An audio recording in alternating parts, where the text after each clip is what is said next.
the show. Welcome, welcome. It's sketch cover madness round 6. I got some setting up to do, so bear with me, okay? Okay. Thank you. Be right back.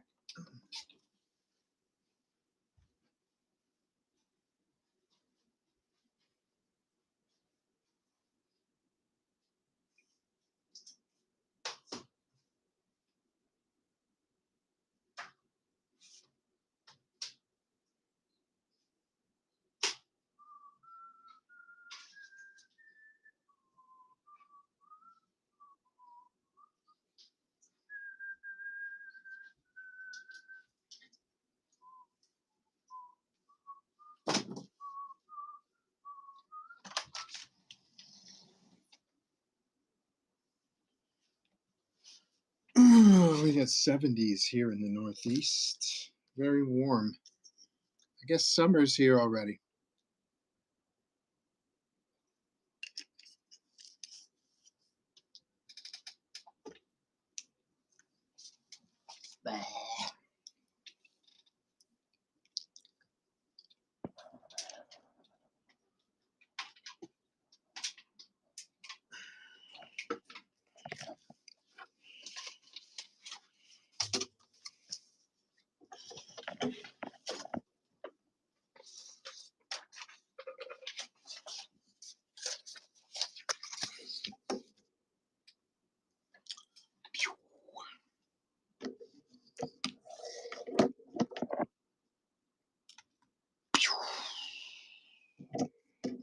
How was your guys' weekend?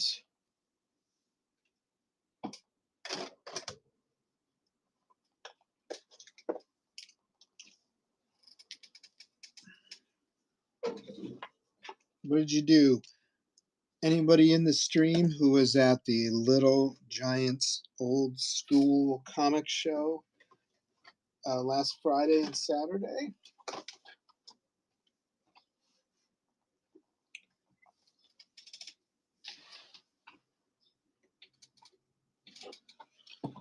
I was. That was pretty cool.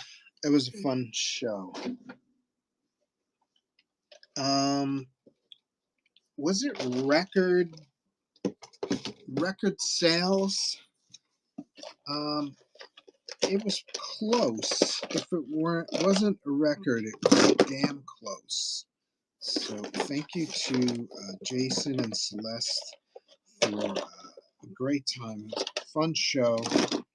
Jason specifically curates the show to be comic book or comic book, as Rob Liefeld says, comic book centric and comic book art centric and comic book creator centric. So really appreciate that as a comic book artist. Really appreciate that kind of respect that he kind of generates. There's nothing wrong with shows that have pop figures and retailers that sell pop figures and crafty type artists that aren't associated with comics.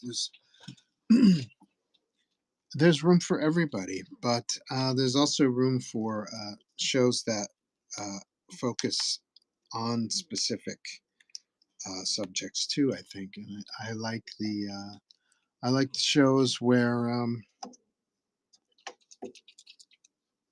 we can all chat about comics because I'm a comics fan since I've been a child.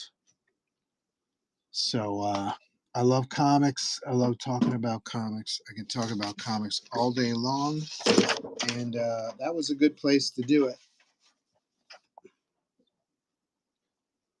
Sold a few new Zodiacs comics thanks to everyone who took a chance on an indie project. I appreciate it. Quite a few sales on the $30 print run of 100. I find that certain shows, New York was one of them too, folks were just buying the collectors, the rarest of the rare collectors. I think in New York I sold more of the C covers of New Zodiacs than I did um, the regular edition. So more, I guess, more collectors are there than actual just readers. So I try to cultivate to everybody, even though I have a differing philosophy. It's all good. Check out Panel Page Art. They are selling the original art for the very first issue of Venom Tooth and Claw for sale. 75 clams, 75,000 clams. Sorry. So if anybody wants to get me a birthday present and pass on my art back to me, that would be nice.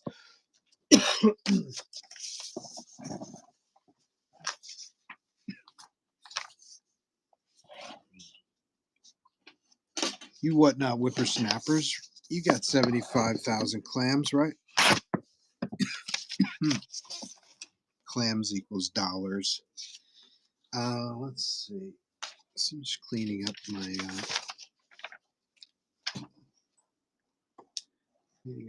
area here. Aha. So much to do, so much juggling. There's 3 commissions I got to get done. 2 of them immediately. So I might work on those today if I don't get any commissions. Feel free to get a commission from me. Whatnot commissions are my priority while I'm live. So buy a commission today and watch your sketch get produced right here on the spot. We've got the Sketch Cover Madness Color Edition, round 6. Here are the contenders. Spidey Jam piece. I think that was for Ainge. Amazing Fantasy, Z and his sons, Darim and Zayim. And we saw all 3 of those guys at the show. That was kind of fun. I spent some time with Darim. He's a smart kid. He's really wise beyond his years. We got Lady Deathstrike, X-Men / Wolverine villain.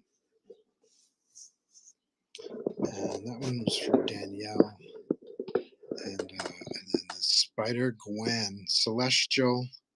I forgot her name, Ainge. Celestial Gwen Astasia.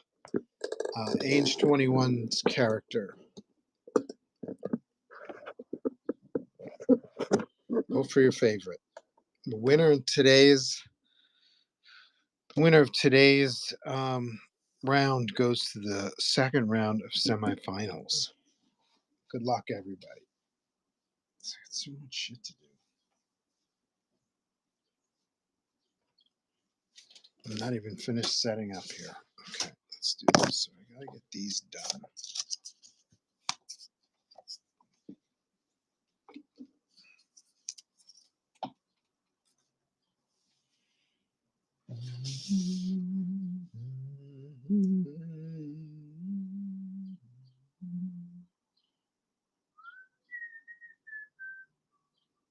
Okay, I'm opening up my show. Is there anything in the store? No, there's not.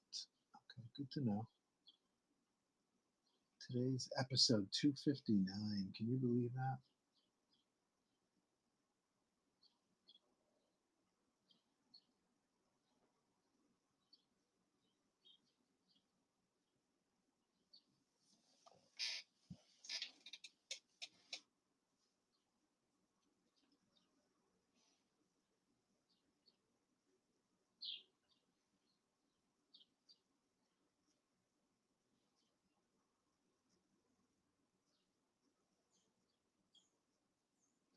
Are we live?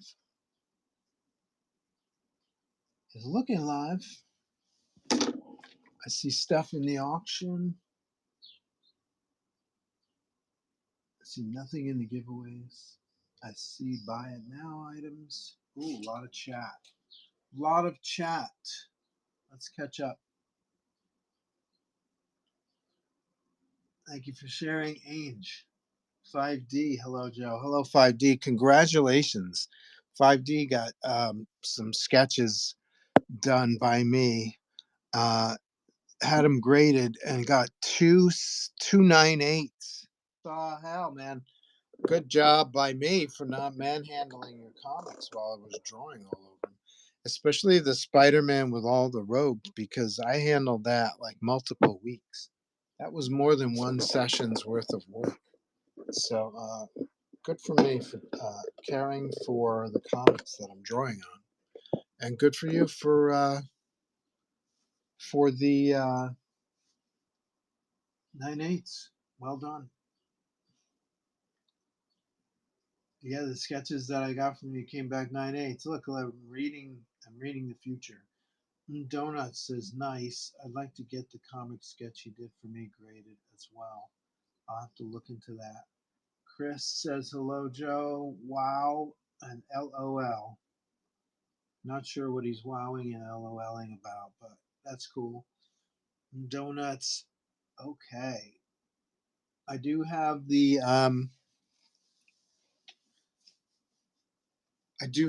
signature series account with CGC. So is it Donuts? Who got the 9-2 the Venom Wolverine #1 signed last week? We cracked open a CBCS slab, and I signed it, and I submitted it to CGC. It's in the mail. Um,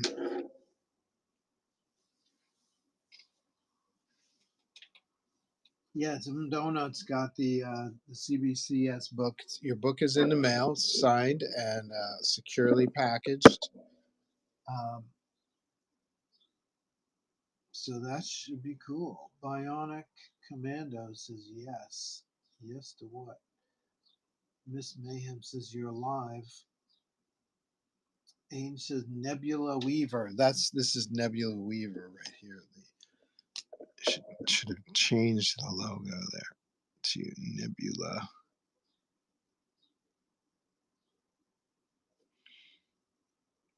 Weaver, and her ex-husband Celestial Weaver is he in the mix? I forget. I think he was in the mix last year. Look at Nebula Weaver taking the lead. Miss Mayhem making hearts and smiling. Donuts is me. Yeah, can't wait to get it. I can't wait to get it either. Region says good morning. Good morning, Region. The CGC, I'll try to do my best to keep you posted, Donuts, during the process. But I did notice the last couple times that even though they received the item, like I can go and track the the label, even though it says it arrives, it takes a little longer for it to show up in the CGC system as received. So it's kind of an interesting process. I'll try to keep an eye on it. And if anything exciting happens, I'll let you know either here or by email. Cool. All right. So I got 3 jobs to do. Does anybody want a commission? Not yet? Okay, good. So I'm going to start on those. I'm going to start on the 3 that I already have. Let's see. Okay. So, um, 1 second. I got to do a Kyle Rayner headshot. I've got to do a Spider-Man versus the Shocker drawing. And I've got to color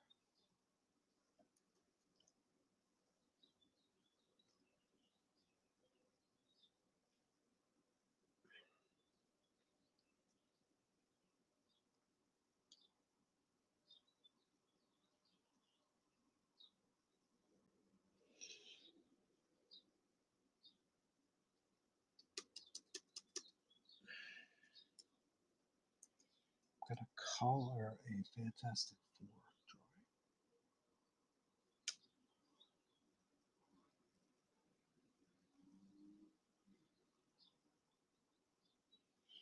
drawing. Okay, give me a second. I gotta find this FF drawing.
I saw my buddy Ian Chase Nichols at the Little Giant Old School Comic Show this weekend. He passed on the original art for the cover of New Zodiacs Aquarius #1. This is the F version, the F variant. You can find this in the bin, limited to 150 copies printed. I've got 50 of them. This is the actual artwork.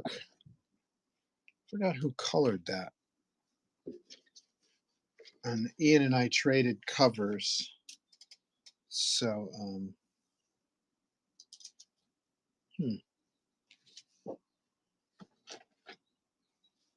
he did a cover for me, and I did a cover for his book, Undersea Hero, which was released earlier, a couple months ago, I believe.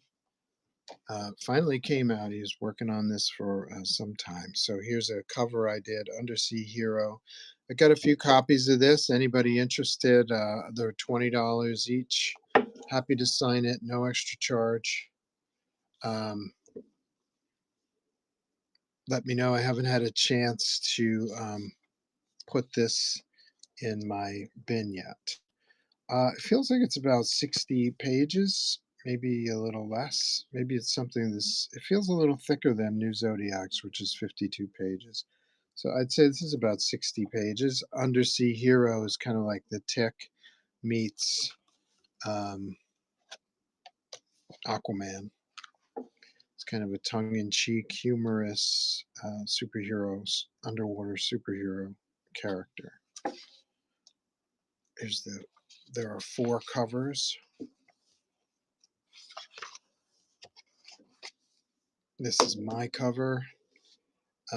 Brought some of my skills drawing undersea creatures from the Fabien Cousteau Adventures series. So that was a good practice for this cover. We also have a print, which I would also be glad to sell for 20 bucks. We got a couple of those.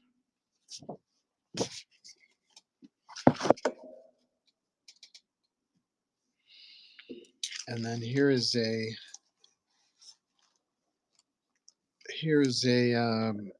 kind of like a recreation of a cover, Fantastic Four cover by Gary Smith. And my friend Terry asked me to color it for him. So we got to get to that at some point.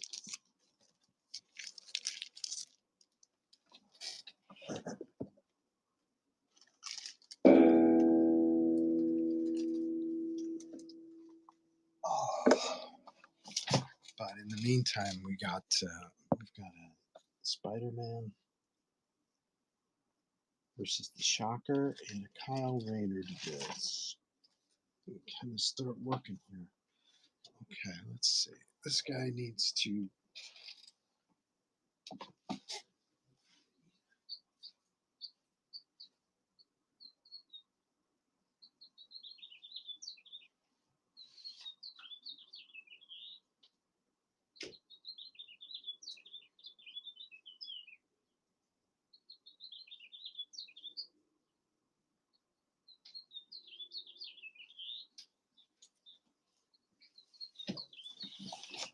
Okay.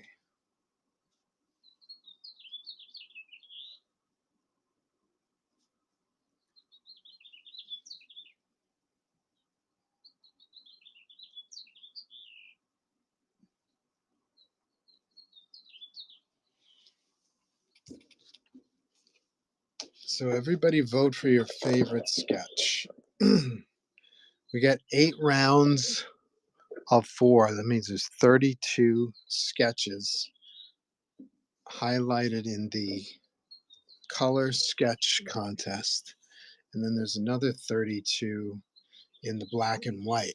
So I had 64 sketches that I plucked from last year's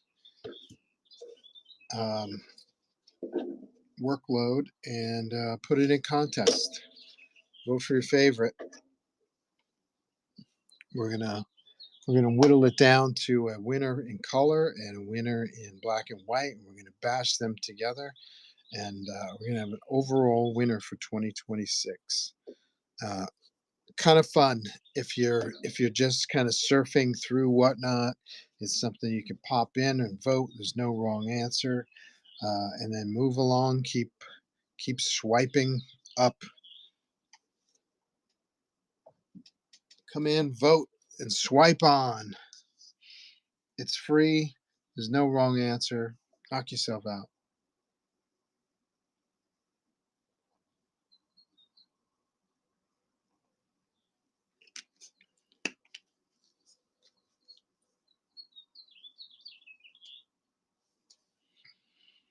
All right, so we're gonna find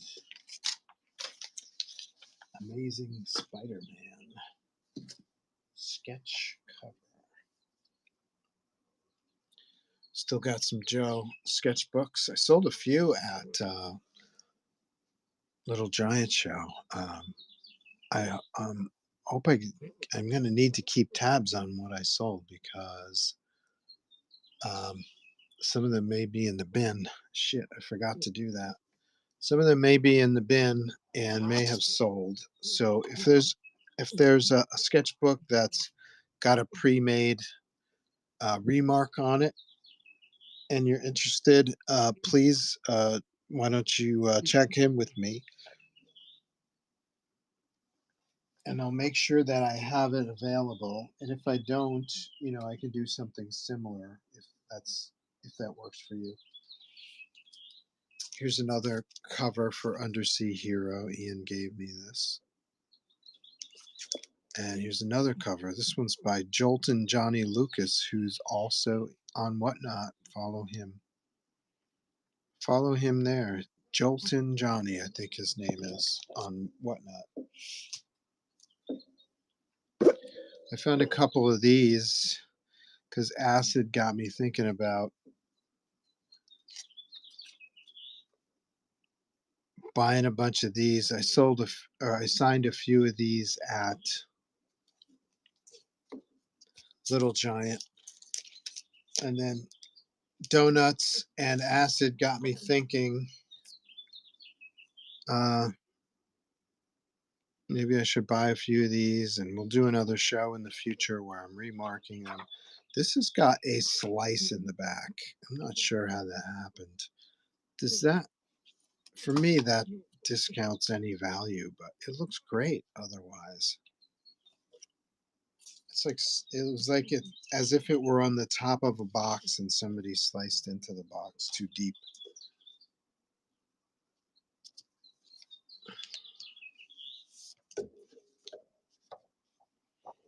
And here's another one. The paper on this book, I remember it being really kind of crappy, and so easy to scuff, real easy to scuff, real easy to soften those corners. So if you see a 9.8 out there for a reasonable price, I would buy it because they're probably very rare. That's my guess.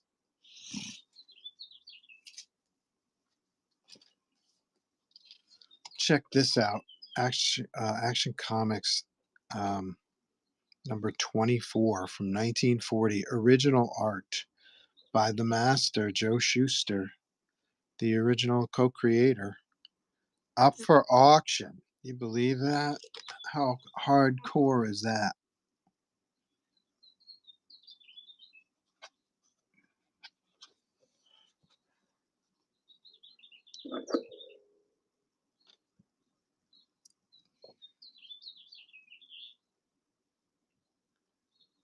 Oh, geez. Very early Punisher half splash. That's some get your wallets out, folks. That's going to be a big one. And that's the first appearance of the Tarantula issue also. Good time to sell that. I think that's the Tarantula in the first panel. Hard to see. It's kind of small. No, that's Spidey. But there might be the Tarantula here on the side. Hard to tell. The image is probably an inch tall.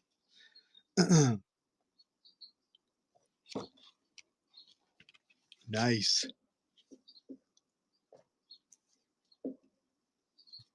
Spider-Man 2099 sketch for sale.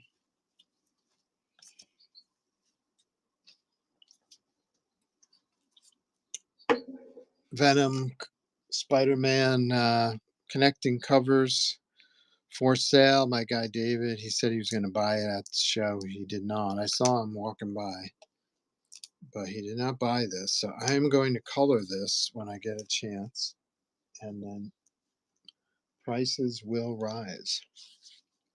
My buddy who's right next to me gave me Scarlet Spider blanks.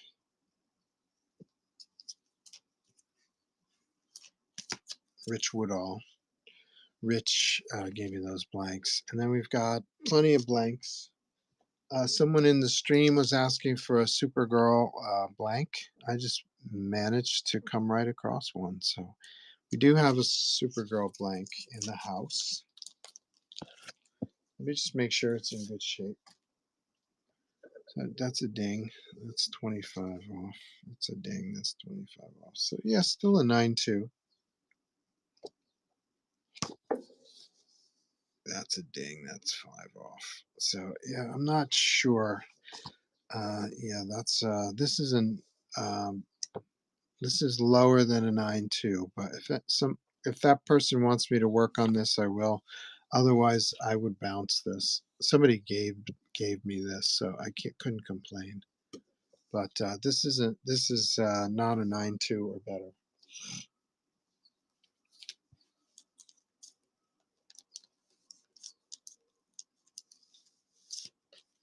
Given my own druthers, I would bounce this.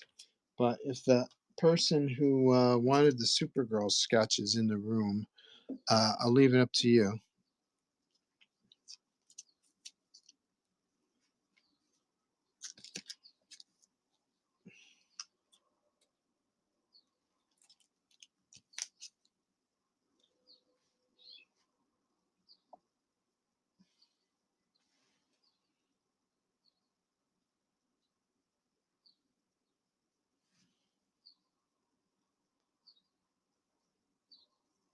Can you sell one of those signed Tooth and Claw? Yeah, sure.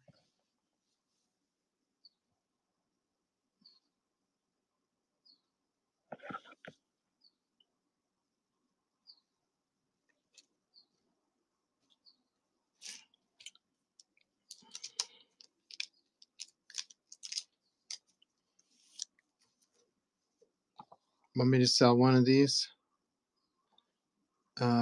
Again, this is something I thought about when I was submitting Donut's piece. I thought about submitting these for grading.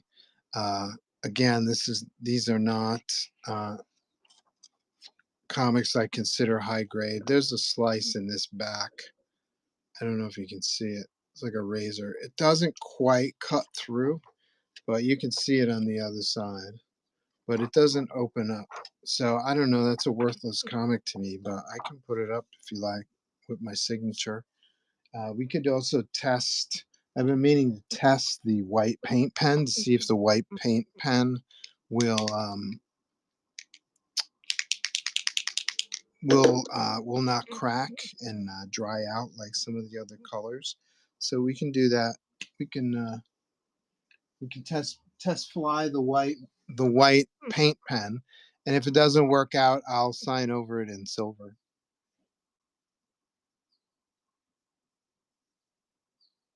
Is that something you get in the mail?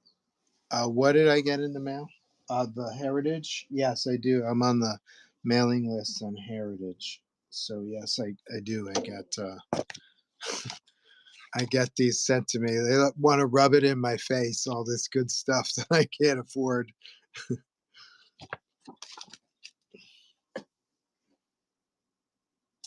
I went through a phase quite a few years ago now, maybe 15 years ago, where I was on Heritage every weekend, sometimes twice a week.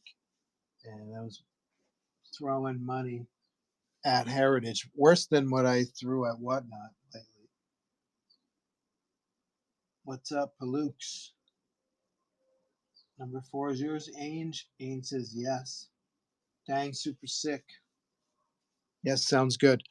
This is yours too, isn't it, Ainge? Number 1. And I'm going to create a Venom versus Wolverine, and we'll auction it off.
Vintage comics.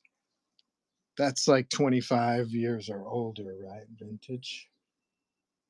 So I guess this is considered a vintage comic. I saw these going for like $30 at Little Giant. That's why I didn't buy any. I think it's too much.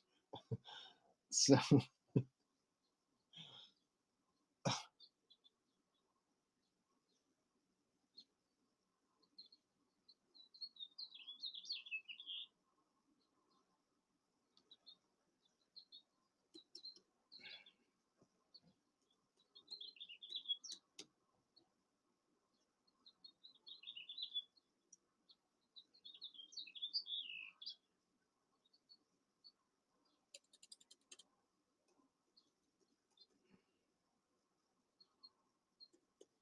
hmm,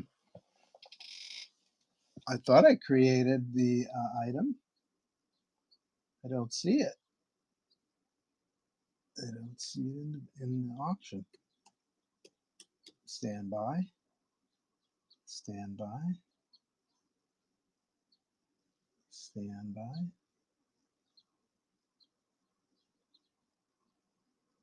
Stand by. There it is. Okay, let's do a 30-second auction. This is a cool way to start the show. I don't think I've ever done before. Here we go. $20. Signed by me. I like I said, I have the what do you call the signature series account with CGC. If you don't care what the grade is, But you want to submit it through me, we can certainly do that. It's $85. You'd send it to my PayPal address, and then I will send you a little something separate to satisfy the whatnot terms and conditions, like how you need to have something sent out within 24 hours, and then I can submit it for you. Chris, thank you, bud. So we'll run a test with the white paint pen, okay? I'm gonna set, whoa, Nelly. That's a good thing that I did that on the side. I like the white because it doesn't matter what color it's over, it's still bold.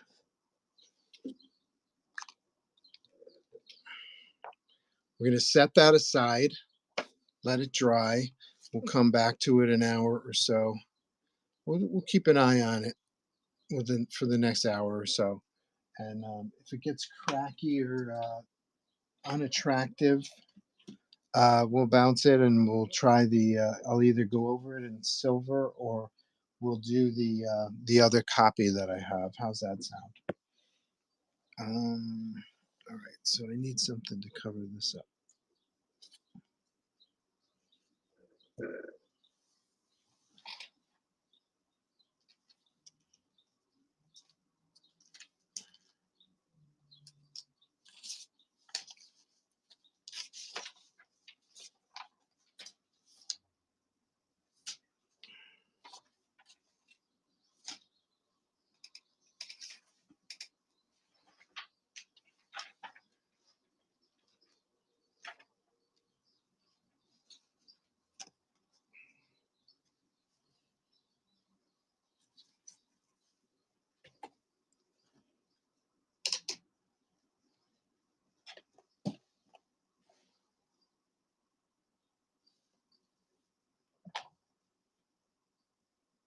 Chris says I don't have a copy. You don't have a copy of Tooth and Claw? You must be a whatnot whippersnapper.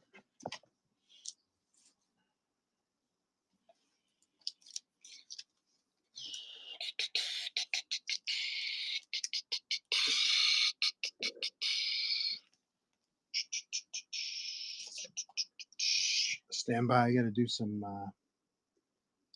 do a search for Amazing 46. First appearance of the Shocker.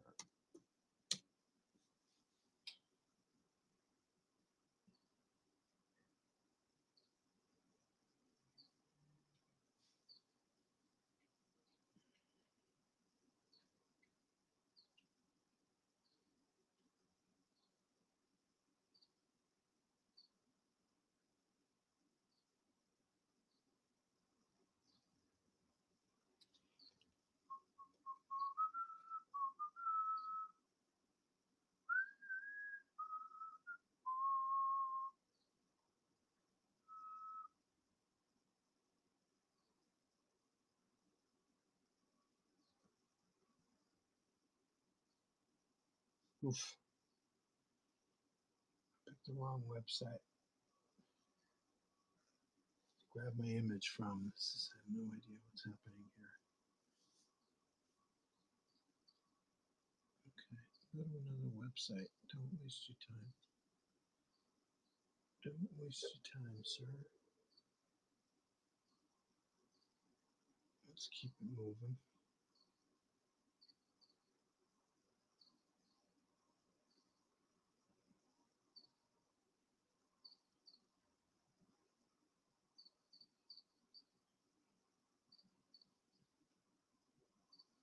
Nothing but trouble today. Let's see. Okay, let's do screen grab.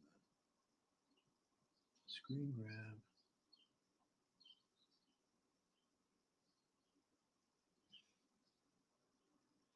Stand by. Nothing but trouble today. Nothing but trouble today. Here we go. Let's get you out of there. Let's get you out of there. Grab my screen grabs. There we go. Crop the unnecessaries.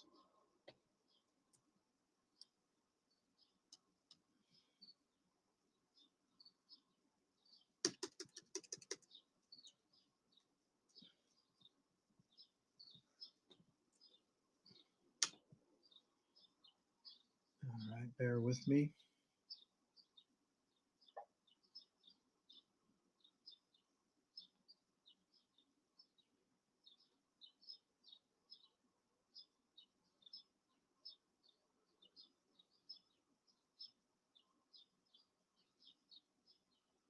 Cool. Let me just check my YouTube because I think we're doing a simulcast on YouTube. There I am.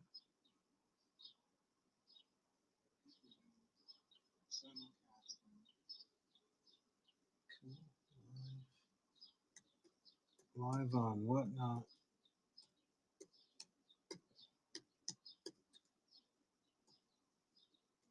Episode numbers are still one behind here on YouTube. I wonder why that is. Someday I'll have the time and interest to figure that out. But if you go on YouTube right now and you find my live stream, it's episode 258, which was last Thursday's episode. So I find that interesting. Let's see. So we're doing Spidey and Shocker today.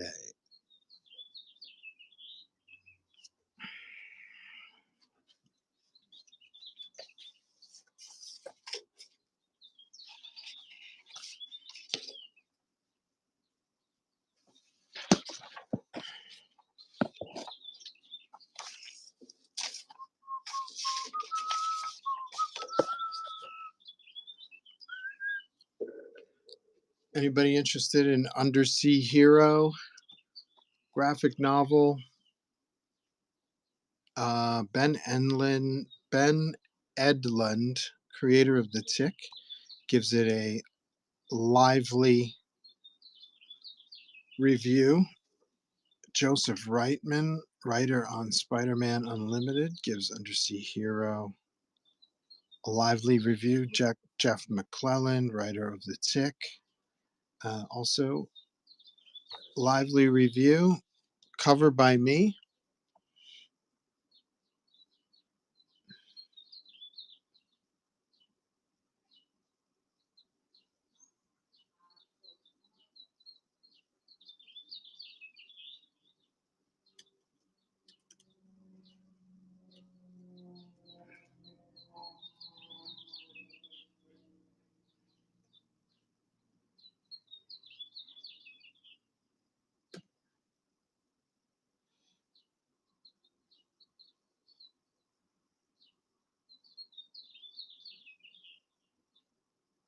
Product category.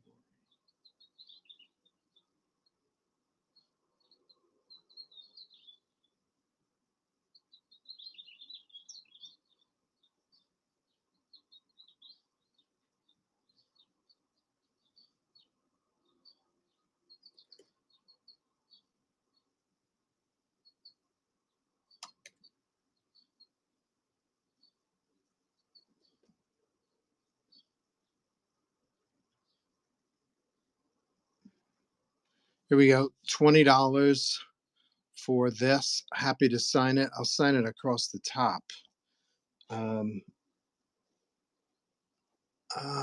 got some red pen here. That would work well. Right across the top. I haven't read this yet. It's so fresh. You can smell it. Here, put your nose up to the screen. Use your Smell-O-Vision app. You can smell how fresh and new this book is. It's literally right off the press. This is an easy 9.8. It's a 9.8. If I were a grading person, ooh, maybe I wouldn't. Never mind. Ding, ding on the corner there. But look how tight this corner is, though. Super tight. Tick meets Aquaman. No bites, no worries. Do do do do do do do do do. All right, let's draw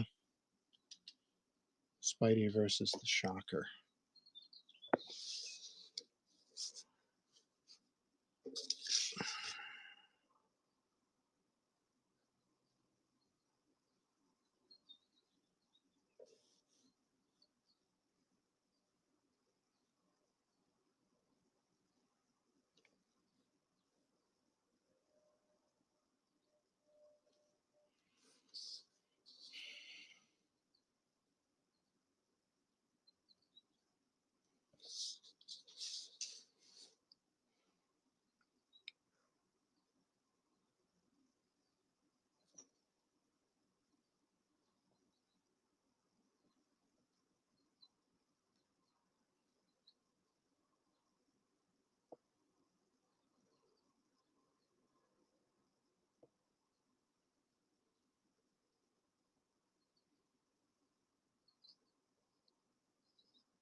Not a lot of sleep today.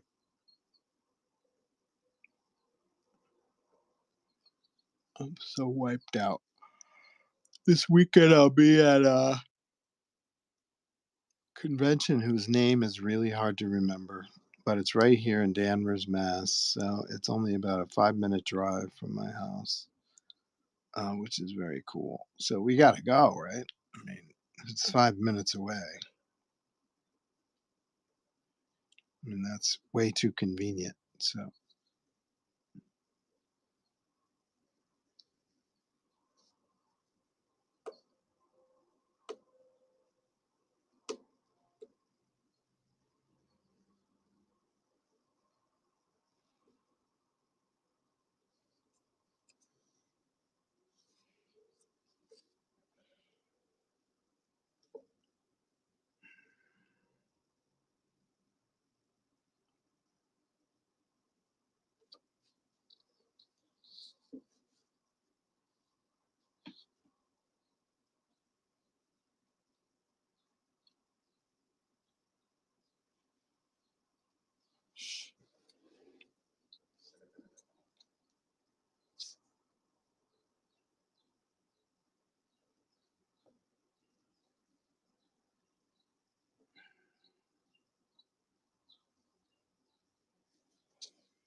a cup of Joe to wake you up.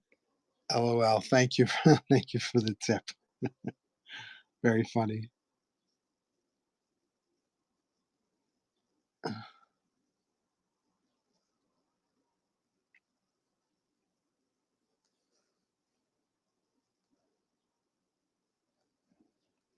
Isn't that a thing somewhere? And I'm not sure if it's here on Whatnot or something, but you can actually like buy someone a cup of Joe. Is that on YouTube or something?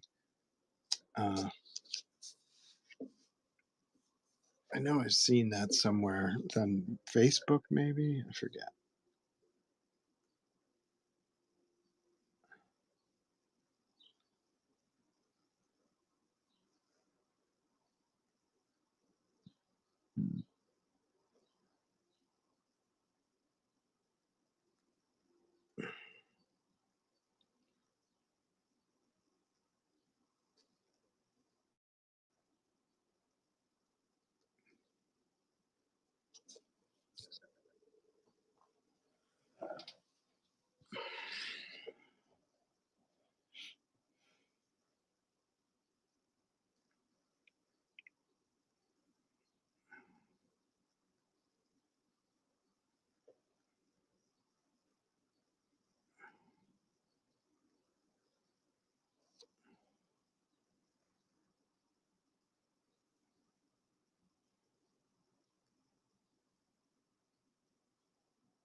I've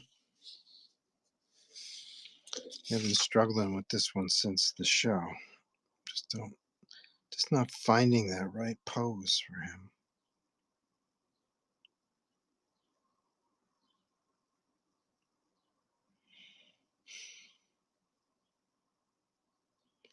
This is where it gets quiet because I've got to use my brain.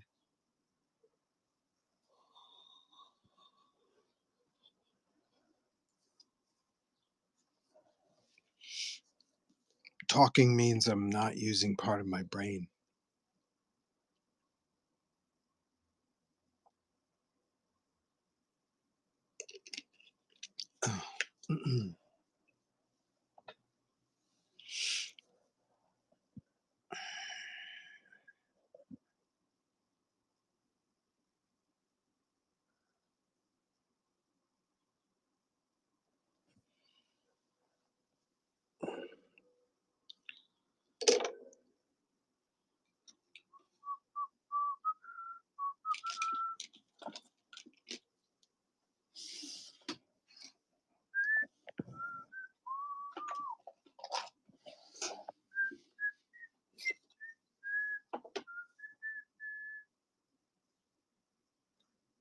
Cue the James Bond music. We might have to, but even the music might distract me. Let's get the layout down, and then once I get the layout down, then I'll think about playing music to keep me awake.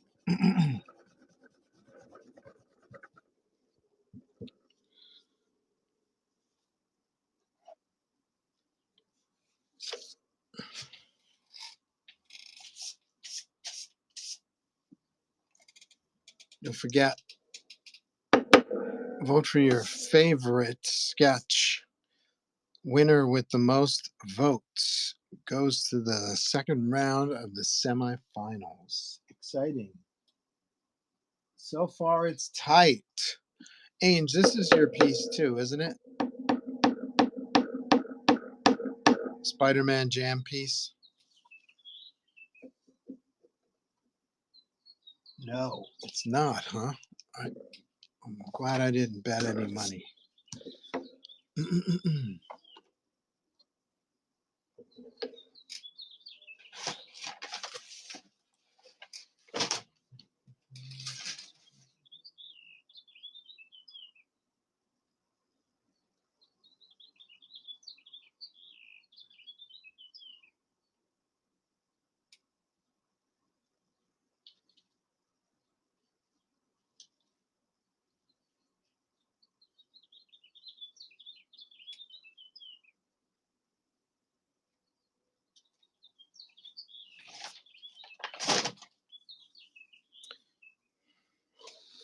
These are all randomly selected. I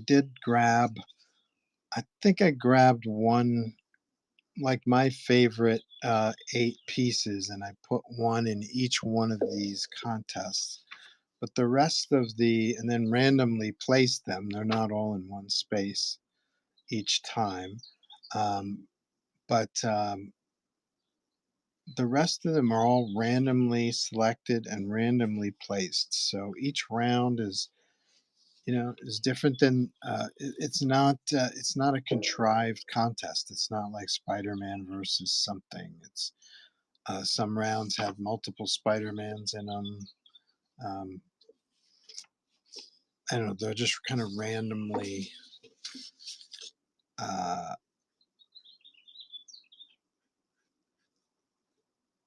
they're randomly generated and randomly placed. Yeah, I just don't like it. Just don't like what's going on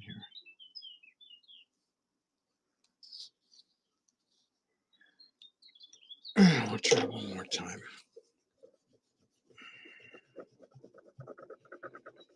We can't spend all day on this. I might just end up doing a recreation.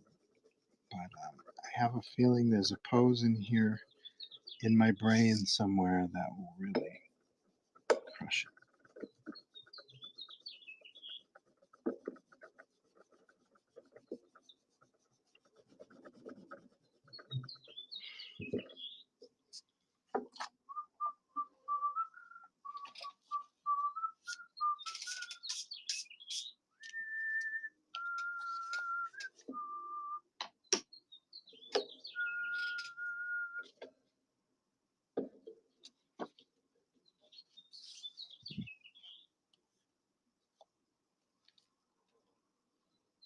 I also got one of these.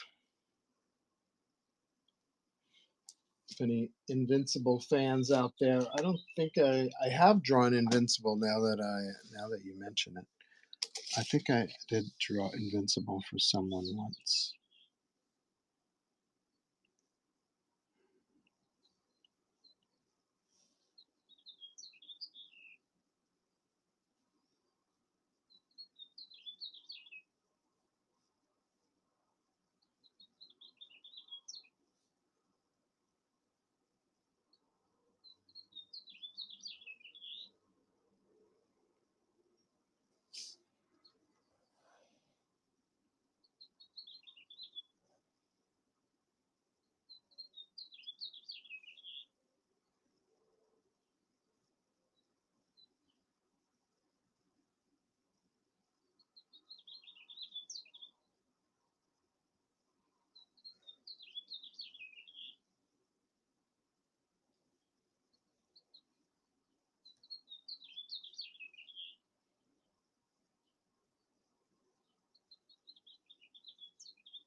Oh, this is something.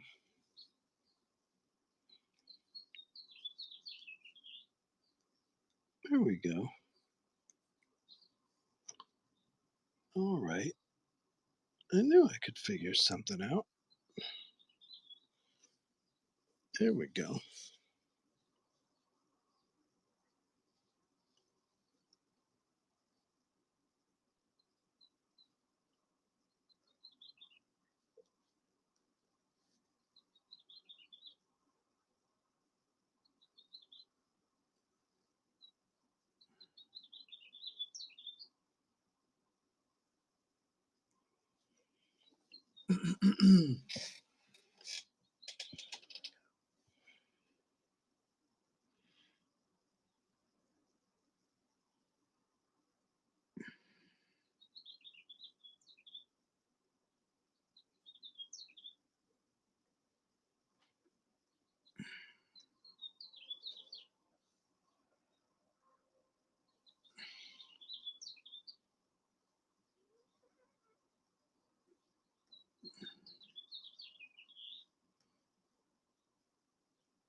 There we go. That's something. And then, boom. Some kind of boom. Some kind of energy vibration happening.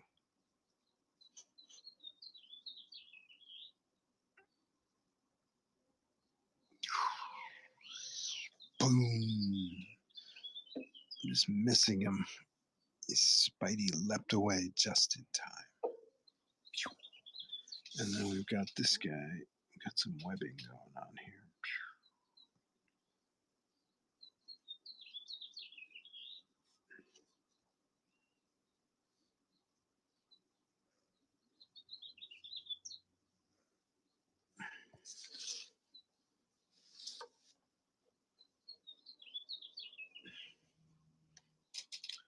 Shocker missed, but Spidey did not. And that's that. That's that. Unforced error.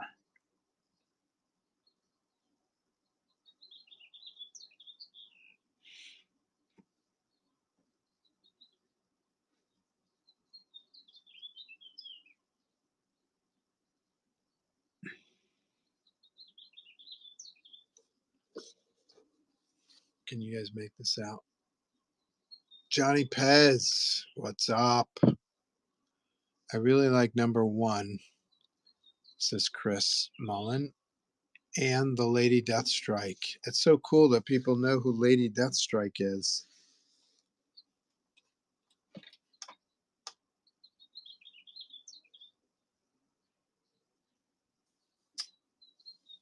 Looks similar to the one I have. I really like number 1 and the Lady Deathstrike. What's up, Joe? Johnny Pez in the house, VIP. How are you, my friend? Very good. How are you? I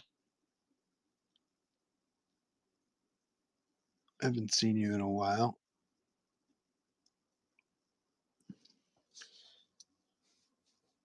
Oh, yeah. Here we go. All right.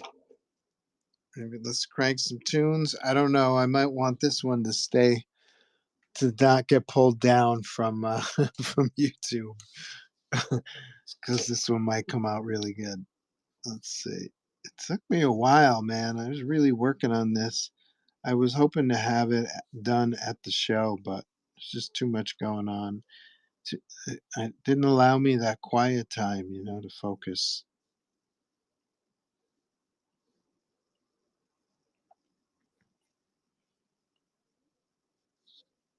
So we get this twisting figure.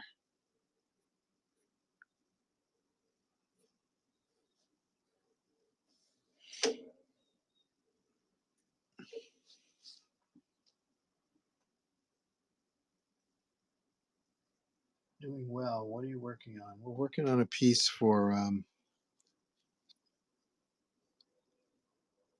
guy named Nick. Nick got a piece, a commission from me at the Little Giant show. And so I didn't finish on time. So we're going to meet at the Danvers. I wish I could remember the name of the convention. There's a convention Saturday and Sunday here in Danvers, Massachusetts. And we're going to meet there, and he's going to pick it up. So that worked out very well.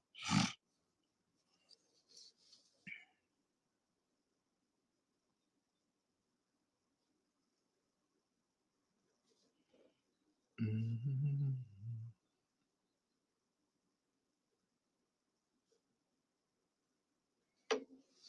The thing about Spidey is his limbs. His limbs do things that can do things that most others, humans, can't.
Looking at my hand in the mirror. I have a mirror hanging from a bulletin board in front of me.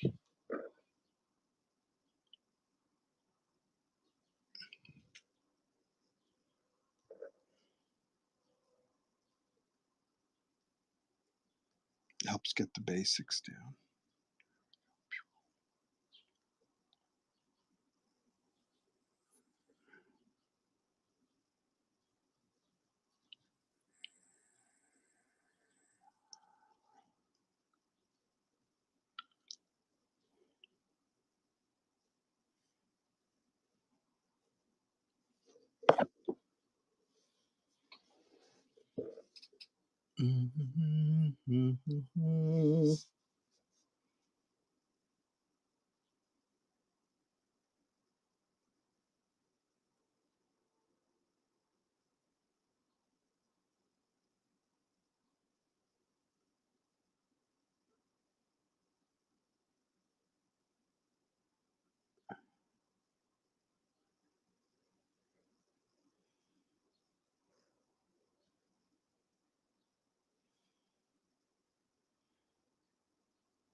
Give me a second. It sounds like my kitchen sink is dripping. Just want to make sure that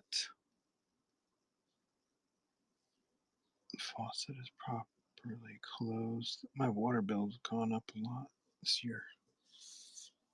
1 second. In the meantime, vote for your favorite sketch. It's free.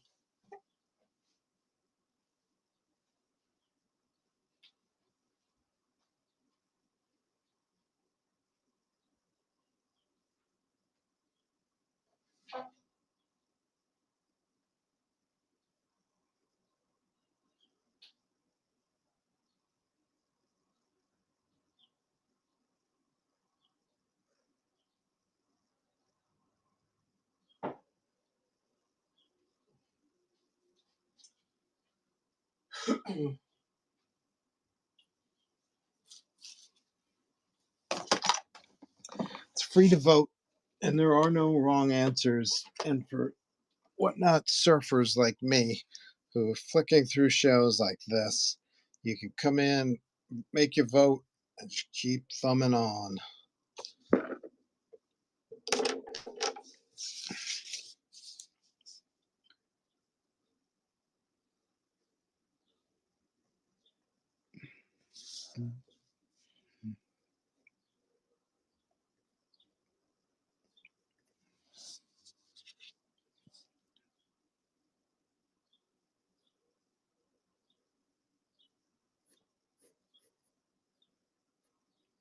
Let's turn this into an anatomy study today. I'll grab my anatomy book. Let's see.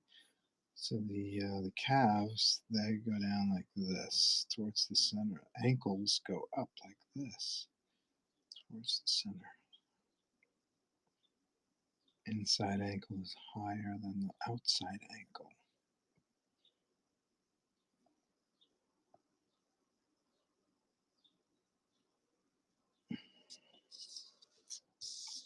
Let me grab my anatomy book.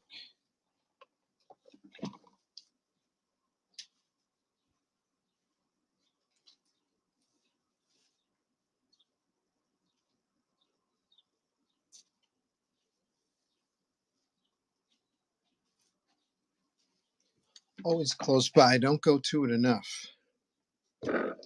Human Anatomy for Artists. I love this book because it shows you the skeleton, the musculature, and then the actual skin. You know, it shows you the photograph and then basically shows you the layers underneath. So I think that's great. Very helpful. Recommended. I want to study the knee and that shin bone today. Let's try to find what I'm looking for. That's the wrong angle. That's the right angle.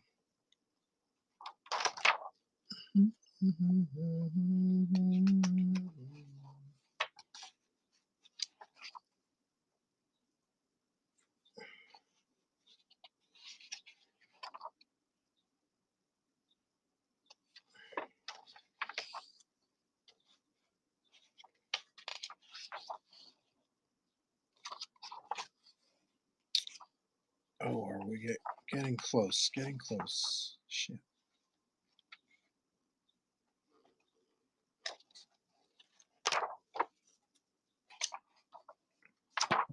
No deal. Okay, we're not going to get exactly what I want, so we're going to have to find something here.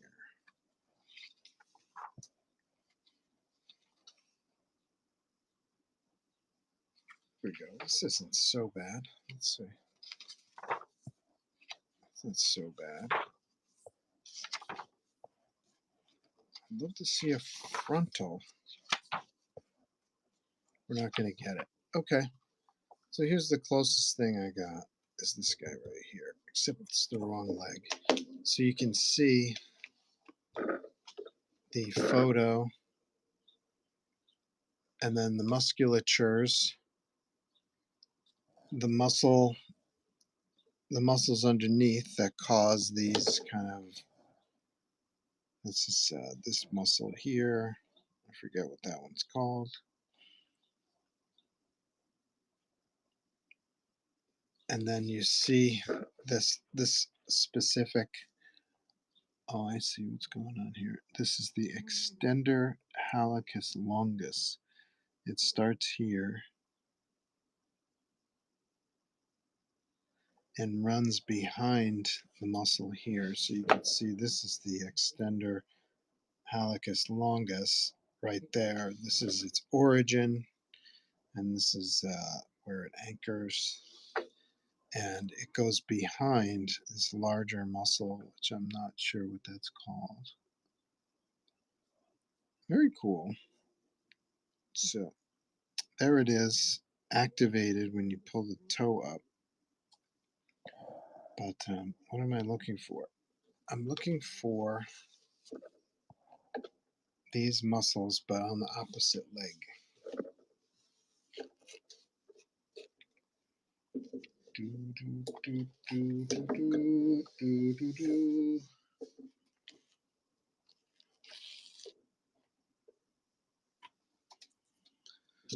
I'm going to grab my mirror, which I've dropped a few dozen times.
I see Chris got a COA.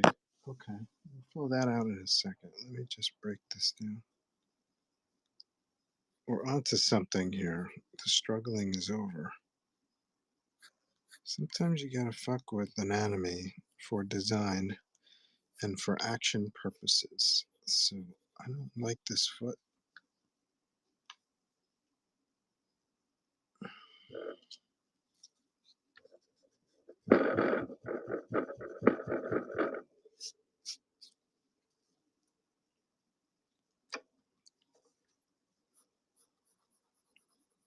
I want it to be following this direction, so we're gonna do some cheating. Because you can cheat with Spider-Man anatomy.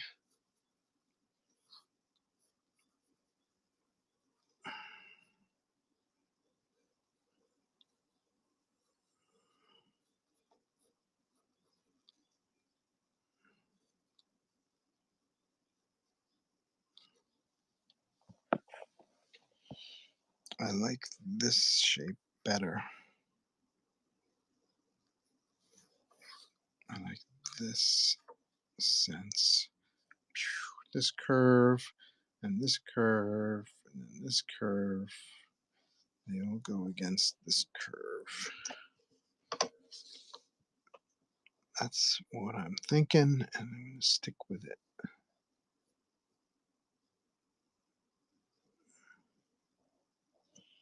We need some Shocker reference.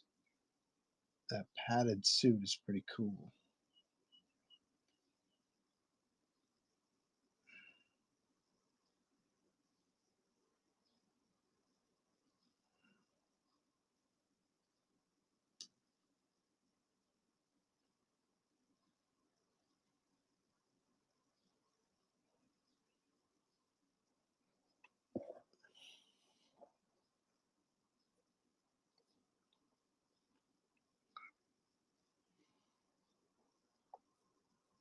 Wasn't the Shocker in one of the movies?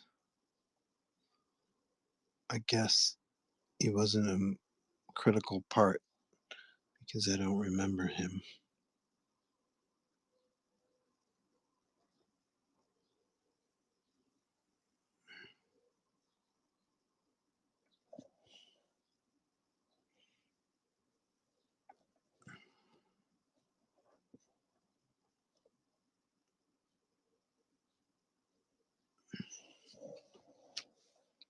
He's got these, what's it called?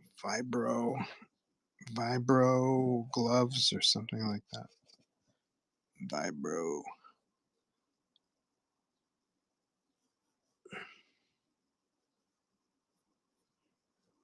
When we were kids, um, our cousins lived next door. They had a swimming pool. And we would hang out at my cousin's place. And once we would have like cookouts and, barbecues and clam bakes and stuff like that over at their place. It was always fun until my aunt decided to get all psycho and stop talking to our family members. But I remember my cousin.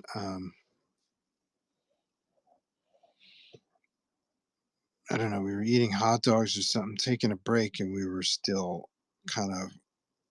We had just been swimming, so we were still kind of wet. And my cousin grabbed the handle of the refrigerator, and he said, "Touch my hand." And I touched his hand, and I could feel like a shock.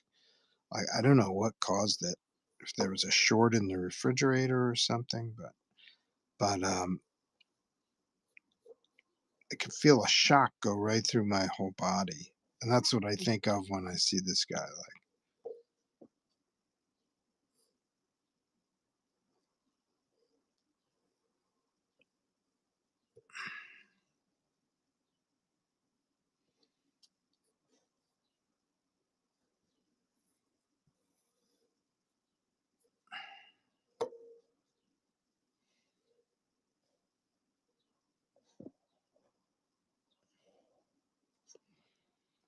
so you don't see a lot of his muscles because he's got a padded suit on.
Don't forget to vote for your favorite.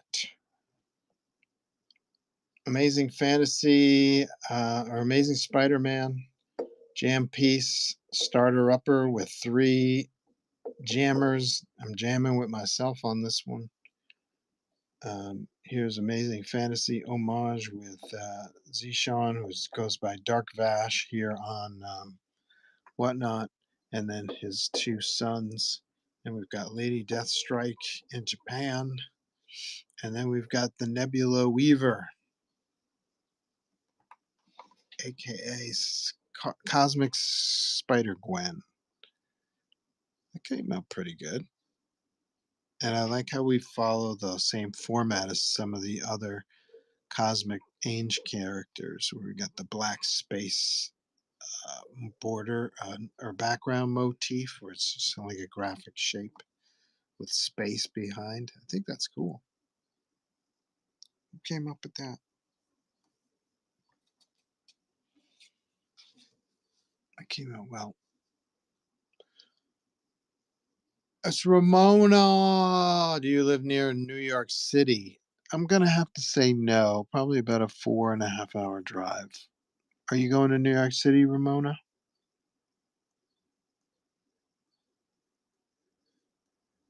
Well, I'm just outside Salem, Massachusetts. I am. That's too far. Yeah, it's a ways. It's quite a ways. What are you going to New York for? Anything special? Special events? Tell the class.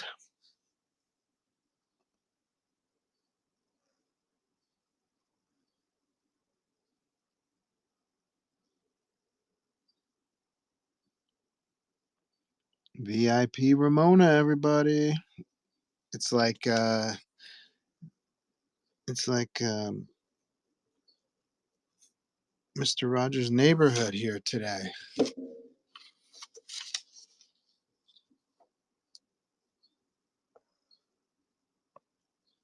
Your king and queen were in Philly yesterday, says Ange. Ramona's going to see the city and visit friends in White Plains. Celebrating my birthday there. How cool is that?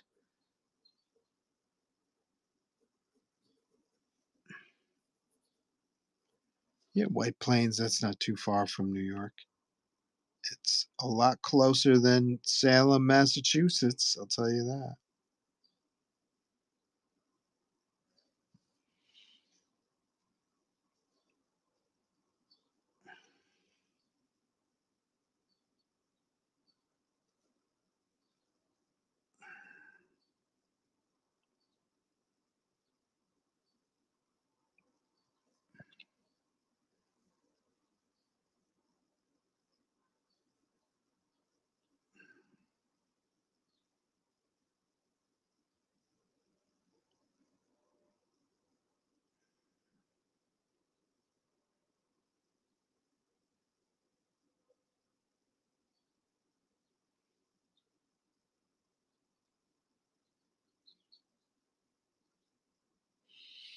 There's a lot to do in New York. Do you have any plans?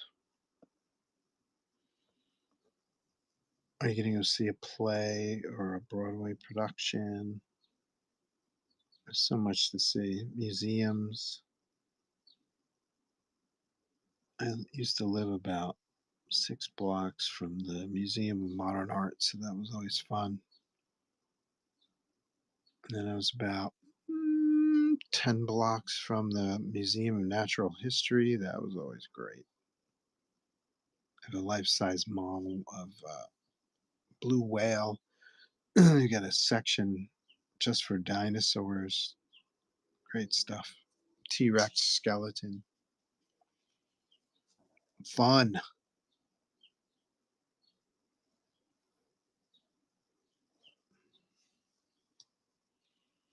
I love to walk around. I will visit the library for sure and think I'll go to a few museums, but mostly walk around. That's one of the great fun things about New York is you can just pick a spot and just start walking, and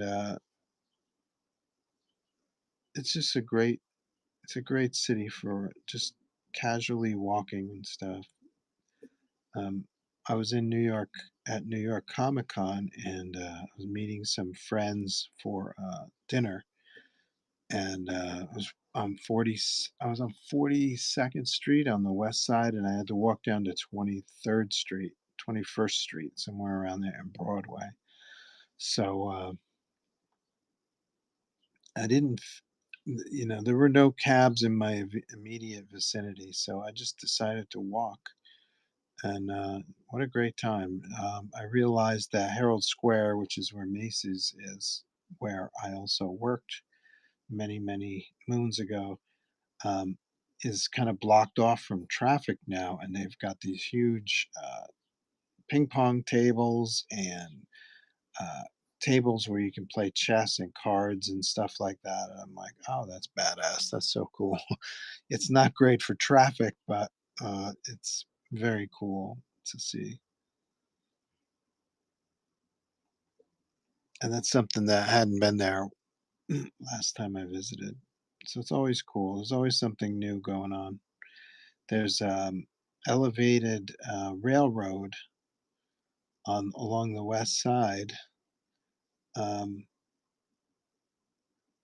and they converted the railroad into like a park where people can go. You walk up to the top of it's like a 2 or 3 story height, but the whole railroad track has been converted to walkways and parks with a lot of plants and stuff like that.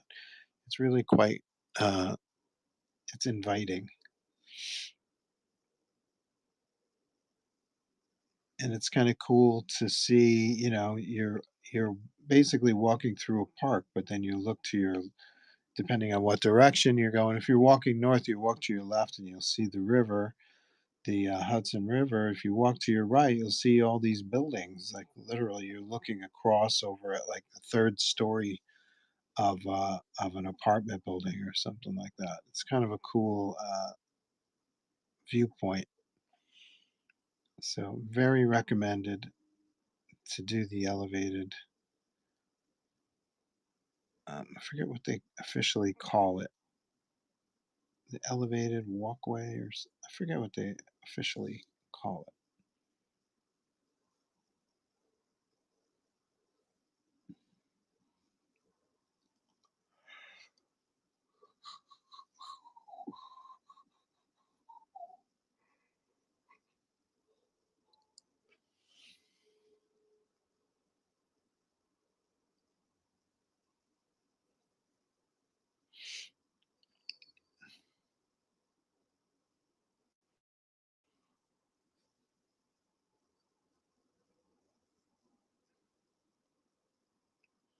And that's free. I mean, at least when I was there, it was free. The parkway, the elevated park. A lot of families there with their kids and strollers. Very fun.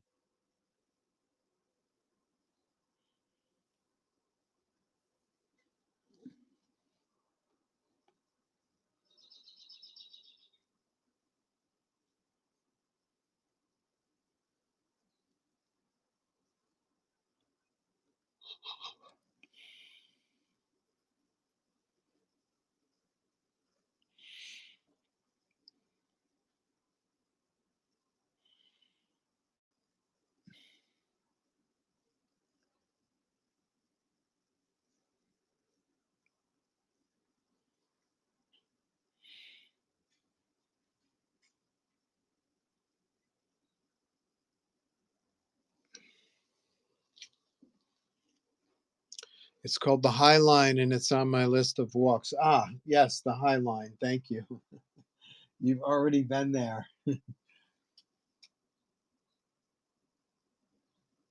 I do that to all the cities I visit. Probably 11 days, 28th of October. Oh, they may be in town. When is the New York Comic Con?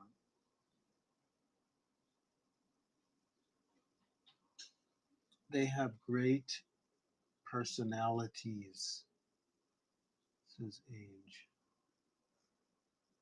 I think so too, says Ramona. They love meeting people and really take the time to talk to them. Sounds like fun, Joe. It's called the High Line and it's on my list of walks. Early October. New York. So, are you going to New York Comic Con?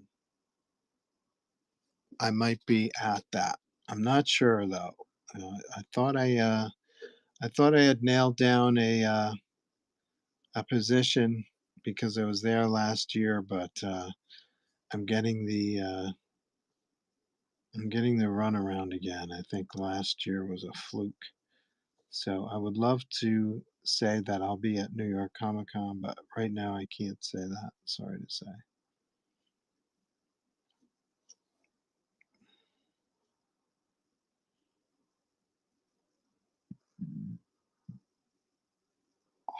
Freak out. Freak out.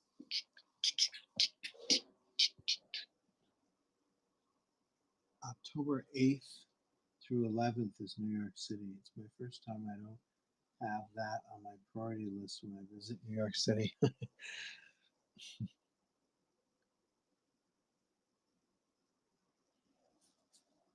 Understood.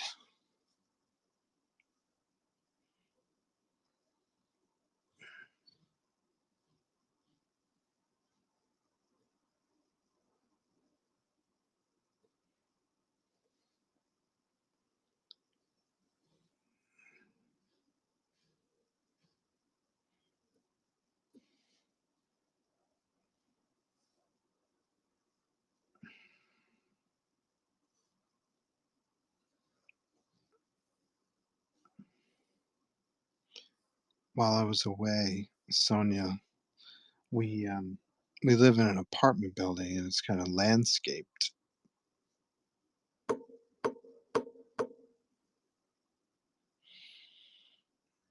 and we have kids here, preteen kids who like to play baseball and football in the common area and stuff like that. We've got some bushes about a floor below where our apartment balcony is, so we can see out on the grounds pretty closely.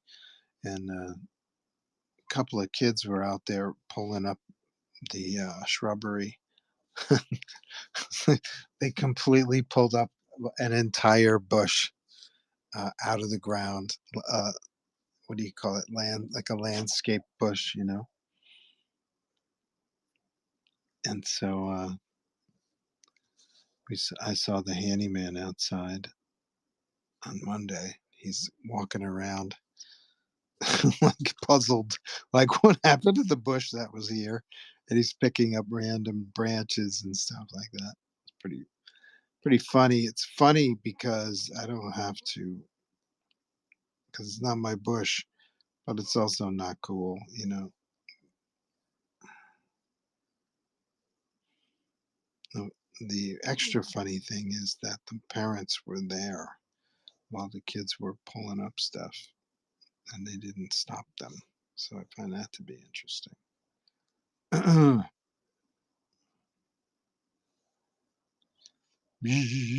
don't know what I'm trying to imagine what a vibration graphic looks like.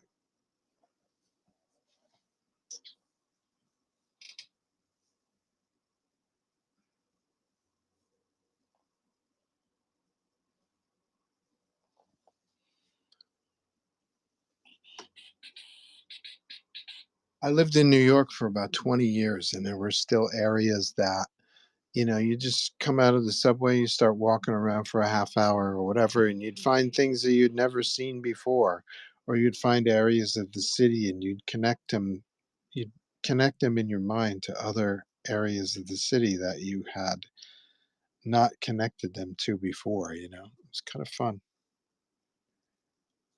Sometimes I miss the city. I don't miss the expense of the city, but I do miss the convenience. Everything was very conveniently located.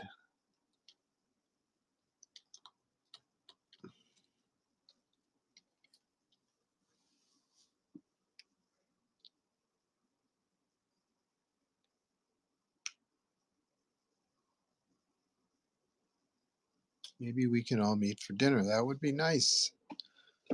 If we could, if I could get to New York, that would be a fun thing to do. In my opinion,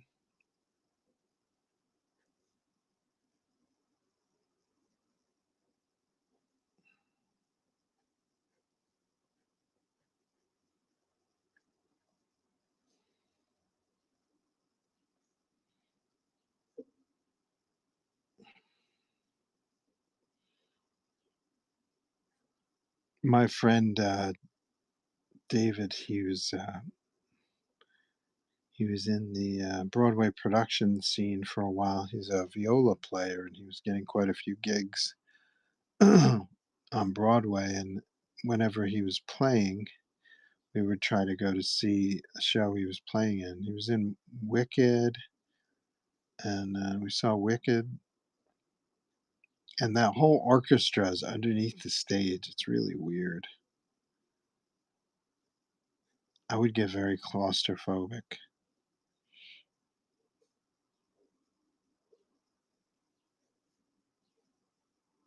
I'm trying to think of what else we've seen him in. There's quite a few things.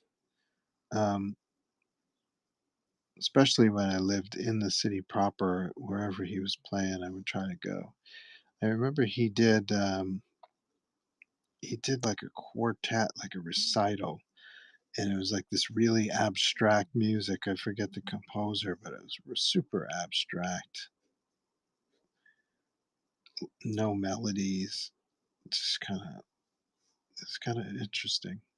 Another thing about the city that was great is you could just walk into a club or something, see a jazz club, or just kind of walk by something and walk in, check it out, see what's going on. I'm not sure if it's like that anymore.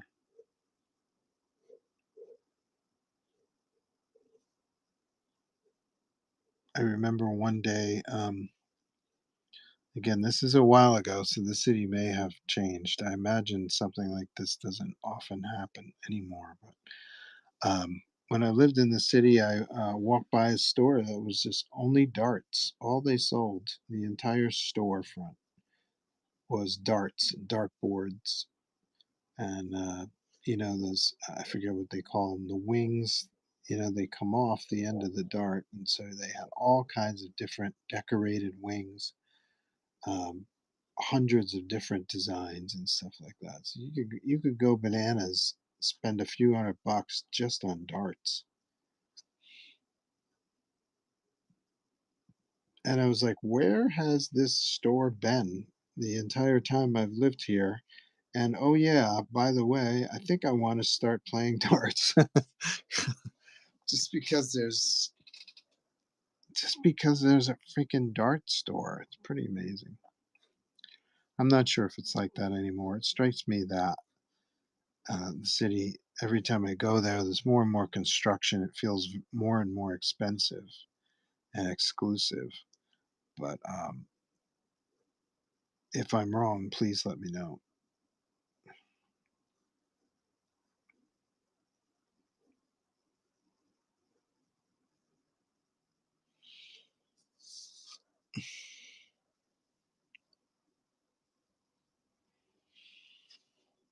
So when I see things like mini parks in Herald Square where they've got these giant stone ping pong tables. I mean, that's the kind of stuff, that's for everyone.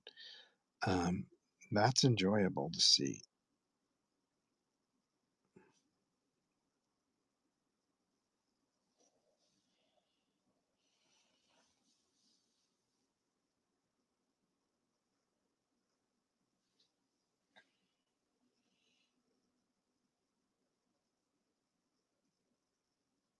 Ramona asks Ainge if he's going to a con this year. Ainge has no plans to attend any. Ramona says Acid is probably going to New York City. He was at New York City last year. Might go to New York City if Joe is going to be there, says Age. Something came up last year and I could not go. That's why I asked where Joe lives, but he's a bit too far for me. It'd be fun when you can meet up. I agree. I have to go. Speak to you soon. See you later, Ramona. I'm probably also going to visit record stores where you can drink coffee and relax, and bookstores. Ooh, that's my kind of day. That sounds like a fun day.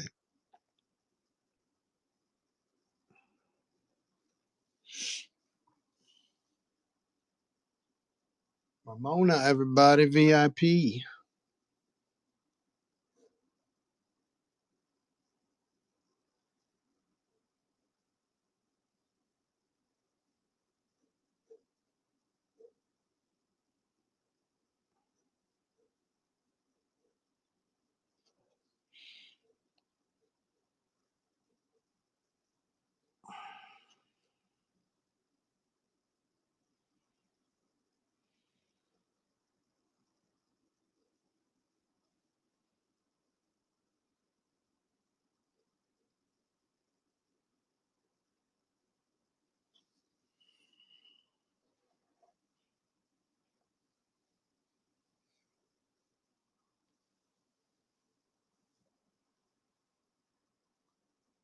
Bye.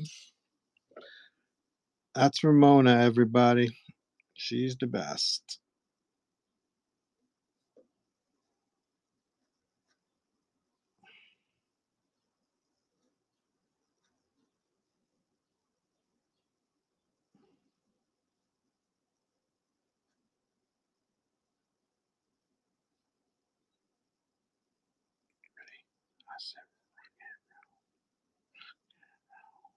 Oof.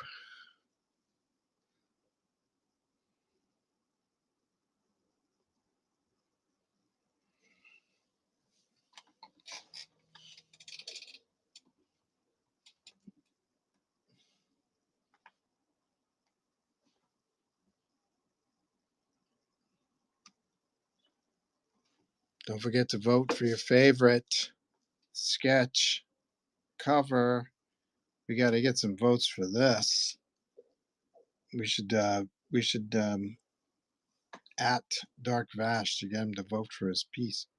That came out pretty good, I thought.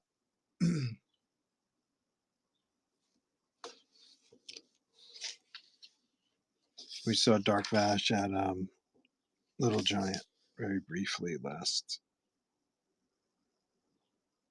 weekend. He had a 3D sculpted Carnage helmet that he was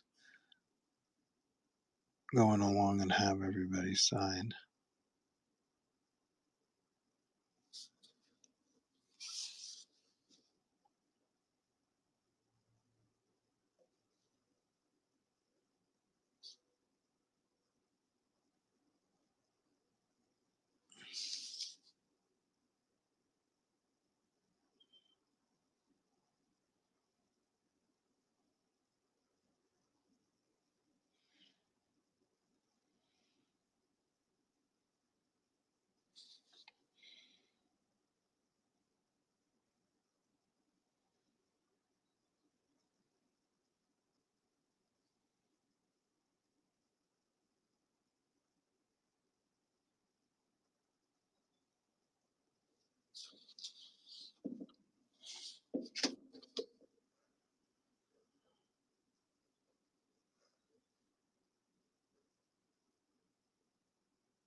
Today's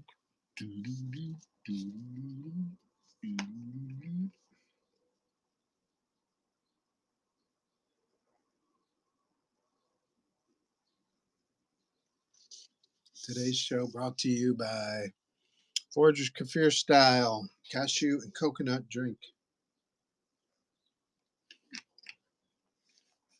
Oh, that'll keep me awake.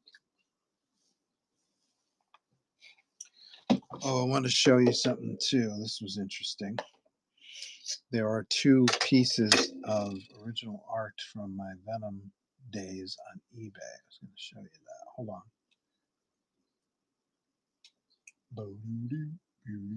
Let's see if I can find it first of all.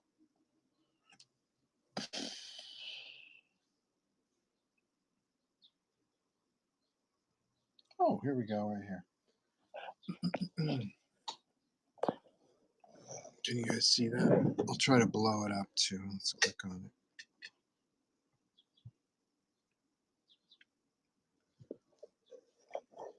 This is from issue 2, I believe, of Along Came Spider. Check out that price.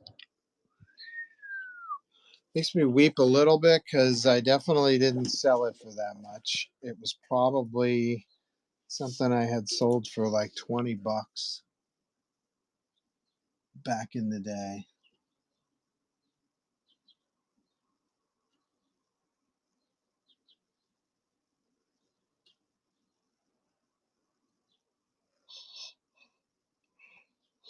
There's another page floating around. Did it end? Did the auction end? I wonder. Let's see.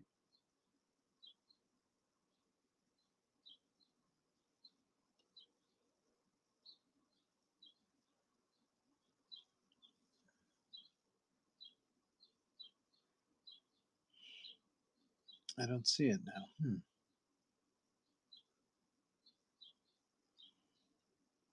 It was another Venom page. I forget which issue it was, but they wanted $900 for it.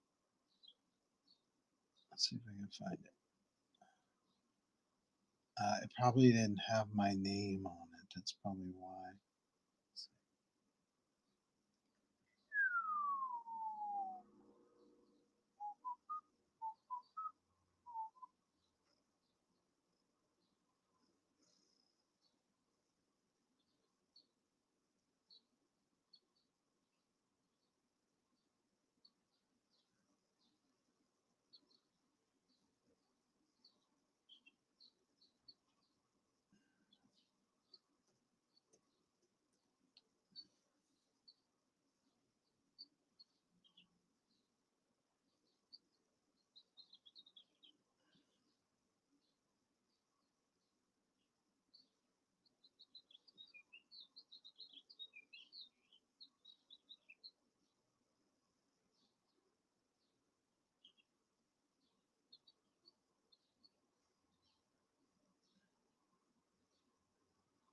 I'm not sure where the page went. That's funny.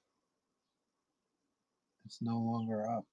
I was watching it though, so I don't see it sold either.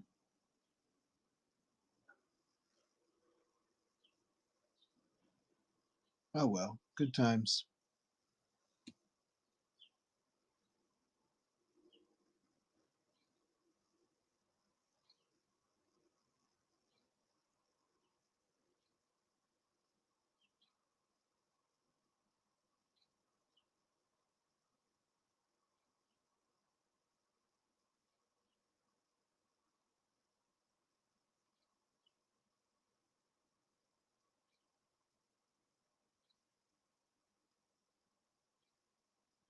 There's another Venom page, but I didn't work on that one.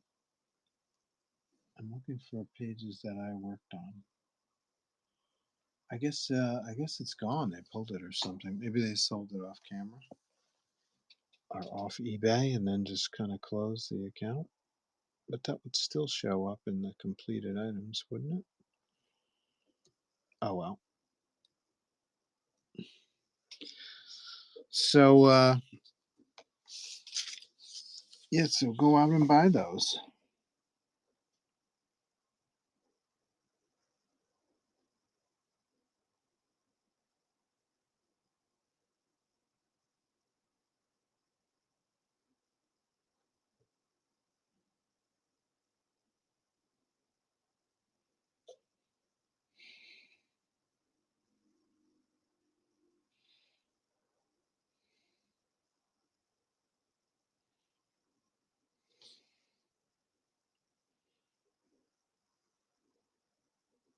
And I'm going to have to white out a lot of this logo.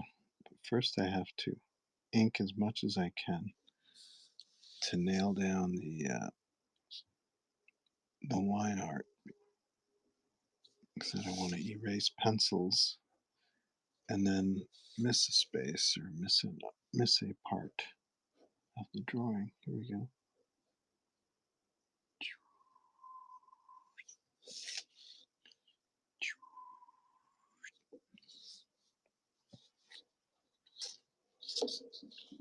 Don't forget to vote for your favorite sketch. Check them out. There are no wrong answers. It's free. Go bananas. Got a lot of votes for Lady Deathstrike on my Facebook and Instagram, so I'm a little surprised how far behind she is here. It's like a totally different audience. Don't forget to follow me on Instagram too, if you don't mind. Follow me here on Whatnot, but also follow me on Instagram. I'm closing in on 3,000 followers on Instagram, and I'm about halfway to 2,000 here on Whatnot. So make sure you follow me, okay?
Do, do, do, do, do, do.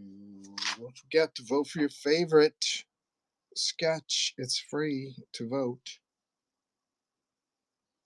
There are no wrong answers. Just vote for the one that you like the best. The one with the most votes moves on to the second round of the semifinals, which is an important thing to happen for sketches. They need to move on.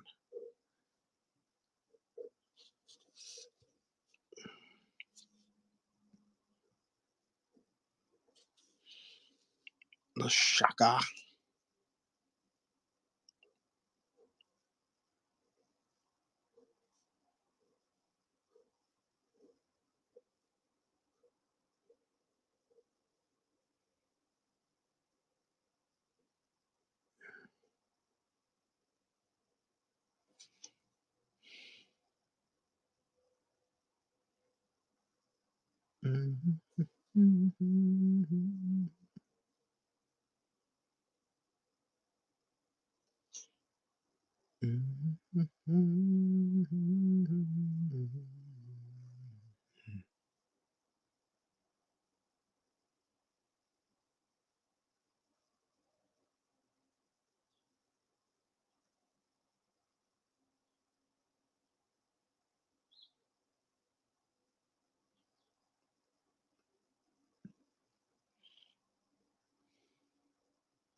Get this quilted padded suit that helps insulate him, I guess, from his own powers.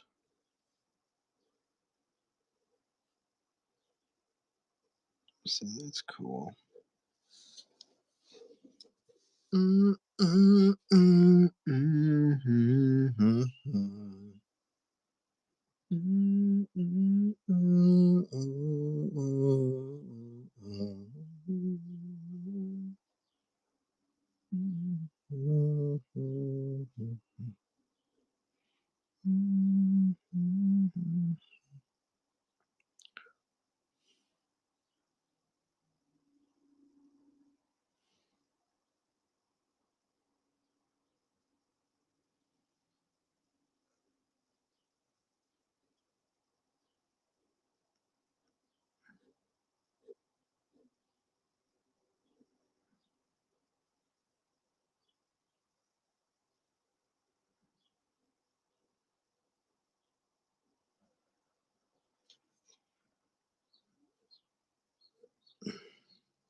I think we got the basics down. Now I can erase the pencils.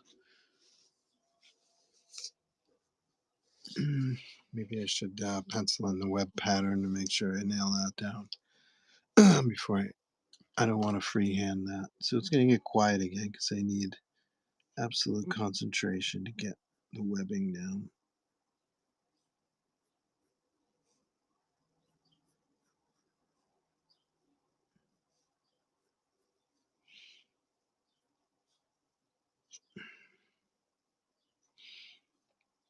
Try something different.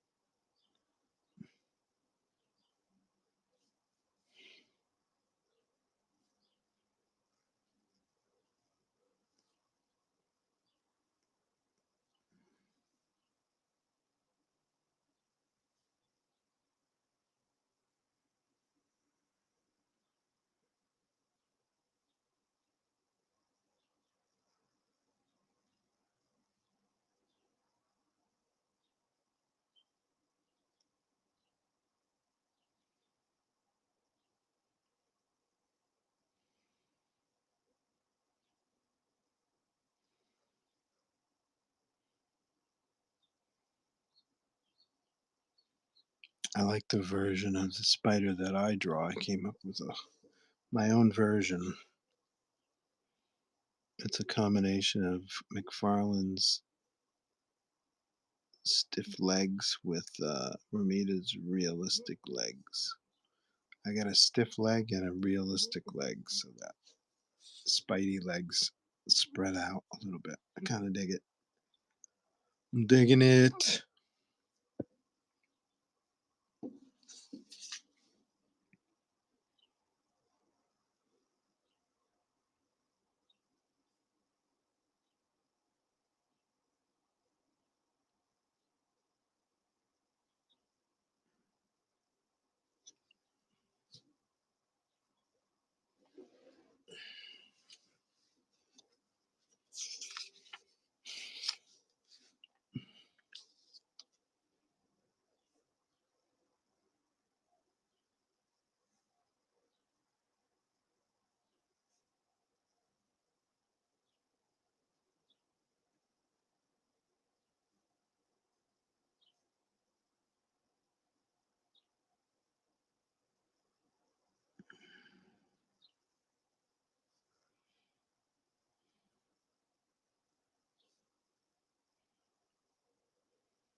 Bow,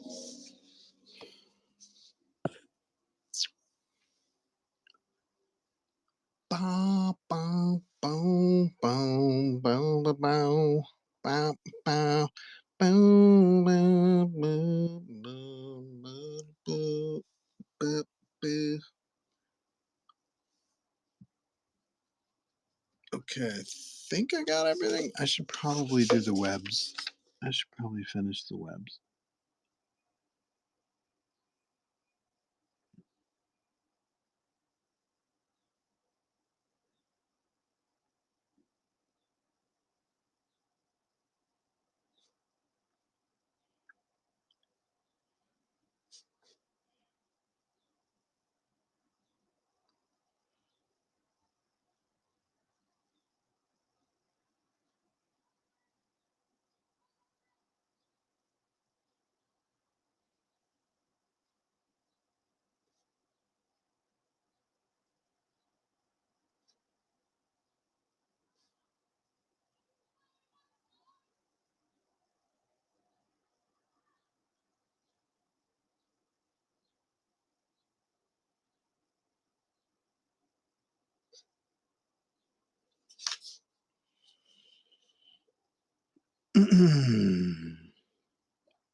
Do do do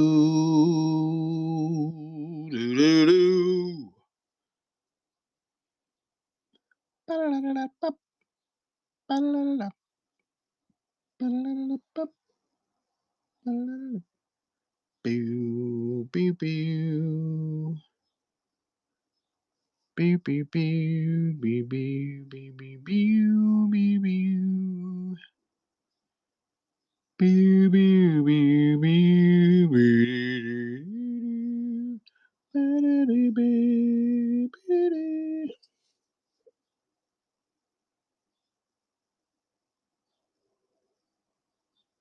I wonder if I get flagged for humming music.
Okay.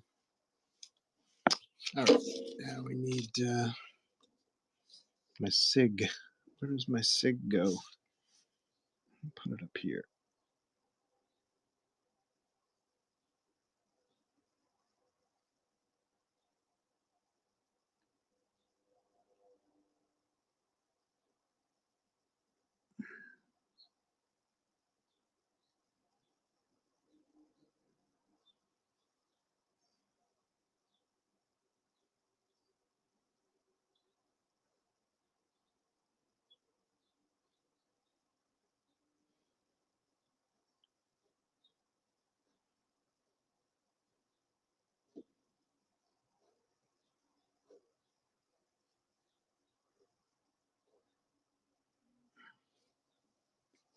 Do do do do do do do do do do.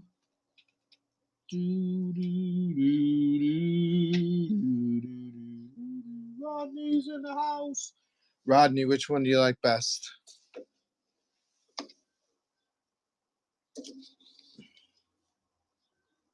Number one, I choose you, says Daytona. Daytona got got a healthy dose of me at the Little Giants show this weekend. Buying all kinds of GI Joes for crazy money, getting taken by those dealers. Those dealers were, hey, Daytona's coming. Add $100 to your GI Joes. He'll buy them. He'll buy anything. Yeah, I ran a 50% sale. That's right. I asked him to. I went looking for somebody. I forget what, and I asked him to watch my booth. That was a mistake. Half my stuff was gone.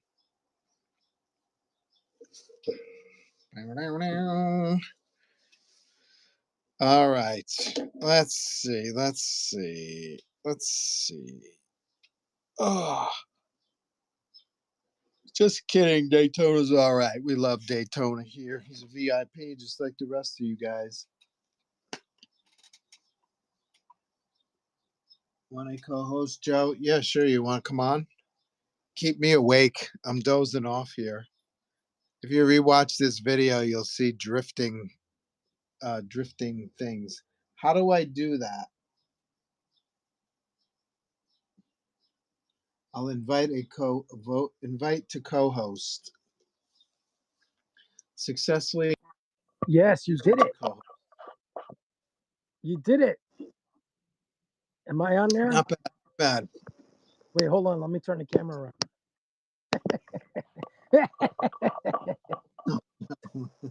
I'll just have something on. I saw you there, like working away, and I'm like thinking, I think Joe needs a little help. Thank you. Got more people in the room now. You're working on Ant-Man and the Wasp. No, I'm working on the Wasp. It was a commission that I owed this guy for a long time, and you know how things just kind of slip through the cracks. Well, this is one that slipped through the cracks. Okay. I'm trying to get it done. You know. What do you charge for that one? $40? Yeah, that's right. I charged $40. How'd you know? Rodney, you guys better jump on Rodney's stream and buy stuff from him before he comes to his senses and raises his rates. You know, it comes out all right. The pricing. It works out. You get a sale every show I've seen. So. Well, yeah. I mean, that's the whole idea. You know what I mean? Yeah, we like to sell things here. Gotta make a living somehow. It's fun to chat with everybody, but we like to make a living as well. Exactly. So yeah, I don't know if you can tell, but I was dozing off. Were you really? I got like 3 hours of sleep last night. I was so tired. Why? What were you doing? I don't know. I haven't been able to sleep lately. Sonia either. Neither of us are good sleepers lately. Uh-oh. I'm just stressed out. Maybe it's the warm weather. It's like 80 degrees outside right now. I know. It's beautiful, right? I got my doors open. My balcony. You got a house. So the guys came in. They were going to redo the wall in my bathroom. Oh, they came in. They came in, and the guy looked at it and said, "Whoa, wait a minute." And he's like, he couldn't turn off the water. He knew that it was going to require more, so that now they got to come back like 2 weeks later and go in and redo the whole thing. You know, they got to turn off the water to my line of the building to do it. Oh, damn. You know, but it has to be done because there's some weird fucking leak above me. Yeah, totally. When I lived in this city, I had a similar problem. It was like a leak that was happening just behind my wall, but it was showing up. I was on the 9th floor. It was showing up down in the 3rd floor like somebody's ceiling had collapsed. Right. As long as I don't get charged for it. No. I mean, I shouldn't because it's not my fault that the leak is happening, but I'm sure the pipes and stuff are that common area you're paying for, right? Dude. You never know. I'm getting hosed by them because they're getting sued by another co-op member in the building for something else, Yeah. and they pass that cost of hiring the lawyers onto the other to us, the co-op. Yeah. It's They're kinda like, like, well, it's not in a budget, so you're screwed. yeah, it's like steering the other tenants against the person. Right. It's like, you motherfucker, your cost. For me, it's like $1,000 or something. But Hmm. they do it over the course of like 4 months. Yeah. But still, it's another. Maintenance goes up for 4 months, another $270. Yep. All because they couldn't. I don't know. People get sue happy when they get sue happy. I need to get paid, Yep. and that's the end of that, man. And it's everybody in the whole building that's paying that legal. Everybody, but those who have who are on higher floors and those who are like have 2 bedrooms, they're paying they got to pay like an extra $1,700. Yeah, that's crazy. Wow. You know, Wow. Do you know what are you gonna anything? do? Do you What's know that? anything? The lawsuit, like why is it I happening? I I I tried to read it. It has something to do with the vents or something. Mm, I don't know. And I'm like, what am I gonna do? I can't do anything about it. It's just got to deal with the reality of it. yeah. Paying C'est la extra vie. money. Exactly. C'est la vie. C'est la vie. You And the read next that chat because people are. on the next Joe St. Pierre, c'est la vie.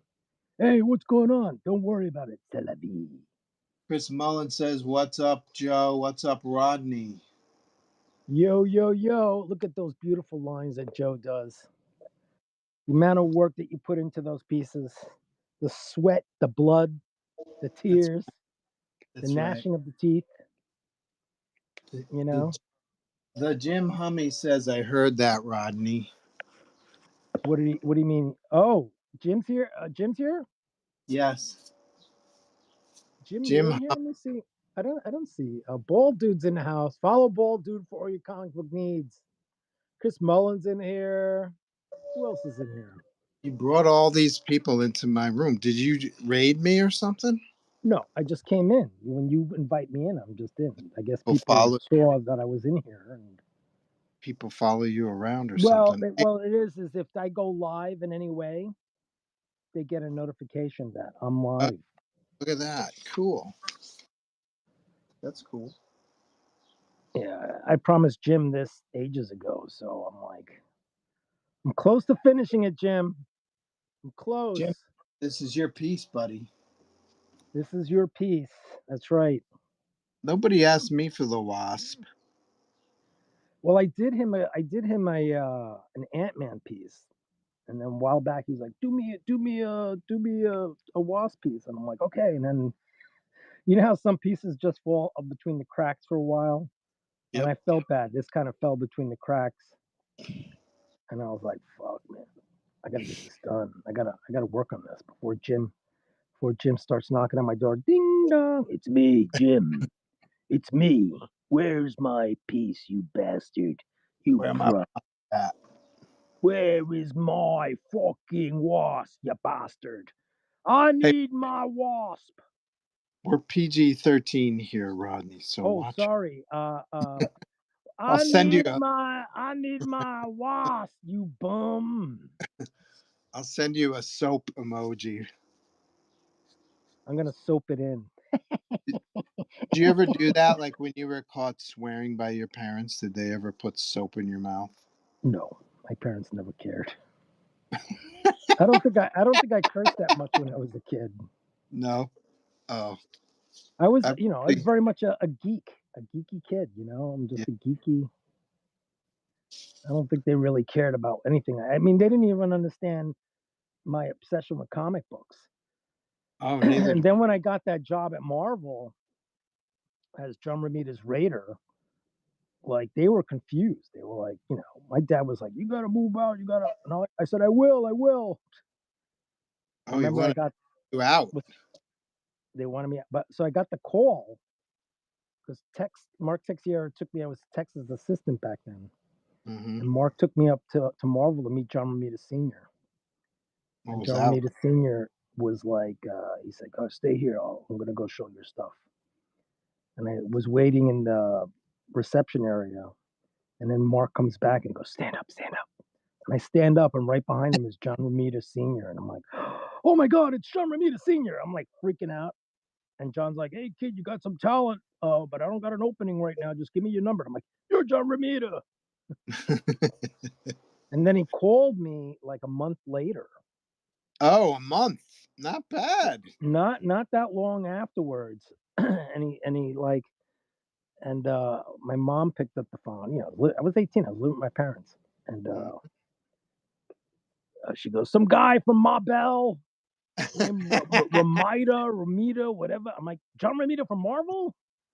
And I leap up and I grab the phone, and it's John Senior going, "Hey kid, we got an opening if you want it."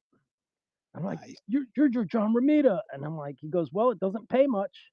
At the time, it paid 4.25 an hour, Ouch. and I was like, "Are you kidding? Of course I'm going to take." I said, "Yes, of course." He said, "All right, come on in on Monday. The job is yours." And Nice. that's how I started. John Ramita Senior, man. I don't know. I can't think of anyone better to learn Have under. as a oh, such a great boss, Yeah. and so nice.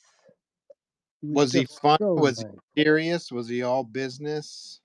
No, John was very I don't know, he was just very cool. I mean, he didn't really, like he wasn't like a serious boss that would like scold you or anything like that. Huh? Um and we would do all kinds of stuff. For the Marvel Universe, that Marvel Universe handbook where they Yeah. show all the character. I remember I did like two pages Oh, for it, cool. and then he gave me a nom cover to do. And, but we would get these corrections all the time, and we would take them back to the editors. Mm-hmm. So we were working on and everybody would come through. I always tell my favorite story about when Sergio Aragones came in. Oh, wow. Cool.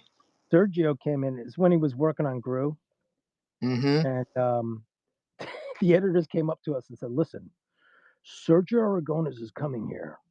Whatever you do, do not bother Sergio. Don't bother him for signatures. Don't bother him for sketches. Mm-hmm. Nothing." And we were Mm-hmm. like, "Okay, we won't try and talk to Sergio." And so Sergio came in and he's walking around the office, and we just kind of sat there staring at him like me and the other guys were staring at him like, "It's fucking Sergio. It's Sergio." You know, Giant we didn't Sergios. bother him. And so then he left, right? And then Mhm. we found out later they came over to us and they said, "Yeah, Sergio was really bummed out." And we're like, "Why?"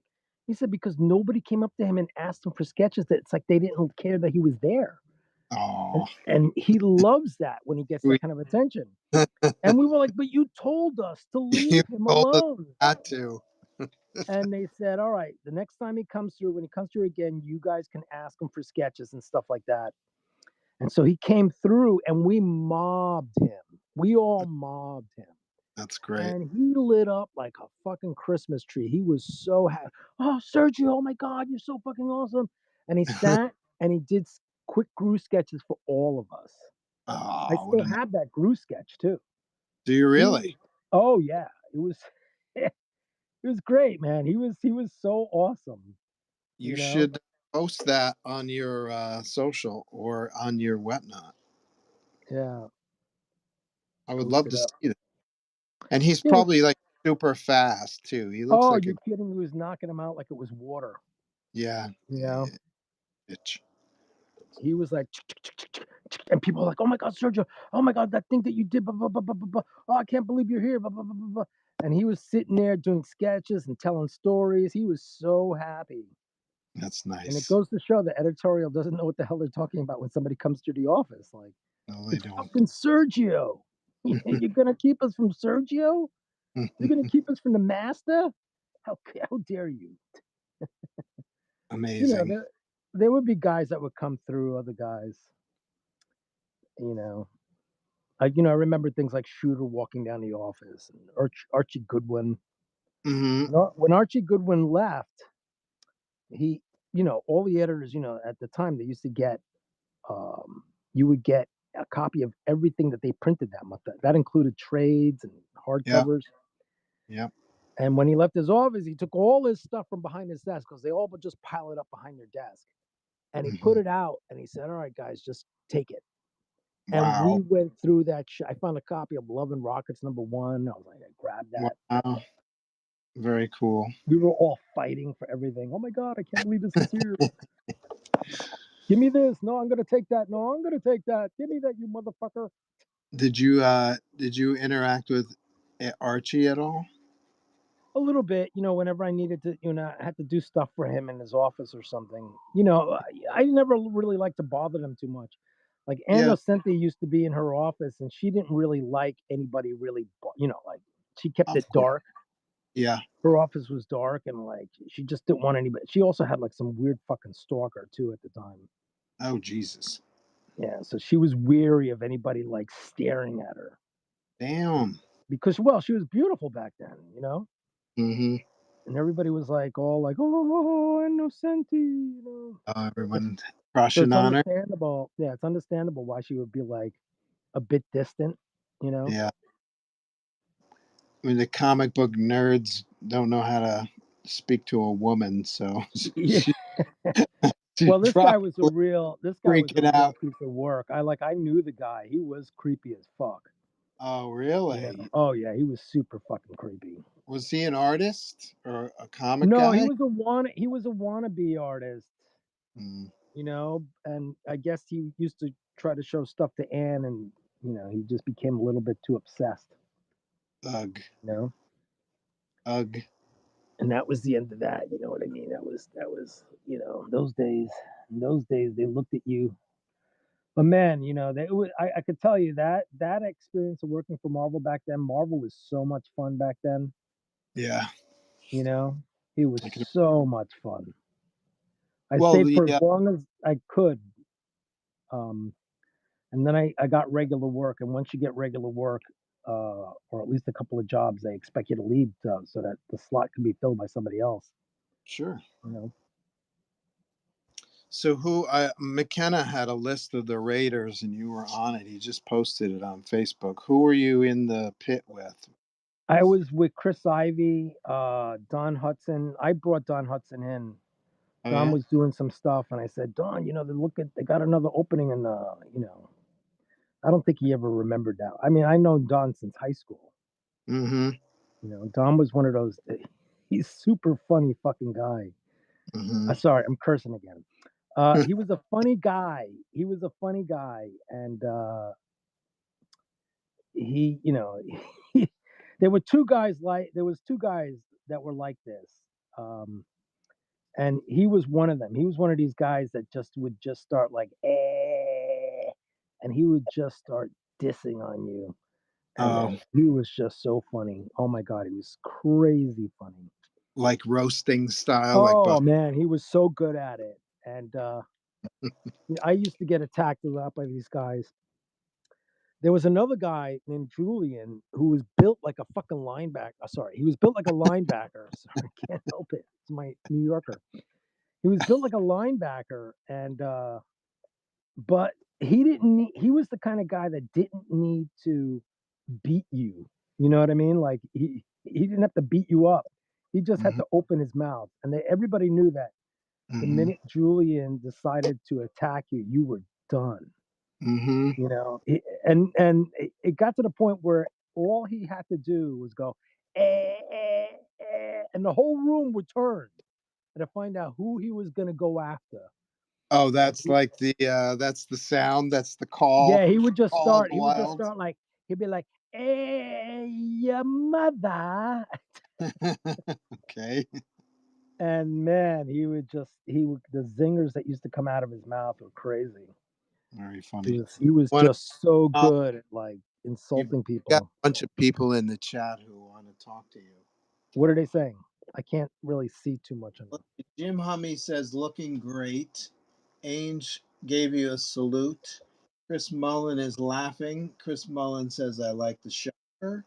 Acid says, well, look who it is. The dream team. The dream team. They're all dreaming. We're all dreaming into team. Right. Chris Mullen saying fire to Acid. Acid says a Joe and Rod YouTube show or podcast would be amazing. Well, Jim, one of the great. You know why that show would be funny? Because you have that. Joe has one of those laughs. Well, he just starts laughing in this way that's like it almost hurts if he's laughing at you. it hurts if It's I'm just laughing out of if your you laugh. yeah, because you laugh in such a way that it like you could feel that you're being laughed at by you. Like there are a couple of times I'll say something and you'll be like, you'll just break out into that laugh, and I'll be like, oh my god, I'm being attacked. Joe's Yeah, attacking me. everybody has different laughs. Like I have But one where, yours is yeah, you would be the perfect laugh track if you were like if you were hanging yeah, out with my friend Julian. You yes, would have been like your laugh is just like, oh, that hurts. yeah. That hurts. That hurts. That laugh hurts. Oh man, what are you doing? It's a What are you special doing, man? laugh. Like if something that suddenly surprises me that's really funny, I'll just go off. Yes. There are a couple of times where I said something and you would just start laughing and I go, oh man, fuck me. Ouch. Ouchie, ouchie. Oh, well, thank you for showing up today because now I'm awake. So Are ya? Are you awake, you bastard? Look at him, he's awake. Oh, look at Joe working away on his little Spider-Man drawing. Oh, Jim it's a fine thing. Jim Hummy said PG out the window with Rodney. Yeah, I'll say. Yeah. Gets me into trouble every time. Rated R for Rodney. My show, sometimes I'll go on a riff about something or somebody, I'll piss somebody off. Nice. You know that you showed me that Modoc, that Modoc bottomless Oh Modoc. yeah, the Mo Jack. He's around here somewhere. Nobody asks me to draw bottomless Modoc. No, but that the whole story on that was I wasn't expecting to do it either. And what happened was he this guy comes on and he's like, "Hey, can you draw me Modoc?" But I want Modoc naked. And I'm like, "What?" And everybody in the chat's like, "What?" I was like, "Why do you want Modoc? I just want this drawing of Modoc." And I said, "I don't know. I mean, have you?" He goes, "I asked all the artists, and they said no." And while we're talking, the chat's like, "Do it, do it." Yeah, they're And I thought about it for a second. And rooting on. I kept thinking to myself, wait a minute, I think I have a way of doing this. Modoc's a bit of a joke, right? And I thought, Yeah, we'll do Modoc naked, but we'll do him with sexy girls drinking beer and like it's somewhere else. Modoc's a rock star. yeah. So I'm going to show it real quick, even though this is a PG show. You actually have it? Yeah, it's right there. It's Modoc. It's me, Oh Modoc. my! I'm back, boys All and right, girls. enough. We're PG here. That's right. We're PG. That's All right, definitely not. kids. Anybody that's not That's PG, full quick, frontal. leave. Well, I did these books for kids. They're called the Fabian Cousteau Expeditions. So, on the off chance that they might discover whatnot, I can't All right. have Show of hands Modoc in the swinging chat. member in front Just put a hand in the chat there. How many kids are in the room right now? of it. I Yeah, need to know. we're all kids at heart. You can't be a kid at heart. You got to be a real kid. Yes. Anyone below the age of 12 here in the Anybody stream, below the age of 12 in here? give me a high five. There's nobody in here below the age of 12, Joe. Okay, good to know. You're Just an check. adult. You're an adult. No kid's going to hang out with you. They think you're an old fart. Well, that's what I'm saying. These whatnot whippersnappers, man. He's I'm talking about my career. I'm talking about my career here on the stream. I'll never forget it. And I'm like, yeah, I started a company called Valiant, and they pipe in, "What's Valiant?" What? Hey, what's Valiant? Hey, what's Valiant, Mr. Joe? Where's that my are cane? you? Where's my cane emoji? I'm gonna whack you over the head. Your cane emoji.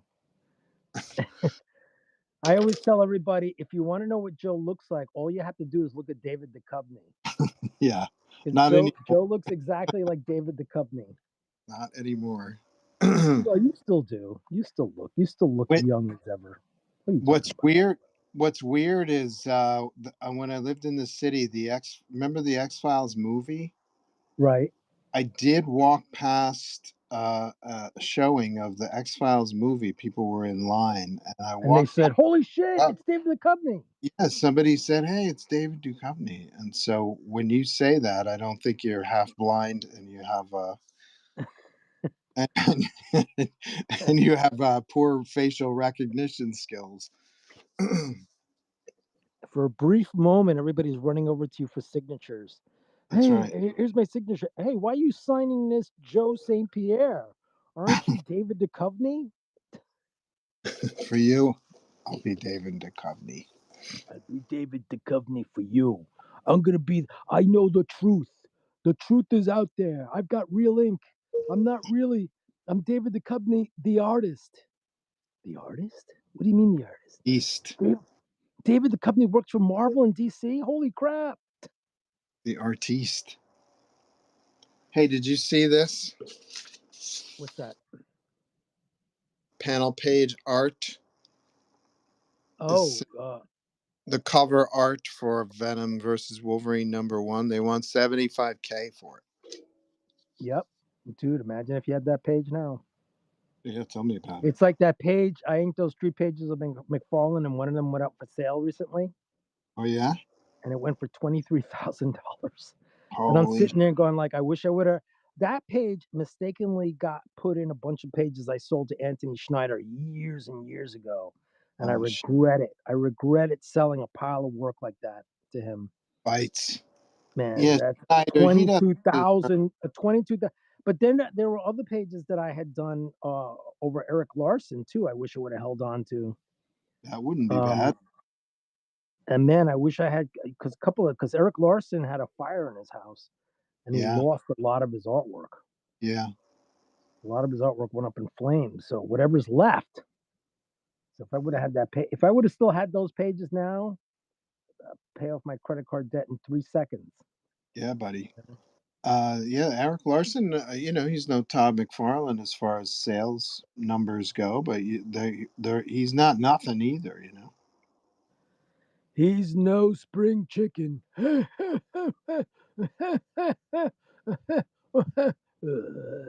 Check out the chat. A lot of people laughing emojis. Laughing. They're like, hey, it's me, Fat Tony. Hey, I love this Joe St. Pierre guy. Whenever I need anybody to help me with aliens, I call up Joe. I go, hey, Joe, I got this freaking big eyed creature in my basement. You got to come and check it out. Get rid of it for me. Ainge Yeah. says, You got to get rid of it for me. That's right, Jimmy. We got to get rid of it for old Joe there. He's the alien master. Off Broadway tonight, Rod Ramos. On the Chris next off Broadway. Hey, it's me, the Joker. Oh, look at Joe working away on his little Spider-Man sketch. Well, you never do a drawing of me, Joe. It's always that spider buddy of yours. Okay, I'm going to show him some webbing. Ainge says Fabian Cousteau meets MODOK. And then, damn, that sucks. I think he's talking about the fire. That's the challenge about not being up on my chat is when people make comments. I don't know about what they're. Well, Chris Mullins says, "Damn, that sucks," but I imagine he's talking about Eric Larson's fire. Oh, but yeah. That whole thing that happened with Eric Larson, man. And then to think if I would have had any of those pages, if I would have held on to any of those pages, forget about it. Forgot about it. Yeah, there's a page on eBay, Venom page I did on eBay that I probably sold for $25. It's going for $5.15, and the auction's not over yet. Yeah, I mean, I still have a bunch of pages left and everything, but I spoke with Scott Koblish, and what he did was with his stuff is he took his wife was like, just gotta sell this stuff, and so he just took he took his whole collection and took it to Heritage, There you go. and basically he told Heritage to just put up a few pages here and there every month, you know, Okay. which is the smart. I was thinking about that with all the transmit pages I have. Yeah, man. How many Transmet pages would you say you're sitting on right now? 220. 220 pages? Yep. Jesus. Some of them are like key. Uh, it's funny how that was the series I decided to hold on to. You know what I mean? And As I could have opposed hold. to Green Lantern or something else? I got Green Lantern pages too. Yeah. I imagine. I got the pages to the first What If I penciled and the second What If I penciled. Oh, no kidding. I just sold those on my stream. The Phoenix, X-Men Phoenix story. Yeah, the X-Men Phoenix story I have, and then the first one I did three. I did three issues. I did a What If X-Men hadn't existed, a What If Phoenix, and then another one. I wish I had the cover to the first one, but I sold it years ago to a guy that kept harassing me and raising the price. And it's funny because if I would have had that cover now, they used that cover to reprint the omnibus, Oh, no surprise there. and I was pissed. I was sitting there mad. Now once they reprinted it again, that's a $20,000 cover, maybe more. Yep. Yep. Yeah. And since it was a recreation of the X-Men cover, Yep. classic, Homage plus 20%. yeah, homage plus, whatever that is. The formula, man. If Yeah, I just didn't, I recently sold a Toxic Avenger cover to a guy who's like a big YouTuber that he YouTubes with Comic Tom called the Comic Guru. mm-hmm. I sold Sure. him my number 5 cover. No kidding. Yeah. Well, they got money, man. So I hope you got some cash out of it. Yeah, I got some cash for it. I was happy with it. Somebody Okay. helped me out with the whole deal, and it saves my ass. Now I gotta think about selling a bunch of other pages now to pay the tax bill. Yeah, man. Uncle Is Sam needs his cash to blow up the Transmet world. fans still out there? What's that? Any Transmet fans still out there? They're there. I mean, part of me wishes that series would have got picked up for a show or something, but it never happened, man. Yeah. With the Is that way Warren how Derek Ellis? Robertson is hot. But the problem is it all has to do with Warren Ellis and that bullshit he got himself into trouble with. Yes, he sexually harassed somebody. Well, he kind of got caught grooming, allegedly, I got to say that properly, allegedly grooming young writer girls at shows. I don't think he was doing anything with them, but he was still grooming them because they went and confronted him. They publicly called him out on it. That's fucked. Chris Mullen said, "Sucks that you sold your McFarlane pages to Anthony I and didn't." didn't. I didn't. It was in a pile of stuff. It wasn't supposed to go. Yeah. I went looking for it again, and I'm like, why don't I have this page? I didn't sell this page. And then I realized I had sold Anthony a bunch of stuff. I never bothered to check what was in there. Did you ever hit Anthony up and say, "Hey, I No, didn't"? Anthony's an asshole. He's a shark. He's a shark. Anthony's a shark. Yeah, He's not a bad guy, but he is definitely a shark. He's a whale. He's a whale in the industry. But he took all that stuff, and I remember he was still getting rid of it years ago. He was going through it. But with the transmit pages, I eventually I had some bad sales there on some of the stuff went cheap, and I was like, you know what, fuck this. I'm going to hold on to this stuff. Yeah. I'm not going to let it go. I mean, it's got to be a movie or a TV show at some point, doesn't it? Yeah, I'll be dead by then. With all the, like you said, Derek Robertson is a co-creator. I mean, Derek is so, but you see, I have other pages by Derek. I inked like 70 issues over Derek.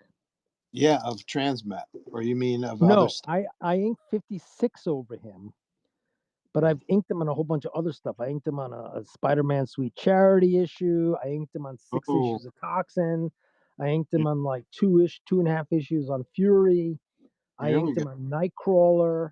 I Oh, inked here. them. I even inked some of the boys. No kidding. You have Yeah, boys. yeah, but that was a while ago, and I didn't know how to scan the pages right, and he kind of got pissed off, and like that was the end of that. Dude, sell those boys pages. I did sell but I sold one too early because one of the pages I had was the introduction to Little Nina. Oh, who's that? Little Nina was like an important character on the show, briefly important. She appeared on the show, Mm-hmm.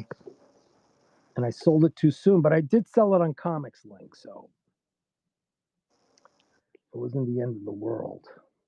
So what does that mean? You got a good deal, or you got No, it did went for okay money, but it probably could have gone for triple the money if I would have known that Little Nina was going to appear on the show. You know what I I see. mean? I see. It's a timing issue. That's all. Right. Gotcha. It's all about the timing. So what would you say is the most valuable page you have in your possession right now that you know of? Oh, I don't know. I mean, it's. I think I don't have any pages that are that valuable anymore. Mm-hmm. You know what I mean? I Yeah, mean which that Spider-Man page would have been one of the most valuable. mm-hmm, for sure. I did have a Kirby Commandy page, but I sold that years ago. But you Another didn't. page, another page that I wish I never sold was I had a page. But I sold, but I did sell it and got decent money for it. Was I had a page of the original Hellboy. Oh, And it wasn't the best page. It was a page of like a small Hellboy in the bottom and like this thing, but it was still a page from that issue, yeah. you know? So, I don't know. Now, the only things I have are like maybe a Jose Luis Garcia Lopez. I love Jose Luis. Who doesn't? I have some pages from Liam Sharp from back in the day. I even have some pages of early Brian Hitch, you Very know. nice. Very nice. That's right. You had a whole uh, London era of your career where you were over in Yeah, England. the editor used to get upset because I used to write. There are a couple of covers where I wrote as my signature on the London tour, and the editor was like, "You should never put that there." I'm like, "Why?" It's like I am on a tour. I'm like, I did this while I was traveling. He goes, "No, no one should know where you're doing these pages." It was just such a weird comment. I'm like, I don't know how this is bad. Yeah, why is that a big deal? I don't know. I have no Hmm, idea. yeah. But it got through anyway. It was on there. Yeah. You know. Chad is saying, "Man, this is gold. Love hearing all these stories." Miss Mayhem says, "Definitely is Well, gold." I always tell the stories about how Marvel used to throw stuff away, Yeah. you know. Original art, you mean? Oh, dude, half the time they didn't even know what they were throwing away. Every time they moved, they would throw stuff away. Jesus. And one time, this is when Marvel was on 27th Street. Uh, I left through the back freight elevator. Just you Hmm. usually do that every now and then. Hmm. And there's a massive pile of FedEx boxes, massive. And I'm looking at these boxes. I'm going, what the hell is this stuff? And I look in, and it's all the hand colored color guys from the original pages, Color guides. Holy cow. you know. And I'm going, oh my god. And I went through looking. I'm like, if I could just grab all of these, like, Yeah. get a hand truck. So Yeah. I grabbed one box. That in Silence of the Lambs, where she tells the story about how she would hear Yes. the screams of the lambs, and she grabbed one lamb and ran with it. Well, Yes. that's how I was with one box of the coloring. Like I can save one box. running like, through the "Hey, bro." city. And it had a couple of pieces in there. I remember there was a piece of Michael Golden's in there. Damn. I had it, and then years later, I presented it to Michael. I said, "Hey, Michael, found this years ago, and I know it's your coloring thing." And he Mhm. looked at me, and I've known Michael for years. He said, "No, you can keep it." I was like, "Thanks, man." Really? Yeah, he let me keep it. No kidding. I mean, Nice it's not signed gesture or on, anything. So nice gesture on your part. Well done. I have a cull cover, um, and certain covers they would do on like illustration board. Do the marker thing on illustration board, the coloring. Mm-hmm. Mm-hmm. I have that, and then there's one of a Marvel Comics presents one where the colors are all faded. You know. Yeah, that was the thing about the watercolor dyes that they use. They wouldn't Yeah, stick to the sun very well. They would fade out. they just don't age. What they don't. Yep. So, boys and girls, remember, if you want to really preserve your pieces, buy yourself Krylon UV. It's called Krylon UV archival spray, and you Spray? can spray your pieces. Oh shit. It'll have a UV coating on it. I mean, I know a guy that does restorations on our. He always says, "Oh, don't do that." I'm like, "Yeah, but this stuff is gonna fade away if you don't." And Yeah. because they always worry about yellowing, but I rather a little yellowing than the thing completely fading away altogether. You know what I mean? Yeah, I hear you. So, and when you spray the Krylon spray, remember to spray it outside because that is really strong. It's really, really strong smell. Yeah, it's like a glue. It adheres to the Yeah, you fire. don't wanna be smelling it. But Well, if it's you going to put be that, adhering to your lung tissue too. So don't breathe that well, shit in. You get a I Krylon in your I don't know lungs. about you, but I probably inhaled that stuff a little bit more often than I No. should. Um, and the other You the see, other one, Rodney, I can see you at Romita's Raiders in the like, corner, like huffing this this is Krylon. it'd be like this spray is good, it's amazing. What are you doing? It's like Dennis Hopper in Blue Velvet. It's good. It's damn good. Oh yeah. Oh, give me some more. Oh Oh, yeah, my lungs are sealed. I oh, can't breathe. I love it. It's so good. It's so powerful. Comments. It's a whatnot classic must-watch episode. Yeah, I don't know there's that if laugh. you You see that laugh that Joe does? That's the laugh. That's the care. laugh. If he's laughing at you, Yeah, it's a laughing it at. hurts. If he's laughing at you, that's the laugh that hurts. Yeah, it is. It's a laughing at. It's Joe supposed to. has the lethal laugh. We call It's it the supposed. lethal Oh, laugh. well, let me do the chat here. Um, it's a whatnot classic. Oh, I meant. I'm simulcasting on YouTube, so this is Are you gonna. really? Oh, no Yeah, this wonder is why the cursing permanent. has to be reduced. Why didn't you tell? I didn't. How do you simulcast on YouTube? Oh, it's part of the Whatnot app. You can do it on Facebook too, but I haven't figured out how to do the settings Do you have yet. to have an account for YouTube to do that? Well, I do have a YouTube account. Yeah. I don't You really don't. have. Oh, I there don't. you I go. don't. I don't. I just weary of Google knowing anything about me. Google knows too much about me as it is already.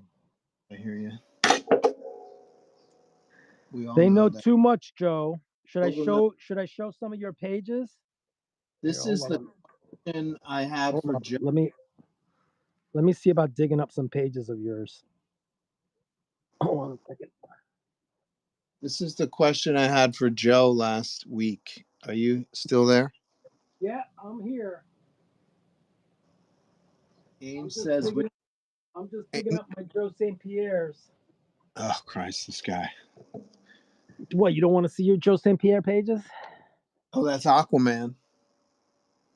Yeah, this is the Aquaman page I inked over Joe a long, long time ago. He inked You know, many. because I signed my name Rod Ramos, there's and comic art fans, there's two categories now of mine, but nobody knows that it's me half the time. Look, next Green Lantern. Like he's holding a paste. That's a pasted. That coin. That's not drawn in. That's That's look me at doing look my at best. Joe's fancy Show. schmancy. You know. And here's a page from Agent Liberty that I inked over Joe. You guys should buy that. You want me to put it up for auction? How much would this page go for? It's got a full page figure on it. Yeah, It should be like, that's very likely a full splash with an inset. yeah. I would call that a full splash with an inset. So yeah, And what that's would you put it at? a 1,000? couple $100, $5. 500? Because the character's not the hottest character on the planet. You know what I One mean? day, every time I hold on to that, when I get the pages I have left, I always go, one day this page will be worth money, and then it's not. Yeah. Here's another one with a big kaboom. I actually glued the kaboom back down. One noteworthy something is that's probably the last time that character Agent Liberty appeared. I haven't seen him since in comics. Really? Yeah, I think that might be his true last appearance. Maybe it's time for you to get back into comics and write him up again. Yeah, maybe not. A pass. Do you Here's have another. That's a good one. Here's another one that See, that Joe. one looks like the one that I actually drew. The others that you're showing are my friend Dave. That's Dave Cliston. This right? is probably Dave. Yes. I knew it was Dave because of how That bad was the that funny mouth was. thing. That was the funny thing about I was doing the breakdowns and Dave would do the pencils, right? And then they get sent to you. And you called me one day during this job and you said, "Are you feeling all right?" You said something like, "Is this really you?" Is this really? I knew You could that see it. face You wasn't could you. see That it face wasn't. and that figure too, because look how tiny that head is on that Yeah, body. yeah. And That's you would never do anything. You would never draw anything. Look, even this face got redone here. It's a stat. as the face of stat because that looks like my face. I would very often, Dave helped me out. Thank you, Dave, by the way. And so I would go Is in. Dave here listening? He's not listening. What are you talking about? No, he's This is too busy being a director at Disney or somewhere. really wow. Here's a stat. This is a stat. Yeah. I don't have the original. Oh, This is what they used to do when the page was too big. They Yeah. would take a stat, which is a high glossy print, and then they would glue it down and put all the information on it. Yeah. But they still put the stamp on the back. See, still the DC stamp is on the back. That's the actual printed work. So And it see, may whenever you see red lines like this was an indication to the colorist to fill that in color. Yeah. That's a Dave They didn't. page. You can tell because he's swiping Joe Quesada's hands on those Crabby fucking joke, you motherfucker, son of a. I don't understand this. Like, I don't even know what the hell's going on with this figure. Like, what's that? 4 humps on his back, he's an armadillo. and then that leg is coming out all the way out. Like, what the fuck is going on there? What the hell is going on there? I mean, good times, 90s. Look at that face. That face is like so goofy. Dave was, and then that face looks just like that face except fat. Yeah, Dave was great with character faces. Right. I'll show you something interesting. You remember Barry Dutter used to be editor at Marvel. Okay. And so I did a 1-page thing called One Day at the Avengers Set. So here's the sketch he did where he has these characters and they're all sitting at a table, and there's the joke. We have 2 of them.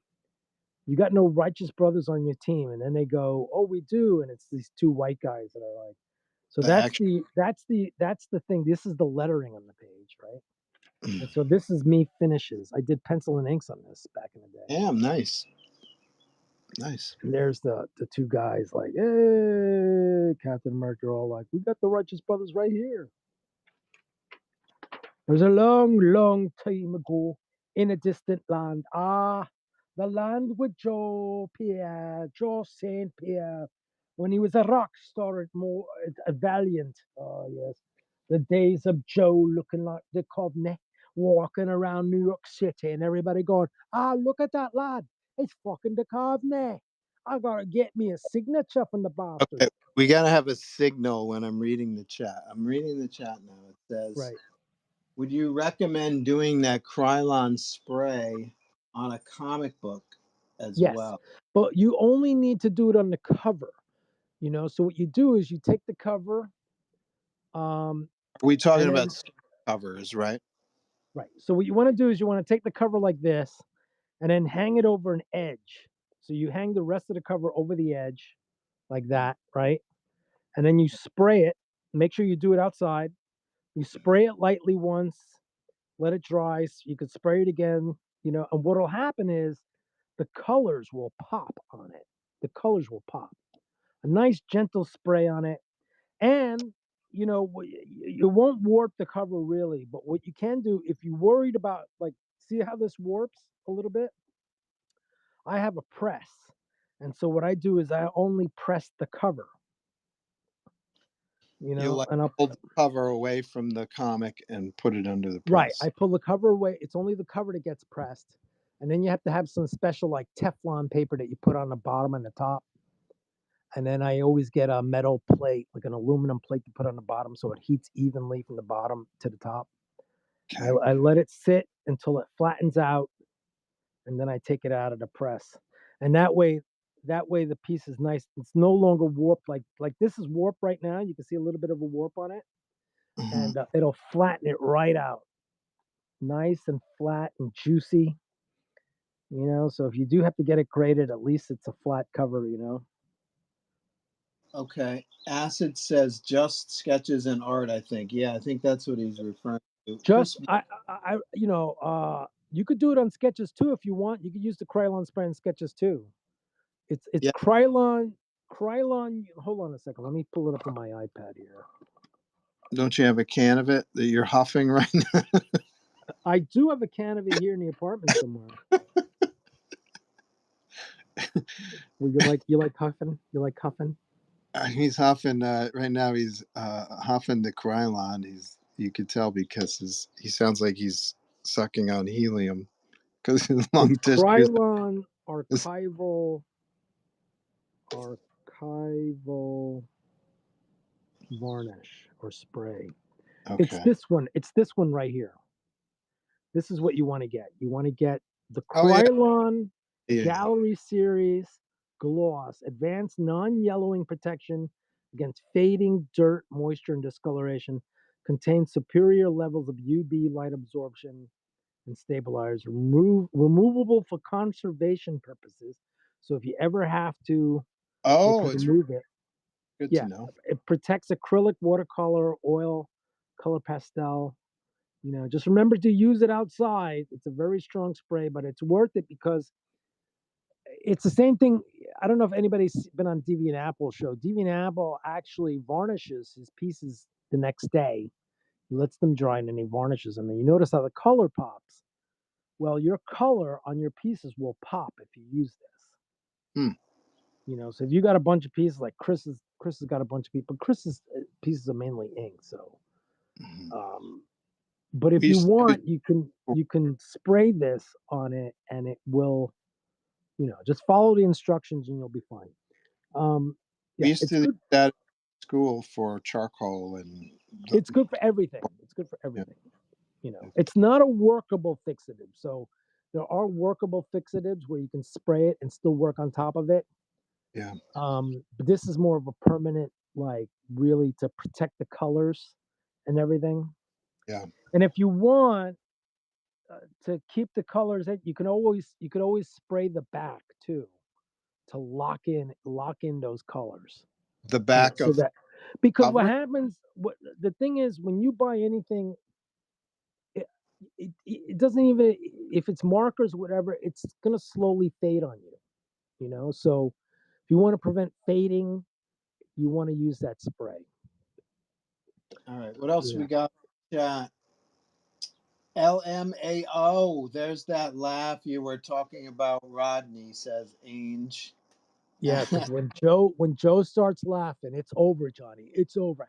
Yes. He's like, it's like that deep laugh that's like he's cutting you. Acid Ouch, says, cut it.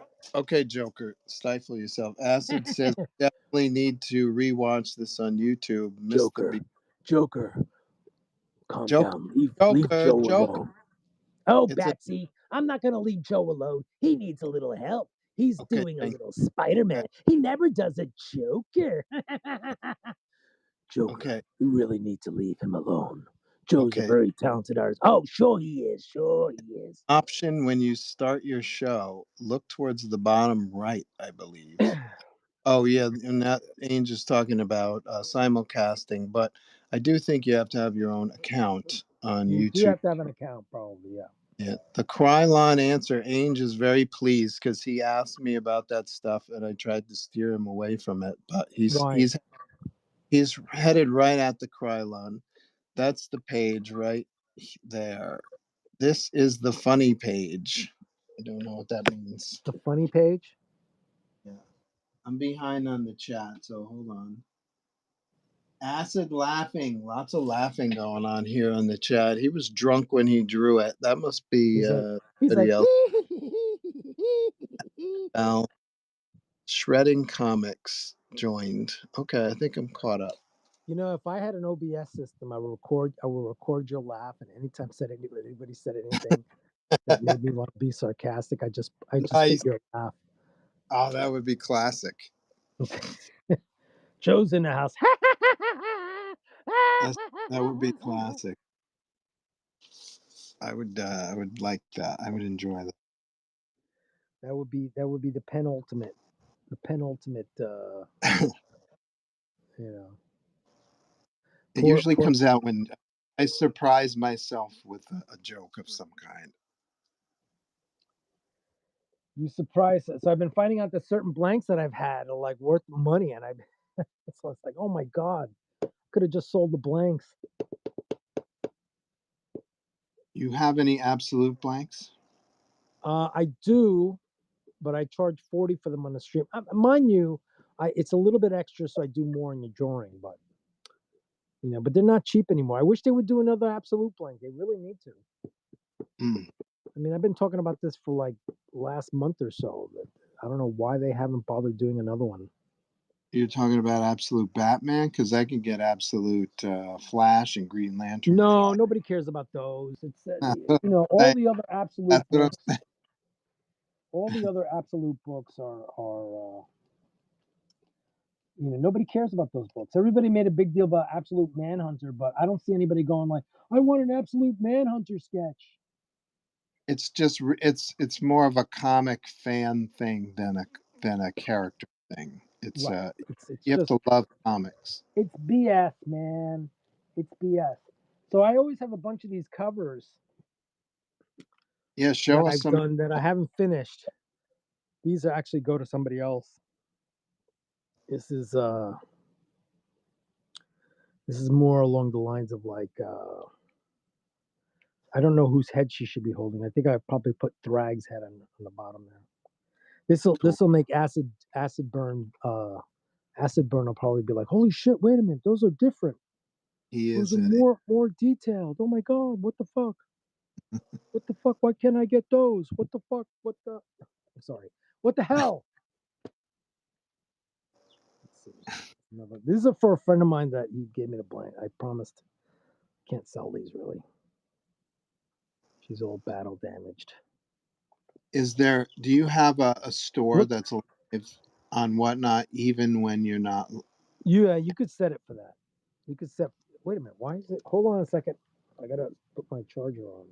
Because I was going to say use this show to get people. No, I mean the marketplace is always on. Hey, look, I did Jughead as a police officer, undercover Jughead. What? What the fuck? Did somebody ask for that, or is that you? No, I was just trying to think of something to do with Jughead, and the shit. And these are some ideas I had for absolute Department of Truth cover. So let's see. I don't know about them. Then there's Marilyn Monroe and Kennedy, and then her on the bottom. If you Then here's just some yes, unfinished manga piece. I have these unfinished. Here's Billie Eilish as Spock. you got good likenesses. I'll give you credit for that. Well, it's all those years drawing from life, man. Yeah. I even have a Todd McFarlane that I was starting. Todd McFarlane's getting shot by his little spawn buddy there. Oh, very cute. Very cute. What else is hiding in here? So Here's you'll an see that on unsuccessful X-Files piece. I really got to redo the likenesses a bit. I try not to use photos exactly. I try to change photos. Yeah. Because it's always it's just too many people use the same photos over and over and over again. Mm-hmm. Yeah, you don't want your reference to show. You don't want you want to look. You don't want to look at a drawing and know the photo that it came from. Well, it was funny because there was another artist on here that gave Leno crap because he used the same photo. He did a piece, and the guy's like, "Hey, you should let me know when you're trying to steal my idea." Like, and Leno was like, "What are you talking about? It's the same photo everybody uses." He invented swiping photos for art. Right, like it was like he made it seem like Leno was stealing from him. Nice. And I was laughing. I said, "What kind of an asshole thinks that using a photo that he clearly didn't, acknowledge the photographer, right? Yes. Yeah. Didn't acknowledge suddenly he's the owner." Here's a hilarious piece. Years ago on the show, I did this Phoenix, and I was talking to Leno about this. I said some pieces just can't get done, and I've probably redone this face 100. I got to redo it one more time. I just need to. I told him. I said, whenever there's a piece like this, just don't finish it. Just move on to the next one. But I kept this always thinking, like, I'm gonna redo this face better one day. I gotta redo the face better. But you should. Whenever the piece is no good, you just forget about it. Just move on. It'll torture you like this piece is torturing me now. You cut your losses. Cut your losses. Cut them. Cut your losses, boys and girls. Don't hang in there. Let's see the Jughead. San Jose, some Vampirella blanks. Oh, I think I have Vampirella blanks. I found a whole bunch. Yeah. We have a thing on the stream, me and Ainge. He's obsessed. Here comes the laugh, right? Because I'm about to bust Ainge's chops. But Ainge lives here in New York City, so I don't know what the hell he's talking. He does. He could literally be outside your building right now. So don't mess with him. He's not going to get in. Ainge loves Vampirella, and Ainge even had a stream on Whatnot, which I sat in on, where he was selling his Vampirella comics. And my take on Vampirella is I've never read a single comic book that was any good with Vampirella in it. I can't stand Vampirella. Well, now that Dynamite has the property, all they do is burn the character to death. If I could finish my story, I actually turned down a Vampirella gig at Dynamite, and that ended my relationship at Dynamite, it seems, because they haven't called me since.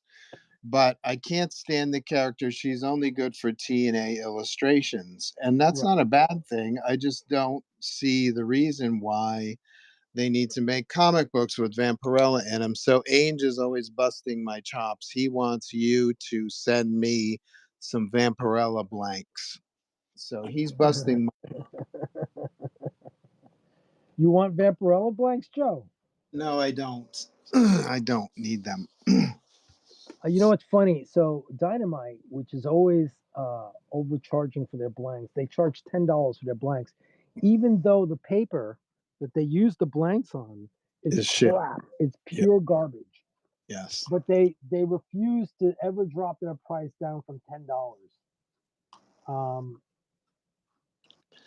And my problem is that with Dynamite, it's all about, hey, look, it's the original Toxie Baby. Toxie Baby. And I did these cards for Kicksterdamus, Toxie Baby on the skateboard, Toxie Yoda Baby, something. Is that those are real? Is Toxie Baby a real thing? Yes, I created Toxie Baby. Oh, okay. Here's Jim Carrey as Wolverine, except Ace Ventura, Wolverine. Then there's like the Little Mermaid as Phoenix. Angel's laughing. He says, "All right, Joe, I'll give Rod my money. I was going to give it to him anyway. I'm going to have him do one for me in the future." The caveat is you're the customer. You're the customer. I'll draw whatever you want as long as it's PG-13 or whatever. But I have the right to my opinion. Angel, you need it. You need it naked, Angel. Yeah. Is that it? You need it naked. He wants Vampirello like MODOK, bottomless with a schlong coming down. This torpedo. I do pieces like that for a friend of mine, but he doesn't sell them. He doesn't sell them or anything. He's not selling them anytime soon. But I told him that I at the time I needed the money, so I said I'd do them. I used to do a couple on the show thinking it was wise. It was probably the dumbest thing I did. What, more schlong drawings, you mean? Or No, naked girls with their body. Oh, You know who yeah. does it really well? Is Inker Moy does it really well. Inker Moy, yeah. Yeah, he's Yeah. fantastic. But he does these manga characters, and people love it. You know, and he's good at it. And people love giving him the money to do it, and he's been doing it for over 2 years now. So, Well, you know everybody on Whatnot. not everybody. There's some people I don't want to know. Like I don't want to know Tony Kent. Who's that? Tony Kent is some guy that I don't know. I don't want to get into it. Okay. He was the one that accused Leno of like swiping him. Oh, that guy. And He was invented laughing. swiping photos. I was laughing, and I was like, this asshole's accusing you of this shit. Here, I'll show some pieces that I have that I can run at some point, I guess. This is a Lou Ferrigno. I got to work on the face on this one. Make it look like Lou. Almost nice. I like that. I did Angel from the TV show Angel as Angel. Oh, that's a cool idea. And then we have this one. I forgot that everybody was green on here because green against green was a bad idea. You got Doctor Doom, the Hulk, and Cyclops. I mean, I probably should have picked somebody else. I should have made him the Red Hulk. Probably still could. Oh, this is a failed piece I did on a show of what's her name from The Fifth Element. Another piece I keep thinking I'm gonna fix this piece. I'm gonna make this piece better. And there's that girl from what's her name? Wednesday as yeah, I'm gonna work on these pieces some more again and make it look more like her. Same thing here. The girl from Blade Runner. Chris. Daryl Hannah. Yeah, nice. There's Zora. Oh, Zora. Can't show. Right, PG-13. Zora. Let me move that piece aside. Sorry about that, Joe. And then I did some weird ideas like this one on a Heroes Blade. Holy moly, this comic is bat crazy. He's reading Heroes. Who's behind him? It's the two characters, the evil guy and then the Japanese samurai guy, time traveling samurai guy. Mm. And we have a big Power Girl. There's Harrison Ford. Blade Runner, nice. And there's And these are unfinished. No, these are I got to redo the faces maybe a little bit. Okay. But these are pretty much. I'm not going to be doing too much on them. There's a Magic.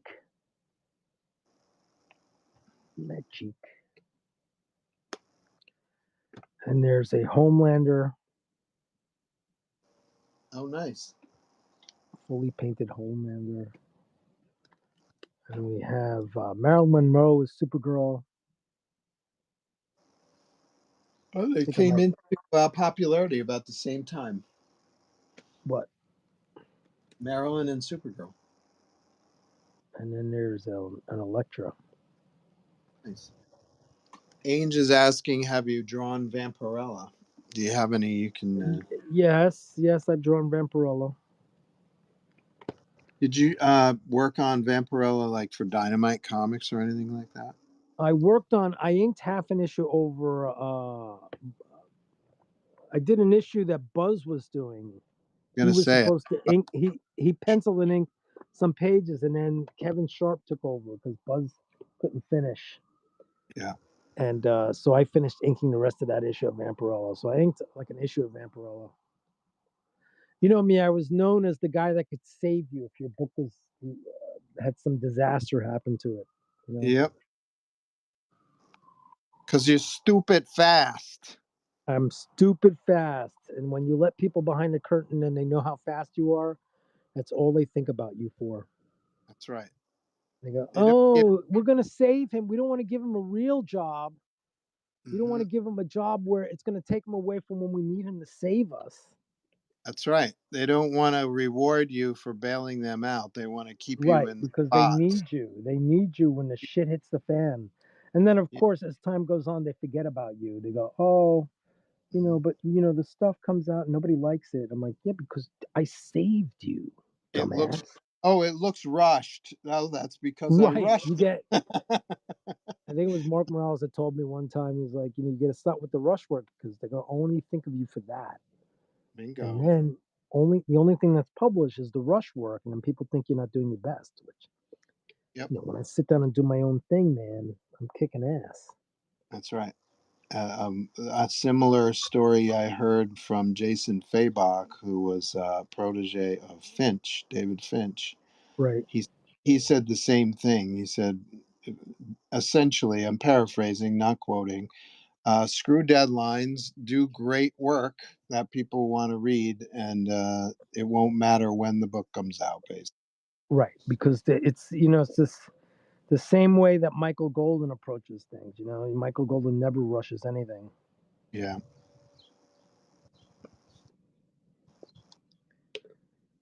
Want to That's hear why a Michael Golden. But that's why story? there's issues of Michael Golden you could stare out for days and days, years later, like that issue of Doctor Strange that he did. People go bananas over that issue. Sure, because it's an amazing issue of work. Did you ever That see? Did you ever see the portfolio of Doctor Strange he did back in about that same time? He did a I portfolio. think so. Yeah. It's I mean, friggin', it's brilliant. It's better than I think. It's better than the comic. I'd rather Yeah. look at. They're just outstanding No, drawings. the comic has some stuff in it that's really good, man. Without a doubt. There's that issue, and his issue of Marvel Fanfare with Spider-Man fighting the Hulk. You Yeah, ever see that issue? everybody goes bananas on that one. Yeah. They love There's that. certain issues that just stick with you. A Marvel Fanfare issue that Barry Windsor Smith did of The Thing, Yep. where Johnny Storm is pranking him. Barry Windsor Smith wrote it, drew it, of course inked it, and it's Yep. just amazing to look at. It's just, Yep. it's so crazy good. That and him. I mean, imagine having the originals from the Captain America Bicentennial issue, that Treasury. Yeah. That Kirby. he inked over Jack Kirby. Yeah. When those pages that he inked over Jack Kirby, and oh my God, they're so beautiful. Oh my God, They're great. he took that to a whole new level. I was telling somebody at the show, I thought that Kirby got a lot of shit in the 70s because, people felt his style was out of touch and, Right. he was kind of out of popularity and his stories weren't fabulous to be honest. Come on, some of his writing was less than sterling. But I always said I think he could have had a renaissance if, besides getting a writer, he had somebody like Terry Austin or Bob Layton or Rubenstein inking him back No, in not the Rubenstein. not No. Rubenstein. No, You just no. don't like Rubenstein. I just can't stand. When Joe's in hack mode, he's in hack mode. Yeah, He yeah. probably would have been in. He probably would have been in hack mode at that point. I'm trying to think of the '70s inkers that were coming up. Bob McLeod might have been interesting over him. A little too realistic. Terry Austin would have been a great choice over him. Yes. That would have been a sight to see. Yes, he did a Machine Man cover, which I thought that's what gave me the idea. It was so great. Yeah. He inked a Machine Man cover, and It would be like if Barry Windsor Smith was just an inker over Kirby. Can you imagine what those issues would have looked like? Yeah, that would have been great. Sterling. It's funny. Those pages have never come up for auction. I'm not surprised. No one's ever come up for. Have you done any Vampirella? No, I have not done any. Well, I have done Vampirella. Yeah, we already answered that question. Can you read the chat? Oh, good. I'm reading it. I'm looking up and reading it. Okay, good. We got 10 people in the room. You know what that means? What does that mean? It means I usually break out the mental metal, the game. But we got Rodney here today. It's too much work. Mental metal.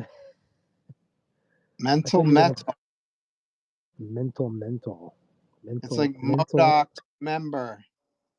Mental. Metal. Yes. Joe's breaking out his mental game. He wants everybody to use their brains. Hey, Hulky baby, what do you think about that? Oh, Hulk like idea. Mental game. Hulk love it. Joe, you Hulk, best friend. I think Hulk is having a seizure there. Ames says it's the game where you guess the prehistoric cartoon character, not game show. I do dig up some characters you have to identify that these whippersnappers don't recognize. That happens a lot. The whippersnappers. On the next whippersnappers. We've got Ainge is the #1 single best winner of. So I'm going to show you some of the funnier, like these are some of the recent pieces I did. Here's these. You have absolute Batman blanks. Holy shit! Look at you. Yeah, but I bought like these are issue 13. Oh yeah, so those are new. No, well they came out a while ago. It's like issue 21 now, or something like that. Issue 19 or 18. 5 months ago they came out. They need to do another one, man. I don't know why they haven't. This is a funny one. Look, it's Al Pacino as a Simpson character. I love that. That's great. He's shooting up. Look, I put Coke. It's Coke, not Coke. It's Coca-Cola. Yeah, that's it. It's Coca-Cola. That's good. Yeah, I did a Stan Lee for Chris Mullen. I don't know if Chris is still here. There's a Stan Lee. This is Stan Lee. This is Stan Lee, the great Stan Lee. He's getting a lot of flack on my Facebook feed. They're talking about all the shit ways he screwed over his artists. Oof, it's not pretty. What are you gonna do? One thing I've got to say though, I'm not on either side, but one thing I do have to say is I owned a lot of original art from that time period, 70s Thor pages and stuff you have like 70 Thor pages? I had 60s Thor pages. I had a page from the first from Fantastic Four 45, the first Inhumans storyline. So there very often Kirby would write notes on the page, like his dialogue suggestions or whatever. And And so you got to compare firsthand. If you owned the original art, you could read Kirby's notes and then see the actual printed dialogue, right? And I have to say, I'd say 100% of the time I preferred Stan's dialogue to whatever Kirby had written. And so maybe that just makes me not a Kirby fan. I would disagree with that, but I just preferred Stan's writing to Jack's. That's all. How So dare you? I How know. dare you be sacrilegious? I'm How not. dare thee, Joe? So, I feel pain. Oh, we gotta get away from Modoc. Can't show Modoc on the show. he just keeps breaking out Modoc. Or do you have like No, a it just Oh. on my show I show him. I always take another picture so I could show him popping up every now and then. he's the host of your show? Here's Michael Myers as Venomized. Oh, nice. That's a cool idea. This is Freddy Krueger from Ren and Stimpy. Very nice. Look at these. And you're just making this shit up. This isn't a Yeah, request. right there in the show. They're all made up. Here's SquarePants SpongeBob with the Infinity Gauntlet. Yeah, I saw that recently. That's a good one. Then there's the princess as half Michael Myers, half princess holding Luigi's head with the evil mushrooms with knives. Nice. Absolute Poison Ivy. Where are you getting these absolute blanks? I bought them ages ago when they came out. What are you talking about? Where do I get them? I only Where have a did you few buy left. 'em? Where did I you buy buy? them online. I pay attention to when it's coming out and I buy them. I bought them when they came out. What do you think? I got like some secret stash of the. If I was smart, I would have bought which I normally do whenever. But I had so many Batmans. I would have bought 10 of the absolutes, but I only bought like 1 or 2 when it first came out. So did you ever do any absolute Batman on your absolute Batman blanks? Or your Scarecrow and Poison Ivy? No, How about absolute there have Batman? been absolute Batmans. Yes, there have. Where are they? Here's Al Pacino in the yellow car. That's probably my favorite one recently that you did. That's really Let's quite. see. Let's see. Here you like this. Here's an absolute Joker and an absolute Batman. For Christ's sake, will you fucking draw an absolute Batman, please? I have. Where are they? Out. Hey. Still, you know how many pieces are on this computer here? Have you checked out Predator T? Oh my God, Pity the Mr. Fool. Pity the Mr. Fool that T. messes with Predator T. Nice. Now I can't find an absolute Batman. Look at this.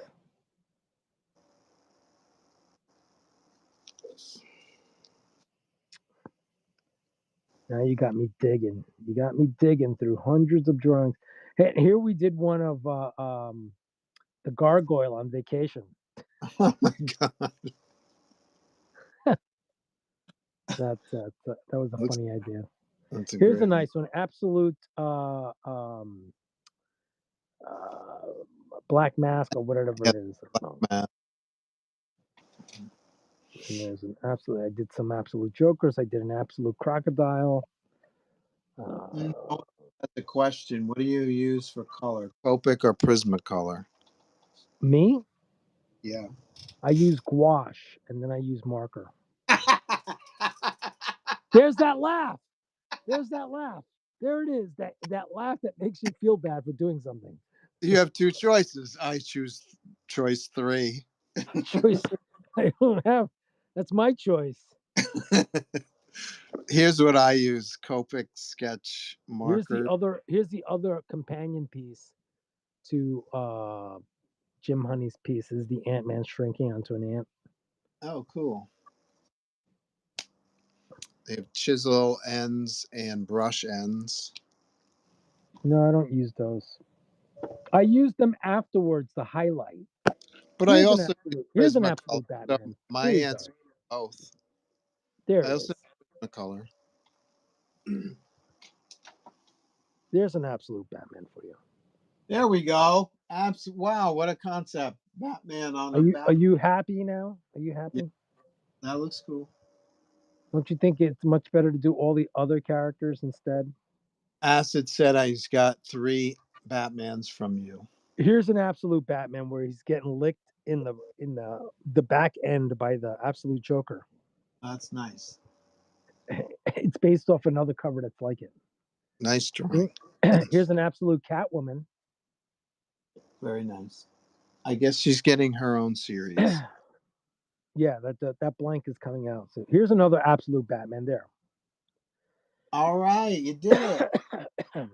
Now Oh, here's nice. the funny part. I turned the axe, the logo into the I was just gonna say that's a nice idea. here's another one. Here, look, there. You happy now? There we go. There's another absolute Batman. But it's kind of boring doing the absolute Batman and absolute. It's better to I do all not the other.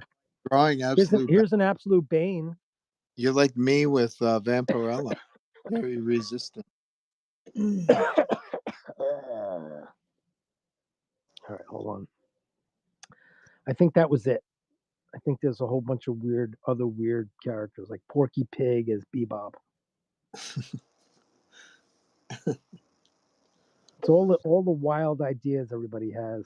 Nice colors, right, folks? You guys got any questions for Rodney? Because you never Here, know. here's that Spider-Man cover where it's Battle Beast ripping Invincible's costume. Oh, that's a nice idea. 238. And then we have let's see, there's some. Here's an absolute. That's a Batman who laughs. What else is on here? Can't remember what this was. GP. Oh wait, he's giving the finger, so we can't show that one. here's a Joe inspired type where Spider-Man's fighting Venom. Oh, interesting. Not as good as Joe's ability to draw. This is one that Ainge tortured me with. He wanted a recreation of. He had me do one of those too. And I was like, you have to get him to pay up a little bit because the backgrounds alone were killing me. Yeah, those are rough. I just Here's did a a nice. fig- I can't remember what this character was from, but it was from the Predator movie or something. And then there's Mo. There's that one. Oh, here you'll like this one. This one is Bebop as the lawyer in Fear and Loathing in Las Vegas, popping tons of pills. That one I don't know very well. You've never seen Fear and Loathing in Las Vegas with Johnny Depp? Oh my God. It's good. You have got to watch it. It is so good. It is How do you crazy good. are you scanning these or taking photos? I take photos and I scan them and then take photos.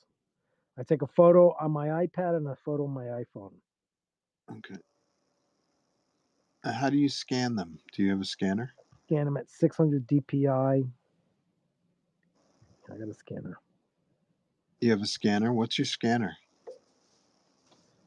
An Epson. I don't use Brother anymore. I think Brother's crap. Can you scan 11 by 17 with your scanner? Yes, I can scan 11 by 17. Can you please tell me the model? Because my computer just. Epson 7820.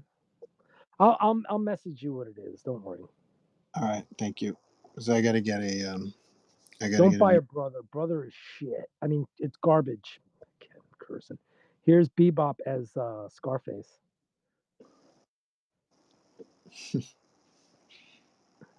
Bebop is turtles, right? There's Deadpool with the dog running. Dog pool.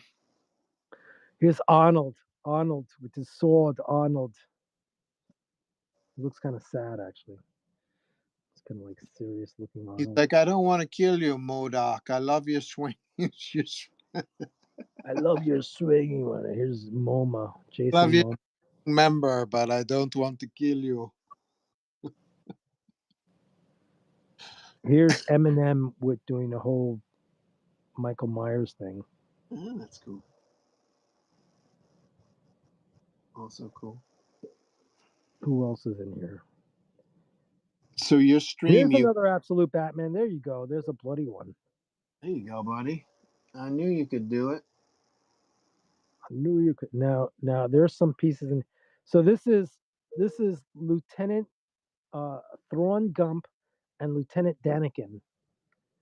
It says Thrawn Prawns, like for the whole Forrest Gump thing, except it's Lieutenant Thrawn and Oh, Anakin Skywalker all burnt up in a chair. damn. Oh, that's That's when I some was deep. doing jokes back then. That was Here, some look, deep. Toxie, Grogu, and Toxie Mandolin. Okay. Some of these. Here's a nice one. I like how that turned out. That's what's his name? Davy Jones Locker. David Jones. It's David Jones Locker. The realistic ones I always have a. Here's the Colin Farrell as the Bullseye.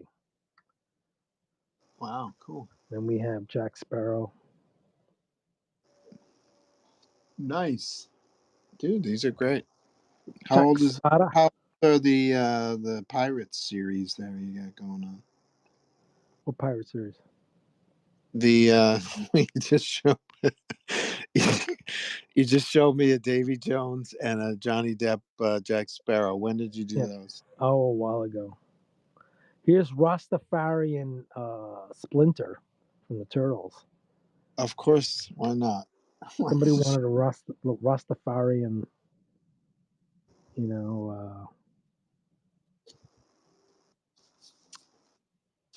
So then there's weird requests like this, like Bebop after a fight, he's playing his little guitar. Okay. These ideas they remind me of. Did you ever participate in those drawing sketch duels they do at conventions a lot? No, not really. Yeah. Well, I you'd fit right. never been one to hang out with my fellow artists doing anything, Well, no, it's a sketch duel. It's like a thing, like a panel at a show where people come up and they ask for like the stupidest shit, like have Supergirl eating a pizza, sitting on a marshmallow, kicking a monkey, and Here's a you. rapper. No, I did one in the only time I ever did something like that was in Norway. Oh yeah, Yep, that's it. you got to go to You don't have to go to Norway to do another one. No, because I never get invited. Nobody thinks I'm important enough to give a shit, to bother putting me in any of those panels. Trust me. Well, I get invited and I don't, and I turn them down because I can't stand them. Look, Terminator Punisher. But that's cool. Tom Grummett, he gave me the solution to the sketch duels. Right. He said, no matter what they ask for, I draw whatever I want. Okay, all right. That doesn't sound too. And the drawing comes out good and people like it. I'm like, damn, I never thought of that. Here's Batman biting off the head of a bat and Joker's going wild. Ozzy Batman. Ozzy Batman. Man, there's so many pieces on here. Holy moly. Dude, you should work more. You're too lazy. Well, I figured I'm scanning about over 600 pieces a year. Holy shit, dude. That's crazy. Very impressive. Trying to find one that's like a gag. Here's a double cover one. Look, of Bat Out of Hell album cover with Ghost Rider. Oh, that's cool. That's a bat out of hell. Is what not whippersnappers I'm waiting for. What's Bat Out of Hell? It's a bat out of hell. Here's Ghostbusters Turtle. No.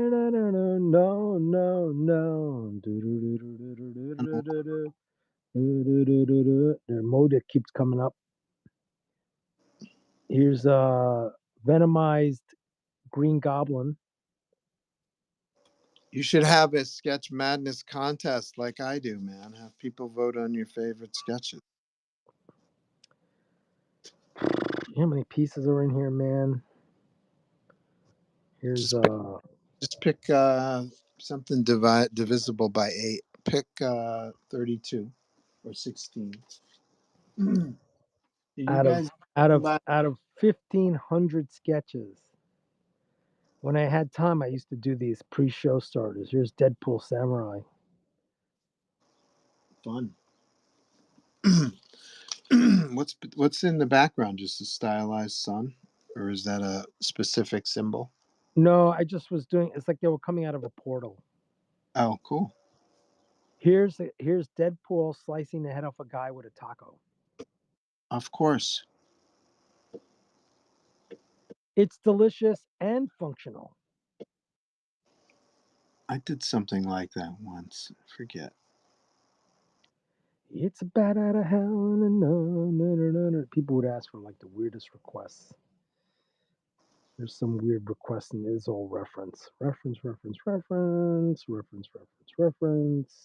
Here's another absolute Batman. There we go. There we go. Look, And you that's did a blue cover. I would have I've held only on to that cover. Could have been sold for $100-something.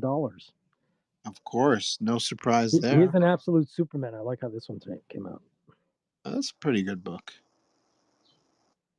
People are bored of it. They're like, whatever. I was disappointed with Brainiac. I don't know why. Homelander holding Butcher's head. Nice. Here's Don't a Colin Farrell penguin. Through the show, don't forget to vote for your favorite sketch. The winner of today's poll goes to the second round of the semifinals. Tune in for the semifinals and the finals early May. And I'm trying to figure out a way to give away a prize, but it's hard to do. I'd Well, love to isn't be. that it? Go ahead. Well, wouldn't it just? I guess if they win it, you could just put it in for $1. I don't know, and then include a bunch of stuff that'll cover more for the. I find that I don't. Well, I have started to get a collection, but I'm finding that I don't really have a lot of unsold pieces. Like these are all pieces that people commission, so they're not for sale. Hey, remember Rollo and his wife? I do. Is that her? Yep. Oh wow! I never drew his wife. That's The cool. days of Rollo. We miss Rollo. Rolo's chasing early Spider-Man. He's chasing that dream of building that. He's chasing a dream. Nice. Nice. Boy, these early pieces, man. I'm always taking shots of reference. So much reference. Taking shots of reference from the Fury Road. Yeah, that's cool. Trying to get some shots in here. It's also taking pictures of these guys that were selling stuff on here and whatnot. These AI guys. Oh yeah. I said I'm gonna steal some of these ideas and draw them for real. Yeah, draw and let them That's try. all it's good for. It's good for reference. It's good. They're really good for reference. I agree. That's it. You know. Mhm. There's somebody asked for Lady Deadpool holding Dazzler's head. And she's saying it off. She's saying, "Shake it off, Dazzles." Nice. I'm not finding any more weird pieces. The funny pieces.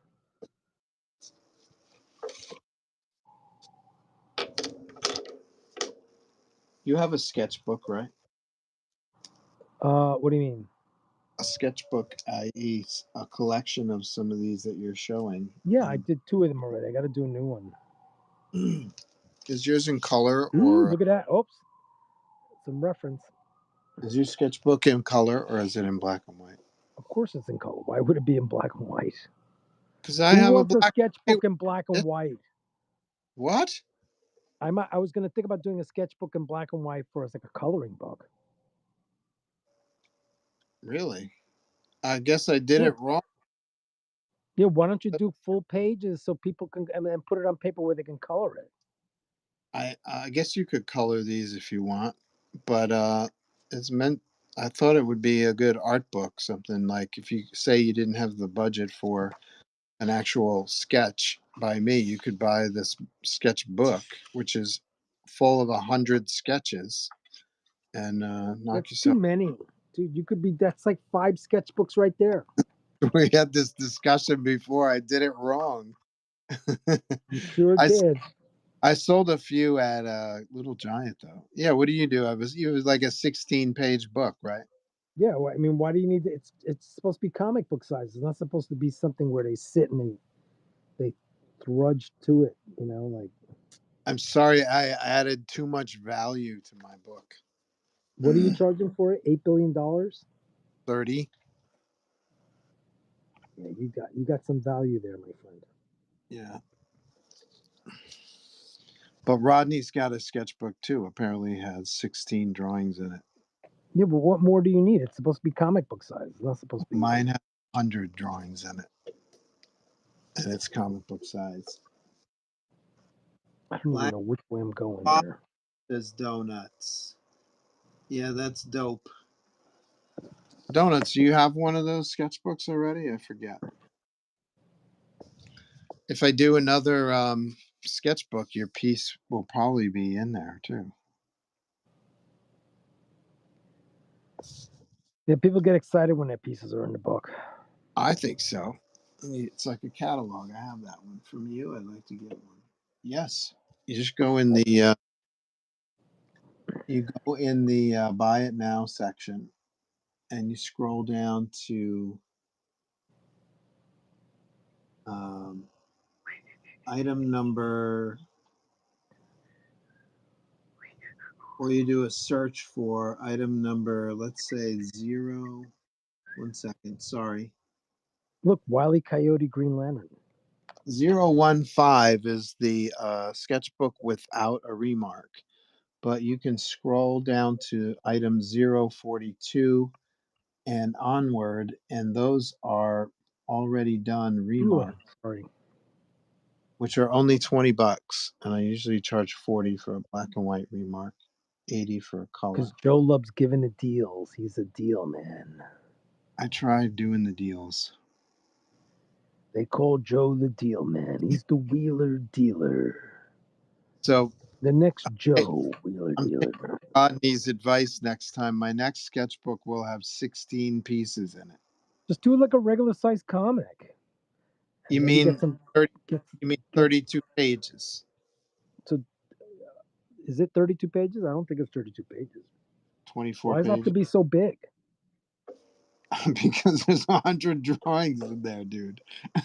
Maybe you're just bored. I Look, never saw that. Elvis Joker. I'm so out of touch with the Gen Z or whatever. Will you be printing one that will include that Wolverine sketch? Which Wolverine sketch?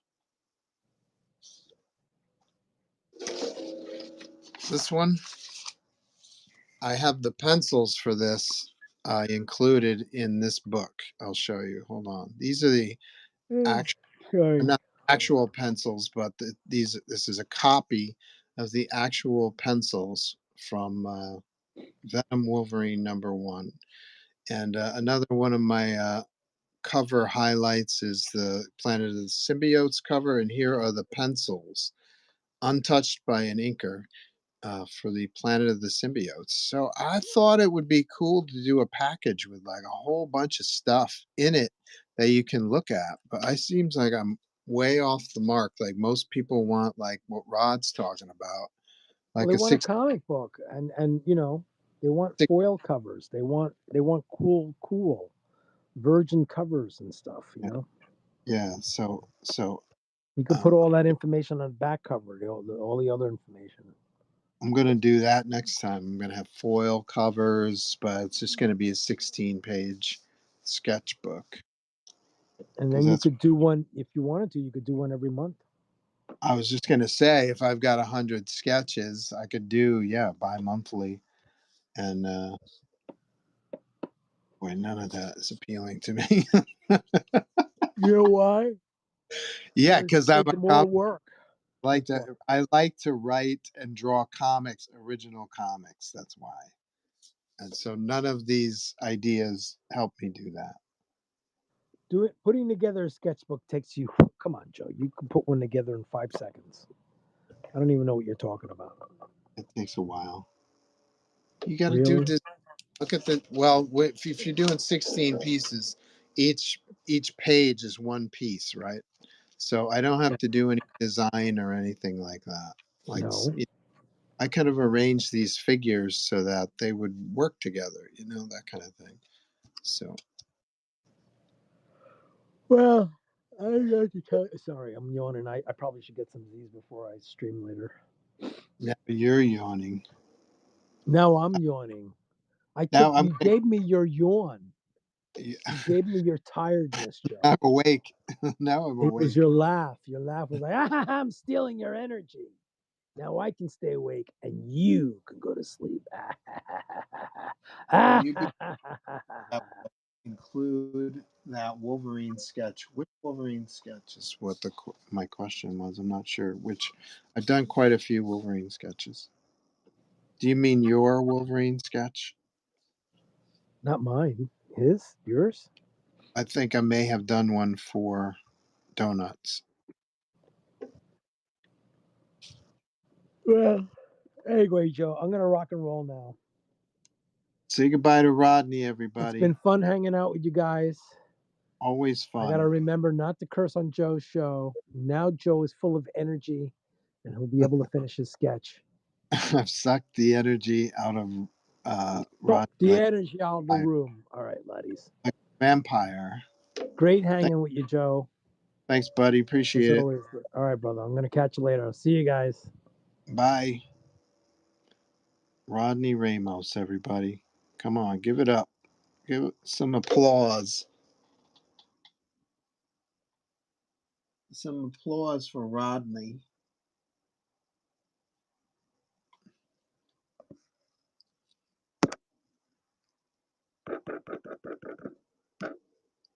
That's for Rodney right there. He's all right.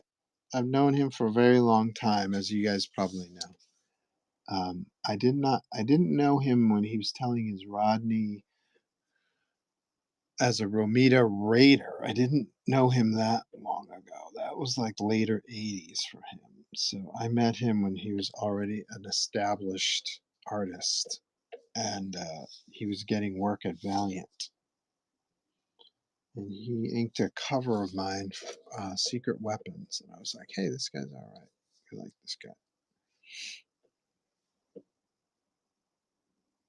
Super talented, as you can tell. I think he said he did over 600 pieces last year, like sketches for you guys. So well done, folks. Give this guy some work. It's very cool. He's got skills. He's got skills.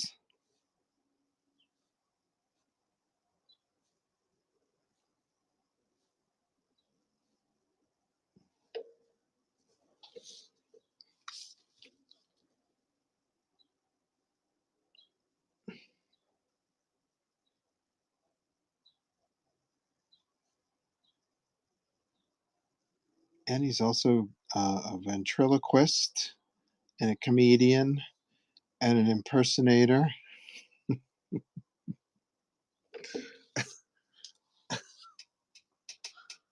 Age gives them all the applause. Very nice. If you're just joining us, please vote for your favorite sketch. We're revisiting some of the highlights of 2025 sketching by me. Vote for your favorite. Whoever wins moves on to the semifinals. Ange, Nebula Weaver, putting up a fight. Nice job.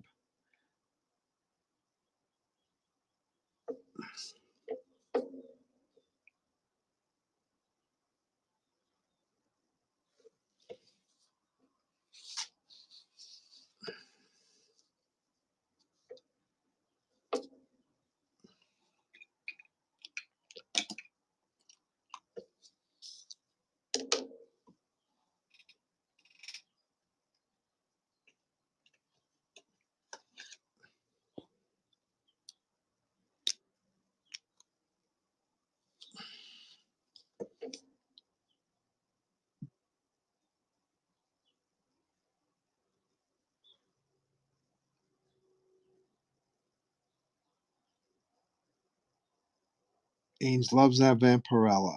If I were to do a Vampirella sketch, I would want to do one that's better than that San Julian classic.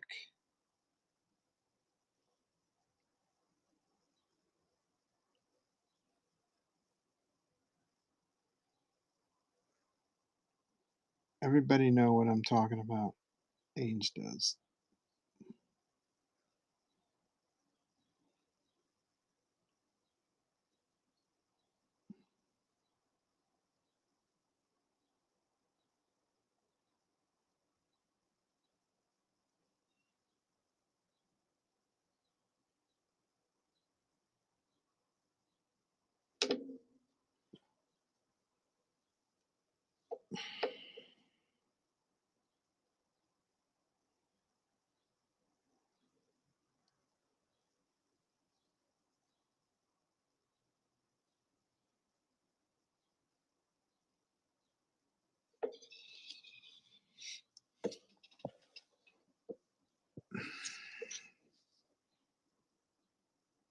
I know sometimes white highlights just distract.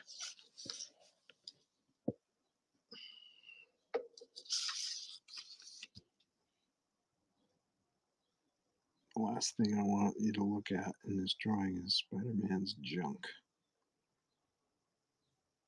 It's not what this piece is about.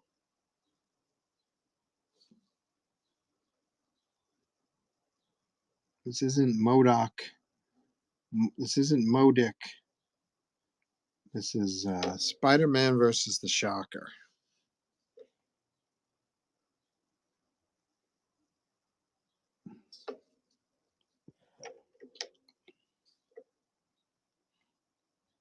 You guys will see me again tomorrow. Thursdays at noon. I'm always here since the beginning.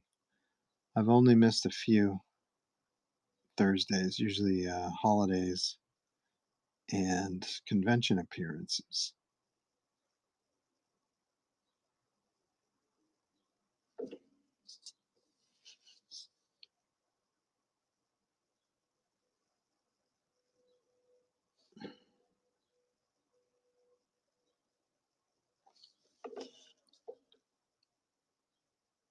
Yeah, I wonder if Rodney was working at Marvel when I went to see John Romita Sr. I somehow managed to get an interview with, not an interview, a portfolio review with John Romita Sr., who was art director at Marvel Comics until the 90s, early 90s.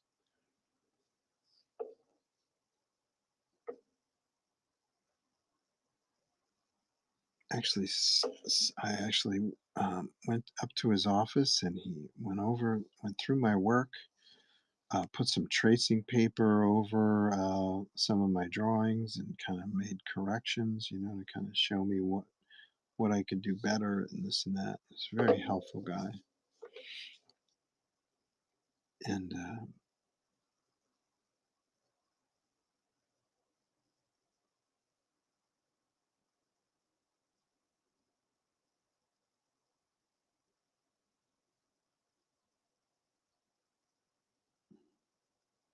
I've never heard a bad word spoken about Romita Sr. Just a sweetheart of a guy. And one of my favorite artists of all time, for sure. He's got to be in the top 3. My favorite artists, even as a child, I could spot his artwork at 50 paces. I could tell when he was making corrections over other artists. He had such a distinctive style that I preferred over most artists, that I welcomed it when he did corrections on other people's work. I just ate up his stuff like candy. He's so good.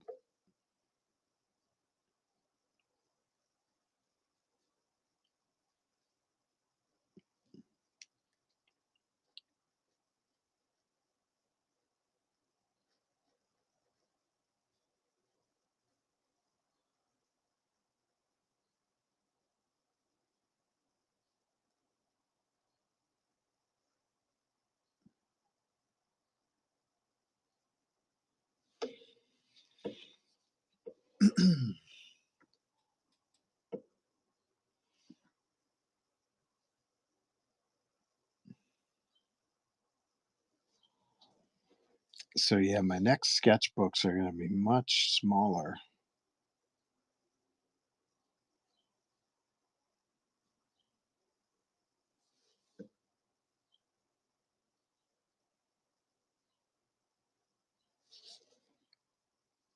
And they'll be the same price too, because they'll be limited edition.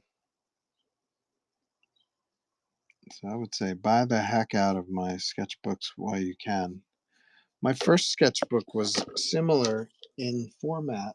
Where did it go? I just saw it.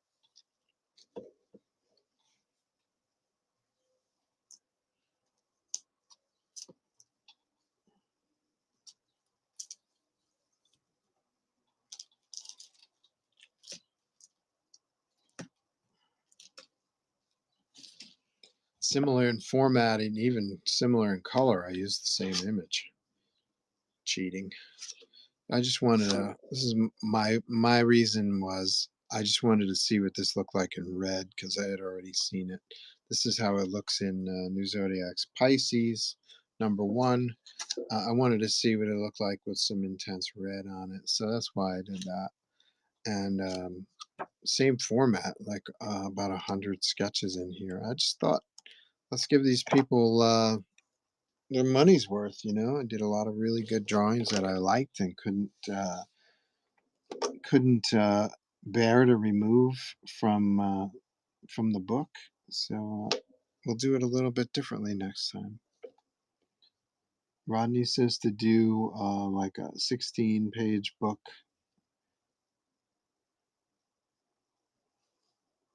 And then do foil covers and different covers. I think Kyle Willis does that too.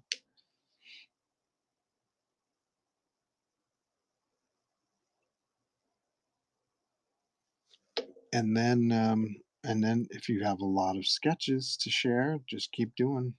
Do a monthly one or a bi-monthly one or a quarterly one. So that's something I'm thinking about. Seriously thinking about. But first I want to sell through the sketchbooks that I have.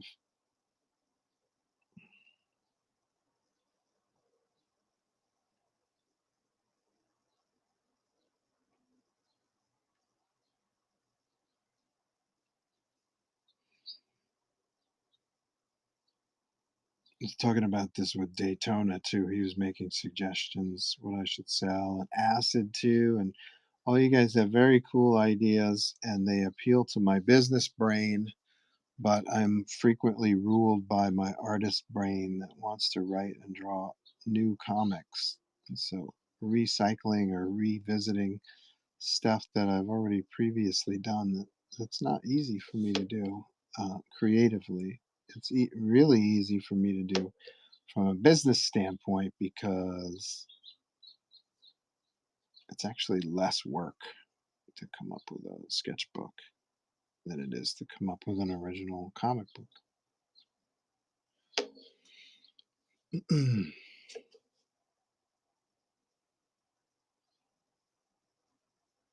Unlimited budget. I've got probably 25 series worth of characters that I'd love to work with. And so my brain is always geared towards creating stories.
How about that Artemis 2, folks? Come on now. Give it up. Did they remind you of the Fantastic Four or what? I'm like, holy cow, these guys could have been perfect casting. What a great attitude. Oh my God. Science nerds, right? Love these, love all four of them. What a delight.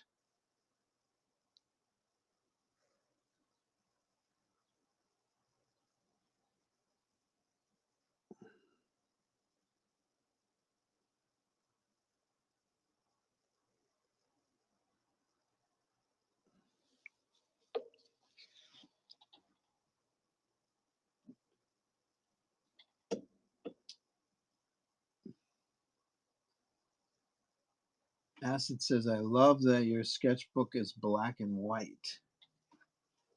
It could be in color. I can do a color one too. That would just be pricier. That's all. Donut says, you're a good coffee table piece. I'll definitely buy one. I was asking earlier if that Wolverine would be in there, the one you did for me a while ago, 2 months ago.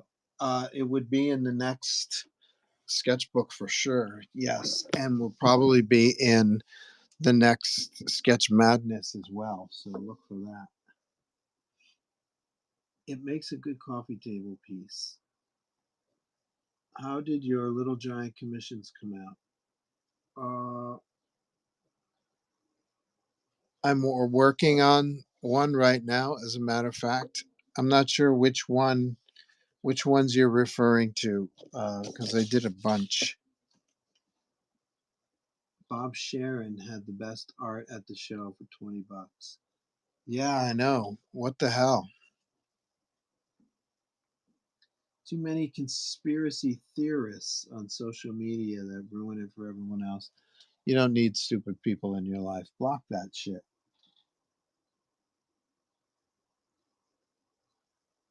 Kind of reminds me of Species.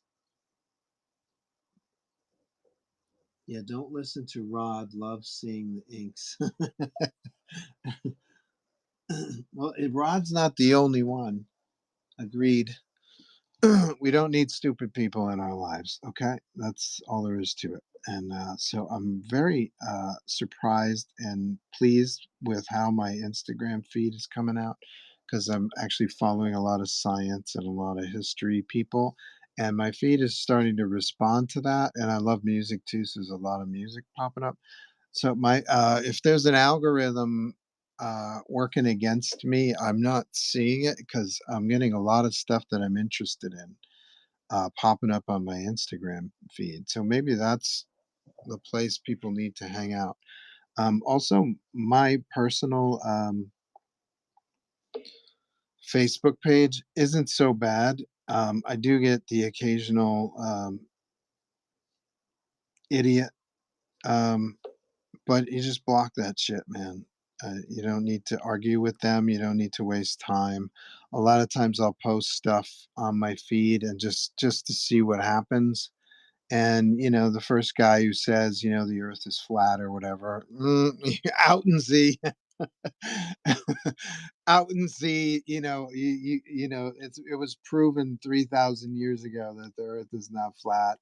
I've yet to hear the flat Earth uh, um, explanation of how you can keep going west and eventually end up in the same place. If the earth is flat, you're going to come across, the edge with all the dragons and shit, right? So where are those after all this time? So I have yet to, although I'm not really interested, I have yet to see the flat earthers explain, what happens if you keep going west and suddenly you end up in the same space you left from. I don't know. So get rid of that shit. There's so much cool shit out there. There's so much great knowledge that to sit at home and make up your own stuff, it's just silly, man. Come on, come on. Life is too good.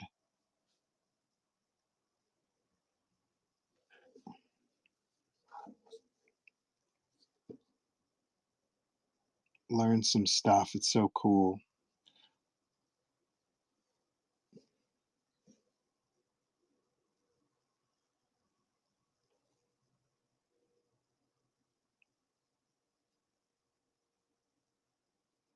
There's so many people I hear complain. Some people learn to speak English because other people are from another country or something, and they come to the U.S. for whatever reason, tourist purposes, whatever. And you hear this line, "Hey, learn how to speak English." I mean, what's wrong with learning languages? Is that such a chore? I would love to learn. I would love to be able to speak, 25 languages. That's interesting to me. The way that human beings communicate with each other is interesting to me. Why is it? Why is that such a thing? What are you afraid of?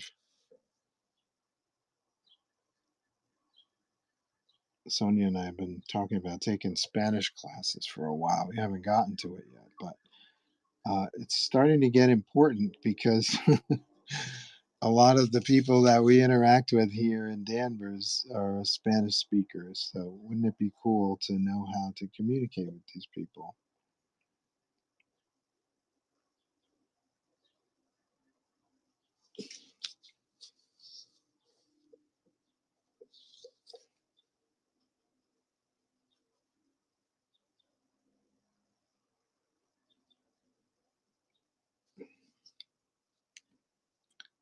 One thing I wish I had done in high school was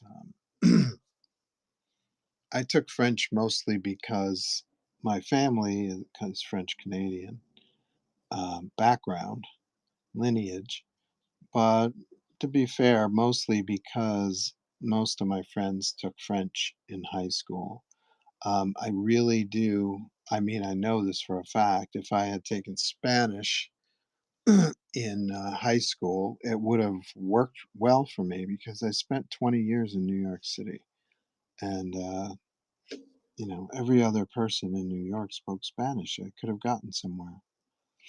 I could have learned something. I could have refined my language skills in a second language. I regret not taking Spanish in high school.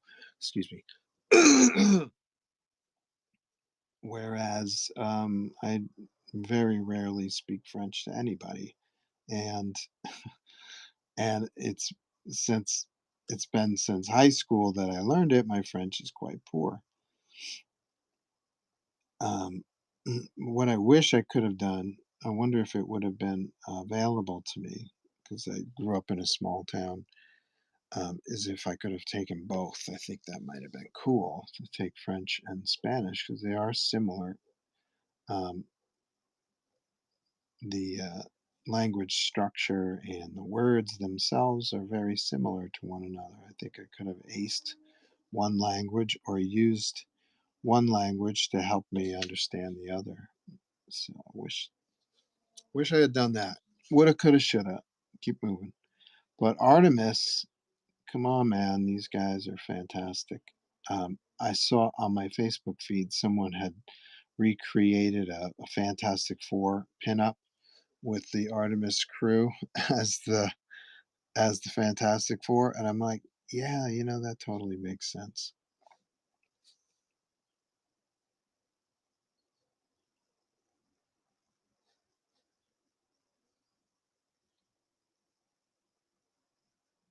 I could totally see that. They had blue costumes, I could totally see the look. Like that was like a modern, realistic version of the Fantastic Four. And I love the FF.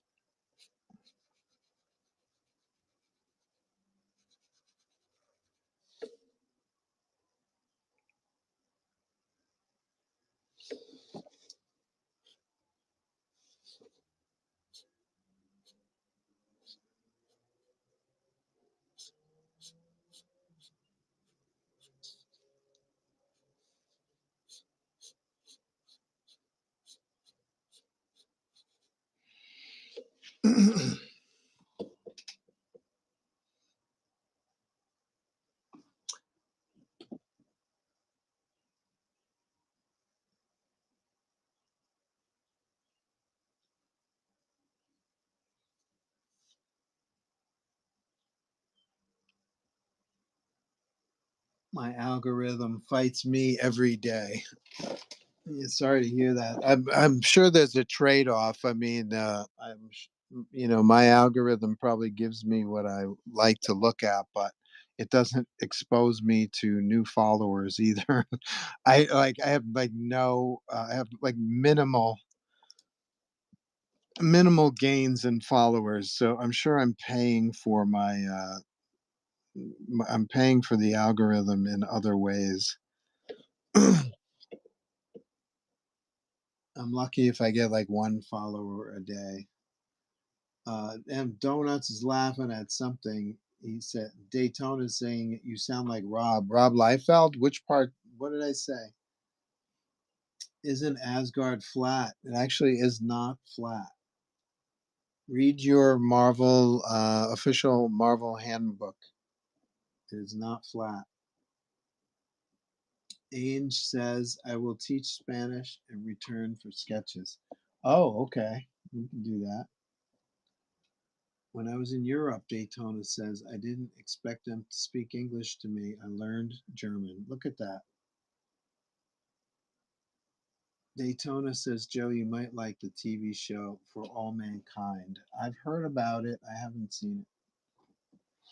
I have DVDs of the Apollo 11 and was it 15? I forget the one with the. I've got 2 DVDs with the video footage of the astronauts on the moon. It's kind of cool. It's kind of badass.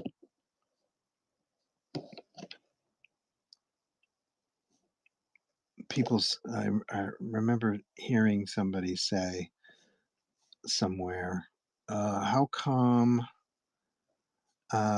what happened to the stars?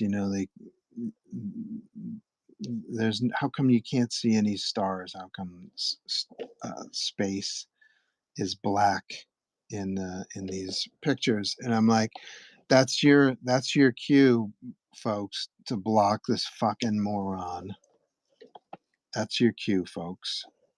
Just let him go sit in his corner and eat his bologna sandwiches alone. And they're mostly dudes too, right?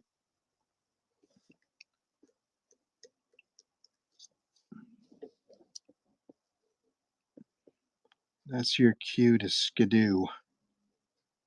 Don't waste your time.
For All Mankind, that's on my list. I think it's about. Is it about the space program?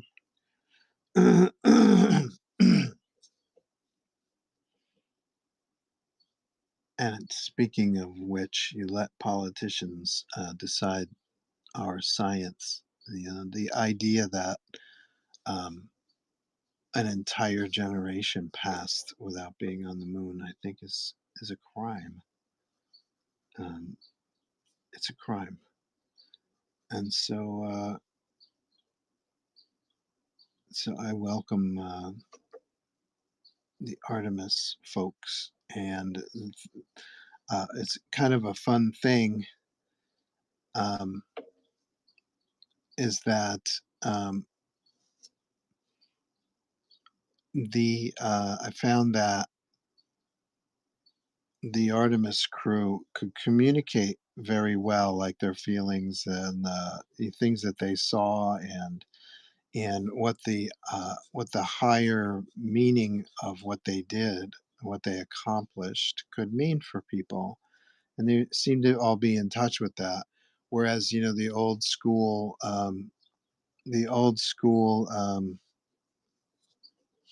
astronauts, the first generation from the 50s and 60s into the 70s, they seem to be more soldiers, and so not so in touch with the overarching um, meaning of what they were doing. You know what I mean? My research showed there was a very cool story of Neil Armstrong, where he was out testing a lunar lander module, and it blew up, and he crashed to the ground and survived. He basically just brushed himself off and went back to work. And I like that kind of metal, METTLE, metal, that kind of spine, that kind of will to kind of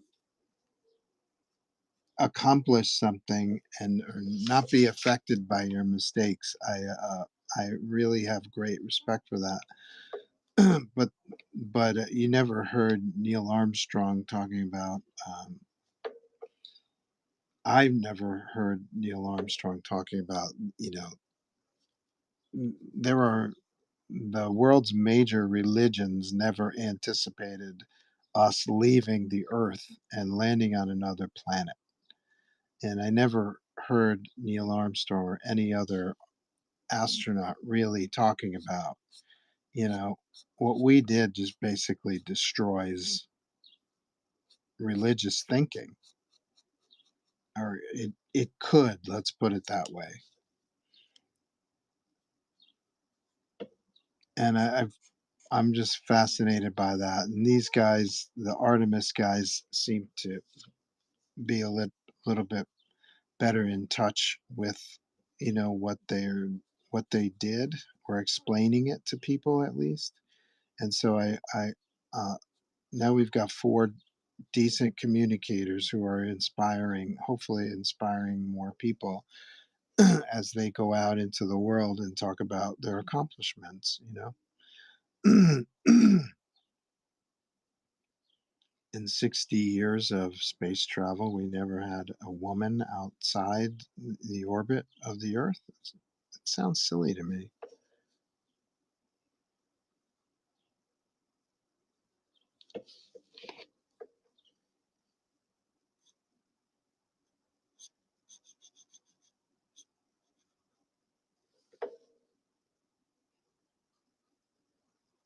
And to let a bunch of moron politicians decide, what we should do to improve our scientific knowledge, it kind of bothers me.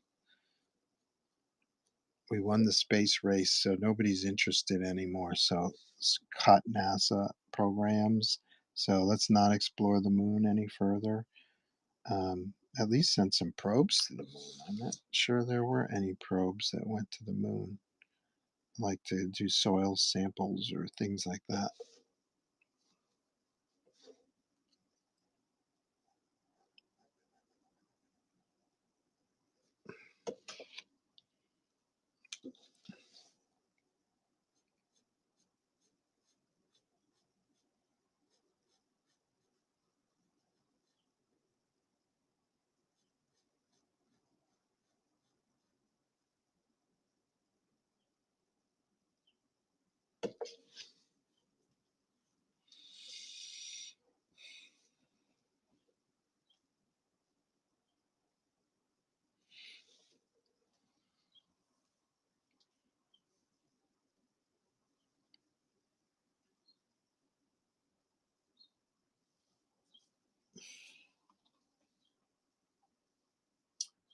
It's about the space program, but it takes the view of the Russians landing on the moon first. Oh, really?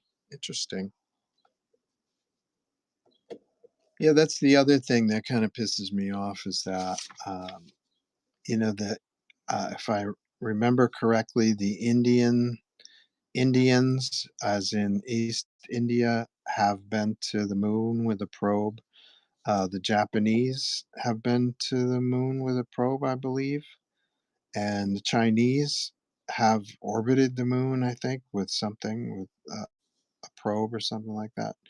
All that should be collected knowledge. I think Great Britain is preparing for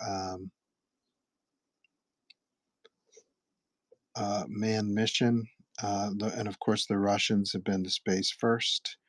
All of this stuff should be collective knowledge. Why don't we hear what the Japanese have learned with their information? This space race stuff it's such bullshit. It's such bullshit. Yes, you can have a lovely competition. Okay, who made it first? Who made it where first? That's very cool. Okay, but now you got to share the knowledge with everybody. Ugh.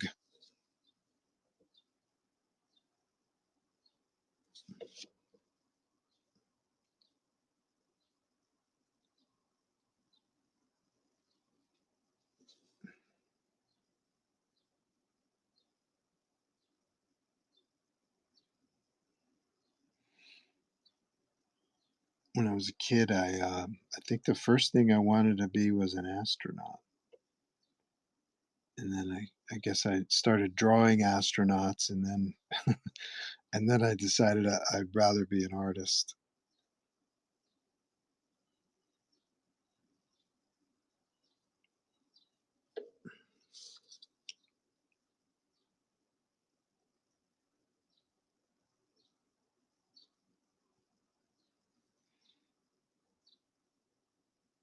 I wonder if somewhere along the line somebody told me I couldn't be an astronaut or something. I wonder what made me lose the interest. Probably, yeah, it probably shows like Space Ghost or comics or cartoons like the Fantastic Four or movies like Star Wars where these guys or Star Trek. More importantly, I grew up on Star Trek. I think that kind of stuff was more exciting to me than just watching a lunar module crash down to the ocean, and then watch guys climb out. Uh, I think I probably got caught up in the fantasy of it all. Star Wars and Space Ghost, Fantastic Four. Trying to think of space, Silver Surfer.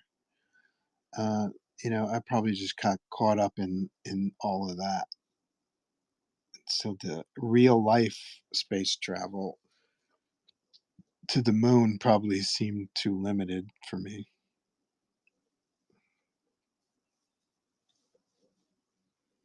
Now I'm fascinated by it.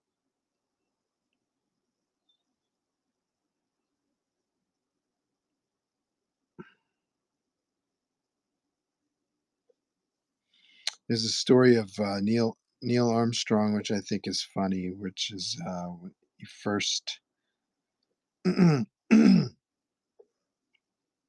when he first when they first were approaching moon landing with the module, with the lunar module.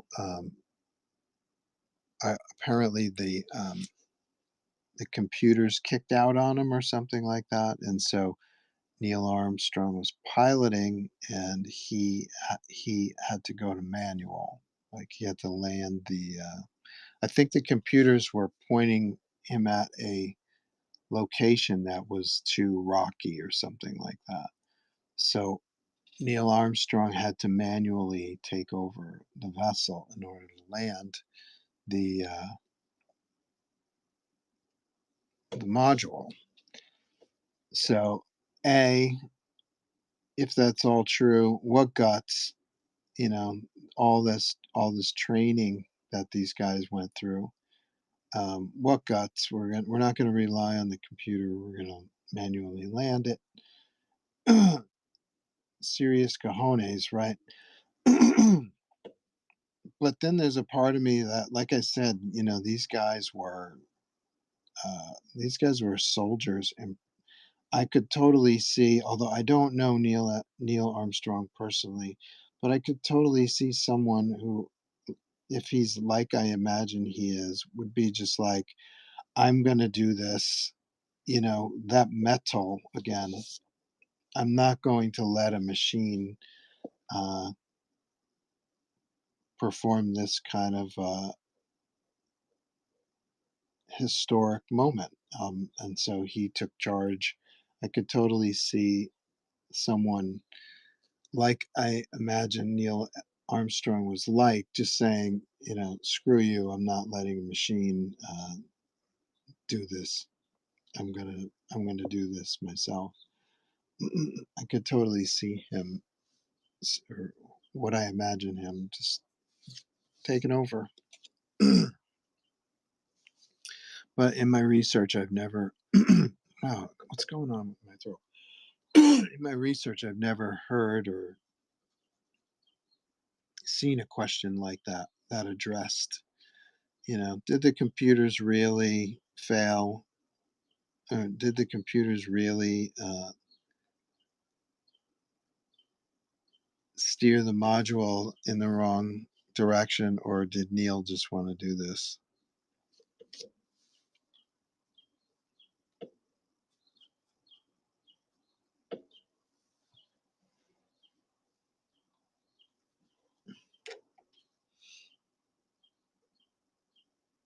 And he says they were taught how to describe mountainous regions of the moon. They actually have to take a course so that they could describe what they were seeing.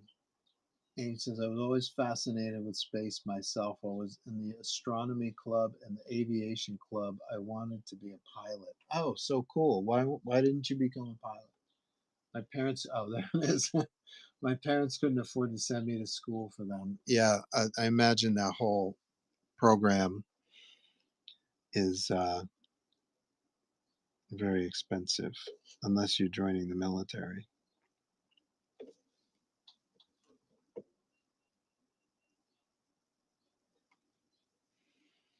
Yeah, I would love to fly a plane or a vehicle of like some kind of helicopter, or you ever see those things they have nowadays? They're actually kind of jetpacks. Jetpacks exist. I'd love to get in one of those. They have these small, I saw in 60 Minutes, they have these small flying cars. They're literally like little capsules, like little miniature helicopters. Love that stuff.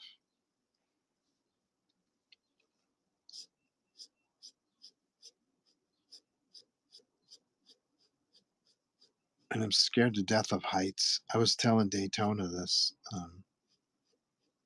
weekend. Scared to death of heights.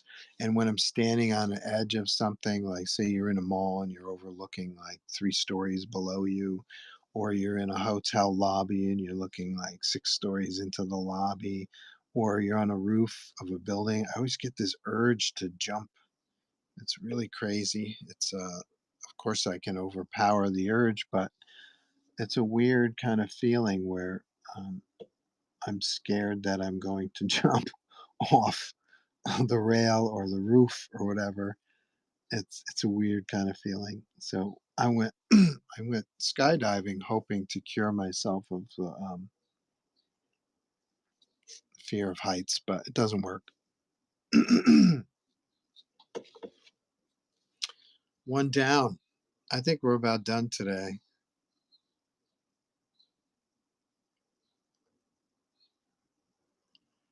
we'll do Kyle tomorrow, or I'll start on it because we're getting late.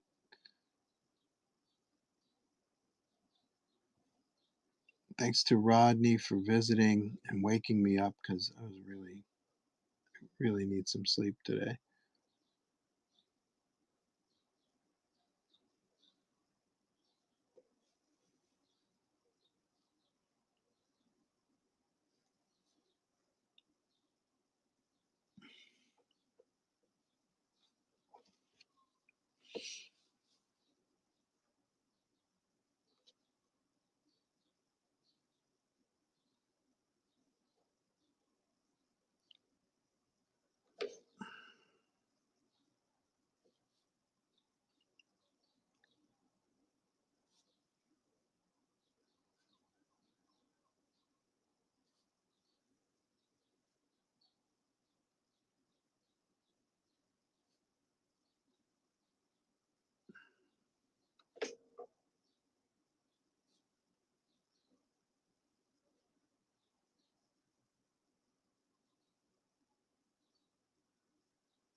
Okay, Nick, we did your piece. I'm so glad. I was really having trouble with it. I think Daytona was distracting me at the show. I couldn't concentrate. He kept talking to me. He wouldn't leave my table. The guy was constantly at my table. He was trying to steal shit and trying to give me business advice and tell me what I should do with my table and stuff. And I'm joking. But I was really struggling to work out a piece with these two in it. But I'm glad I worked it out today.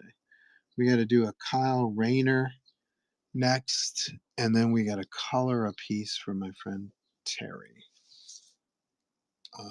What else we got to do? Got new Zodiacs pages to do.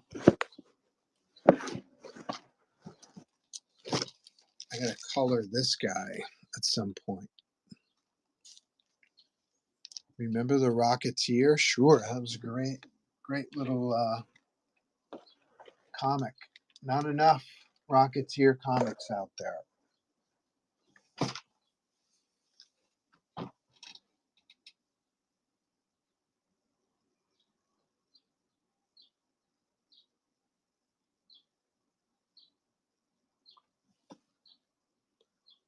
Sweet. All right, let's do it's past 5. Let's get moving. Let's do some tallying of the official tallying of the sketch cover madness round 6.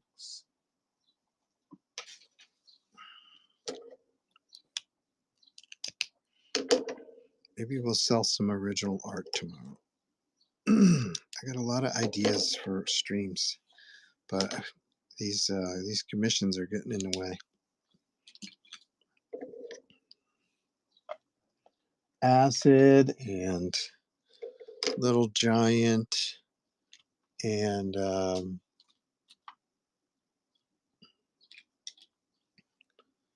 somebody else. I'm blanking. Somebody else is turning me on to buying some of those Venom Wolverine #1s and selling them.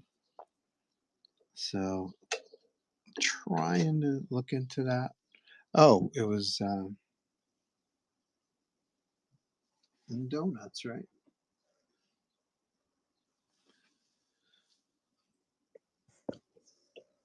Kind of talking me slowly but surely into buying some Venom Wolverine comics from back in the day and reselling them here, remarking them, signing them, doing things to them that only I can do. That sounds suggestive. Let's see, where's my Sketch cover madness. Oh, we have 12 responses on Facebook. Look out. Look out. I'm actually running low on pens. What a cool thing to have happen to me because I got so many friggin' pens. 1, 2, 3, 4. Stan says number 4. All right. Ainge, unknown character, gets a vote from someone who doesn't know you. 1. 3. Great depth with the warm foreground and the cool colors along the horizon going into neutral grays in the background. Oh, okay. That's number 3. Thank you, Ian. Bob Almond says 1. Keith says 3. Ken Brandt says all of them, but 1 if I must. Okay. J-Bo says 1. No surprise from J-Bo. Z, Sean says 2. Z actually voted for his piece. That's a good thing. You, Jones, says number 4. Look at the mix. We got a mix.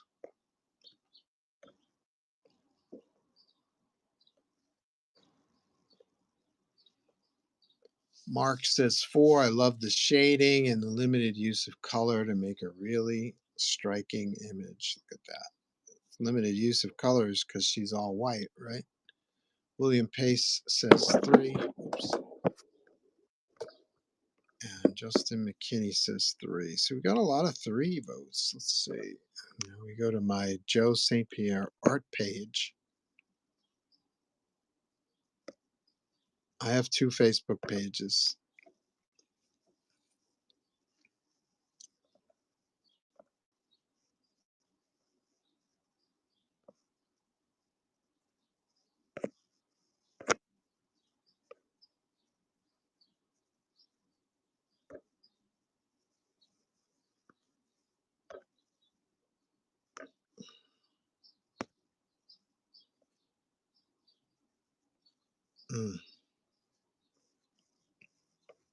Stand by, stand by. We're having some trouble here.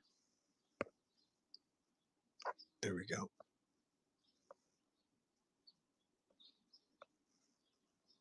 8 responses on the Joe St. Pierre art. John Bourne says 3. Nicholas says 3. Look at all the 3s. Kevin says 4. Ken Branch votes 1. Angel in the house votes 4. Joe O'Neill, my buddy, votes 3. 2 votes for number 1 from Rick and James Dempsey, aka Daytona Iraq. All right, let's do this.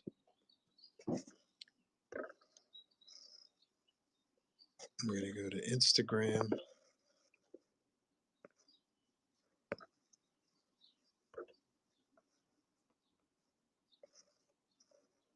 One from Mac Collectibles. Let's go number 1 since Darth JC. Jay Larder says 1. Look at all the votes for 1 on Instagram. Joe AOV says 1. And Anglor64, aka Ange21, says 4. Patting the ballot box, Anges. Good job, buddy. Let's see.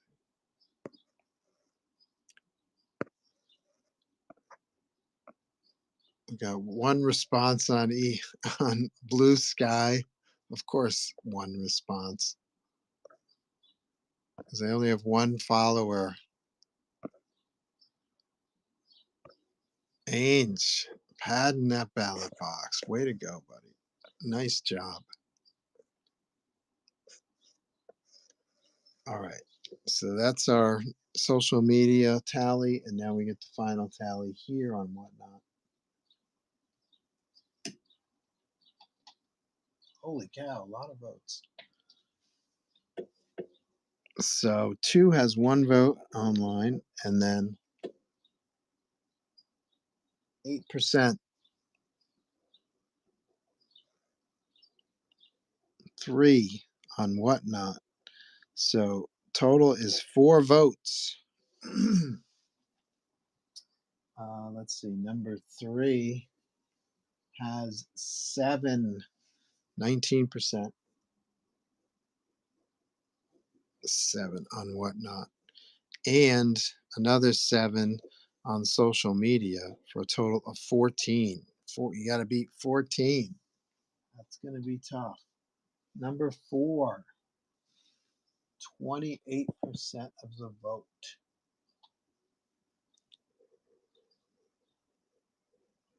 Equals 10 on Whatnot. Plus 7, 17. We have a new leader. And then number 1 with 44% of the vote. Just 16 on Whatnot. Plus 11 votes. 27. We have a winner. Winner by 10. Whatnot winner and overall winner is the Spidey Jam Piece with Doc Ock. Don't write that in the chat.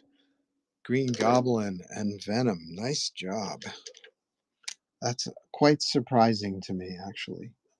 I think the character identification is helping this one out. That's just my guess. I think we all know who these characters are, where we don't really know. Not many of us know who some of these characters are. So Jam Piece Spidey wins and goes up against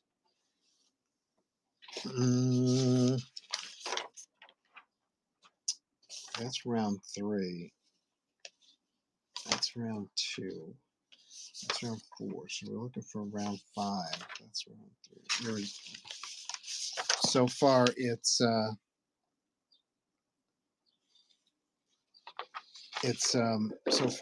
Harley versus Spidey Jam Piece. We're going to do 2 more rounds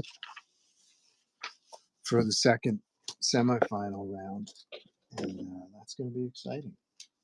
I can't wait.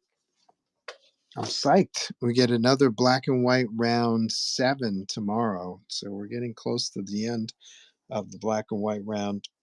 Tune in tomorrow, Thursday at noon Eastern, and vote for your favorite. Thanks to everybody who showed up today. We had a good time, right? Thank you, Chris. Should I try rating someone? I actually have a significant amount of people here. Usually it's like 2 or 3 people at the end, so let's see if I recognize anybody. I don't recognize anybody, so I'm going to skip the the raid. Okay. See you guys tomorrow at noon Eastern. We're going to draw some Green Lantern.